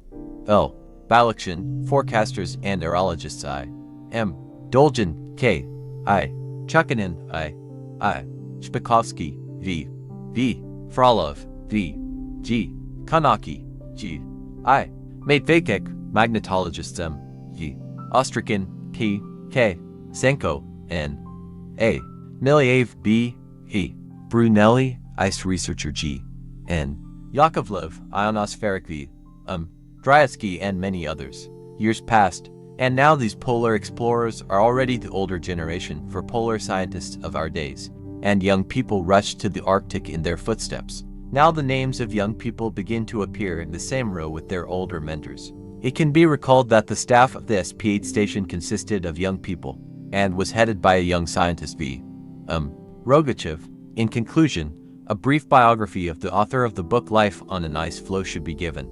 The diary describes in great detail the 9 months May 1937, February 1938 of his life. The preface covers the period of preparation for the expedition, but the reader will certainly be interested in the main milestones of I.D. Papanin's life before and after his historical drift on an ice field in the Arctic Ocean. In the biography of Ivan Dmitrievich Papanin, 3 large stages can be distinguished. The first of them is associated with participation in the October Revolution, and with an active struggle for the establishment of Soviet power. The second, with the development of the Arctic and the far north by the Soviet people. The third, was with the development of Soviet marine research. Ivan Dmitrievich was born on November 26, 1894, in the city of Russian glory, Sevastopol, in the family of a sailor of a military port. Ivan Dmitrievich is a hereditary sailor. His grandfather died a heroic death on the Sevastopol bastion in 1855 during the Crimean War. The childhood of the future polar explorer was difficult and joyless. The family was large, 7 children. The father's earnings were barely enough for bread. The mother could hardly make ends meet. The children learned hard work early. Papanin began his working life as a 14-year-old teenager. He entered the workshops of the Sevastopol military port as an apprentice turner. In 1915, he was called up for military service in the Black Sea Fleet. The October Revolution found Papanin in Sevastopol. Starting from 1917 and throughout the entire period of the Civil War, Papanin defended the young Soviet Republic from its enemies with weapons in his hands, first as an ordinary Red Guard, and then as a commander of the Red Army. He participated in numerous battles in Ukraine and Crimea, showing great personal bravery. At the beginning of 1919, the party organization of the Trans-Dnieper Brigade of Armored Trains accepted him.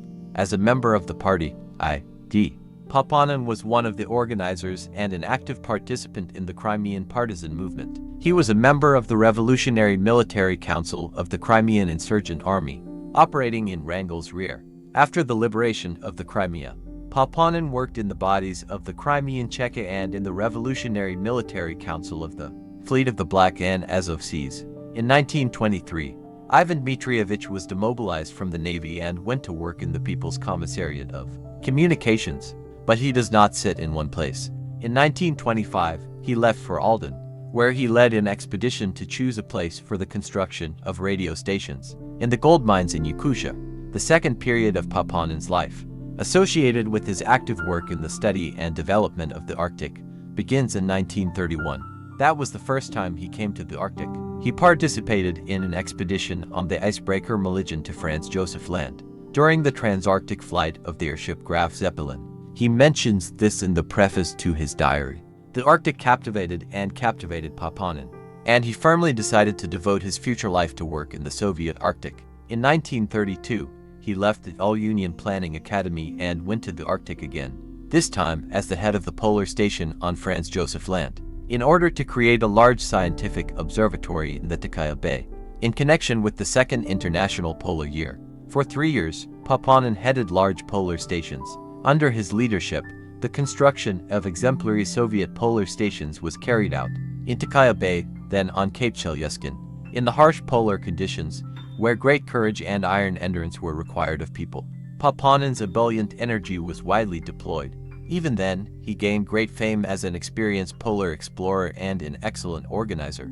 Therefore, it is no coincidence that when the idea of landing a scientific station on the ice of the central polar basin arose, Papanin was chosen as the head of this station. The country deservedly appreciated the work of the conquerors of the North Pole, Papanin, and his comrades. Each of them was awarded the title of Hero of the Soviet Union and the academic title of Doctor of Geographical Sciences. In 1938, Papanin was appointed deputy head of the main directorate of the Northern Sea Route under the Council of People's Commissars of the Esser, and in 1939, head of the main directorate of the Northern Sea Route, and he took over the leadership of all scientific and economic work on the development of the Soviet Arctic and the Northern Sea Route. Under the leadership of Papanin, a lot of work was carried out on the further study and development of the Arctic by Soviet polar explorers and on the development of normal navigation along the Northern Sea Route. This period of the main directorate for the Northern Sea Route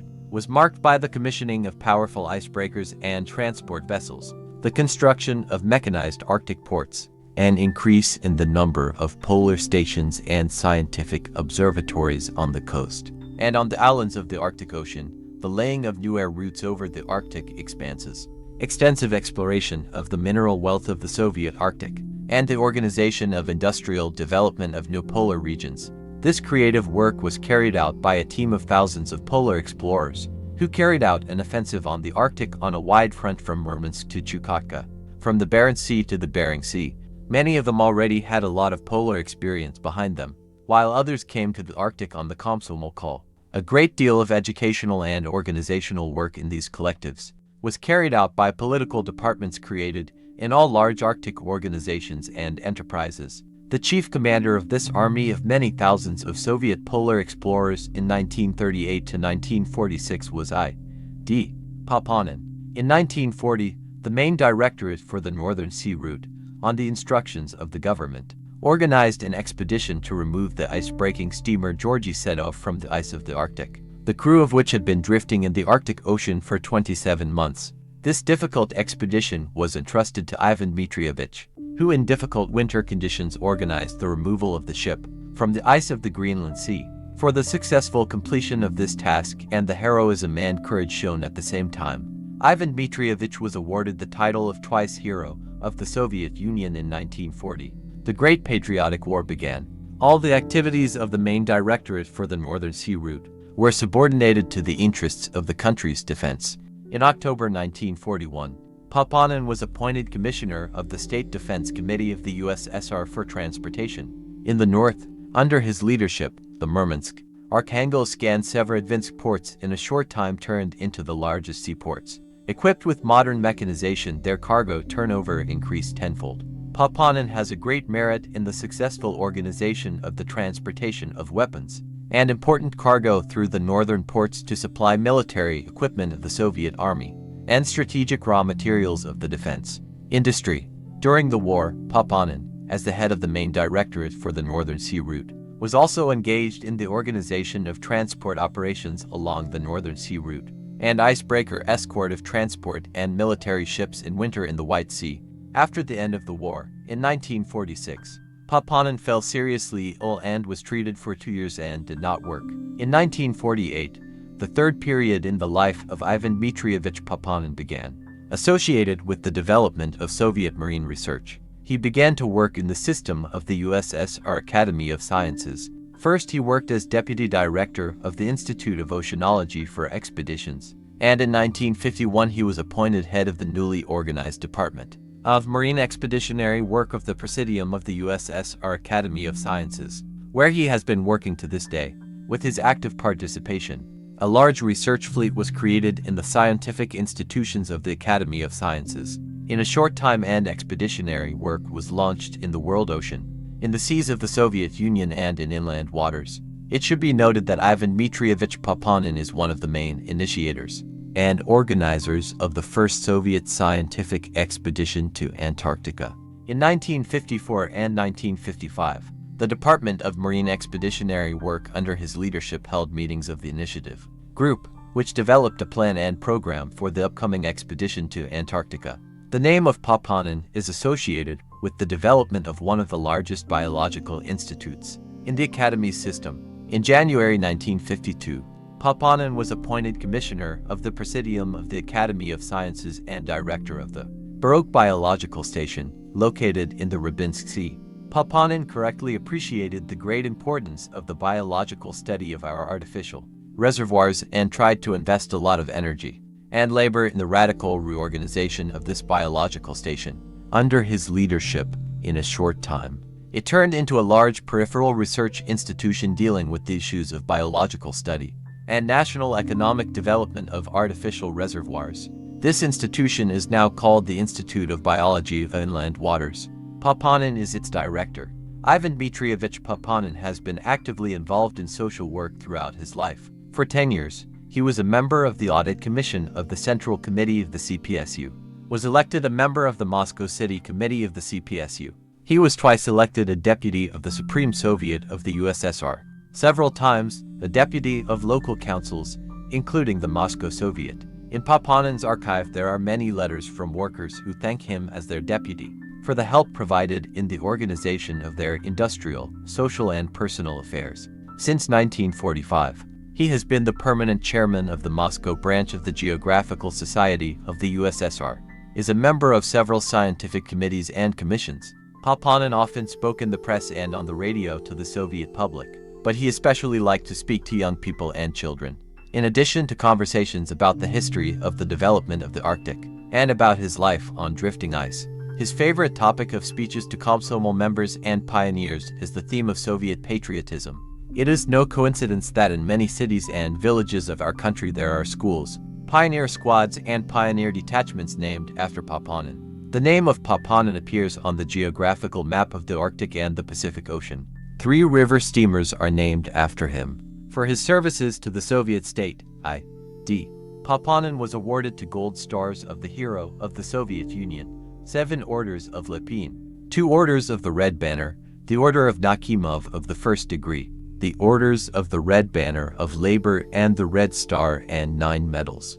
Papanin continues to serve in the armed forces of the Soviet Union and has the military rank of Rear Admiral. Despite his advanced age and serious heart disease, Ivan Dmitrievich Papanin works with great effort, puts a lot of initiative and energy into any task entrusted to him. On November 26, 1964, the Soviet scientific community and polar explorers widely celebrated the 70th anniversary of the birth of I.D. Papanin. The Soviet government awarded him the Order of Lenin for his services to the motherland.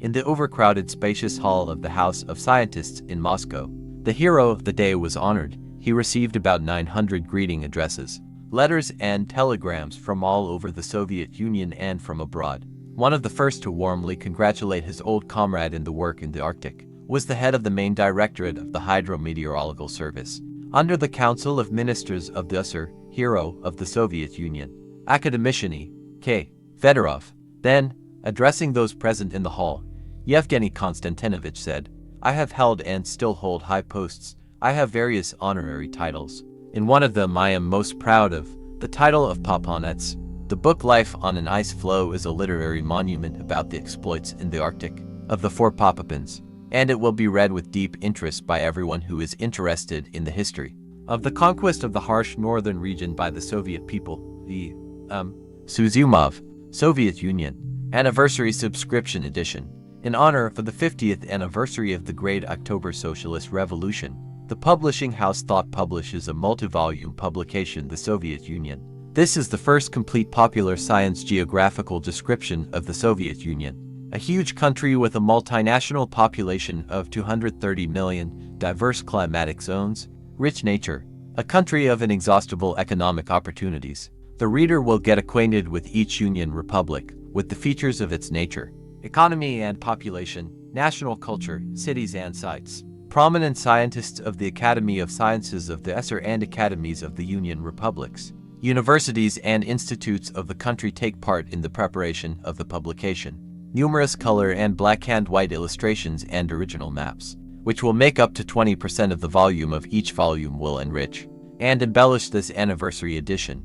The publication consists of 22 volumes. In 1966, the following volumes were published: Armenia, Belarus, Georgia, Latvia, Lithuania, Estonia.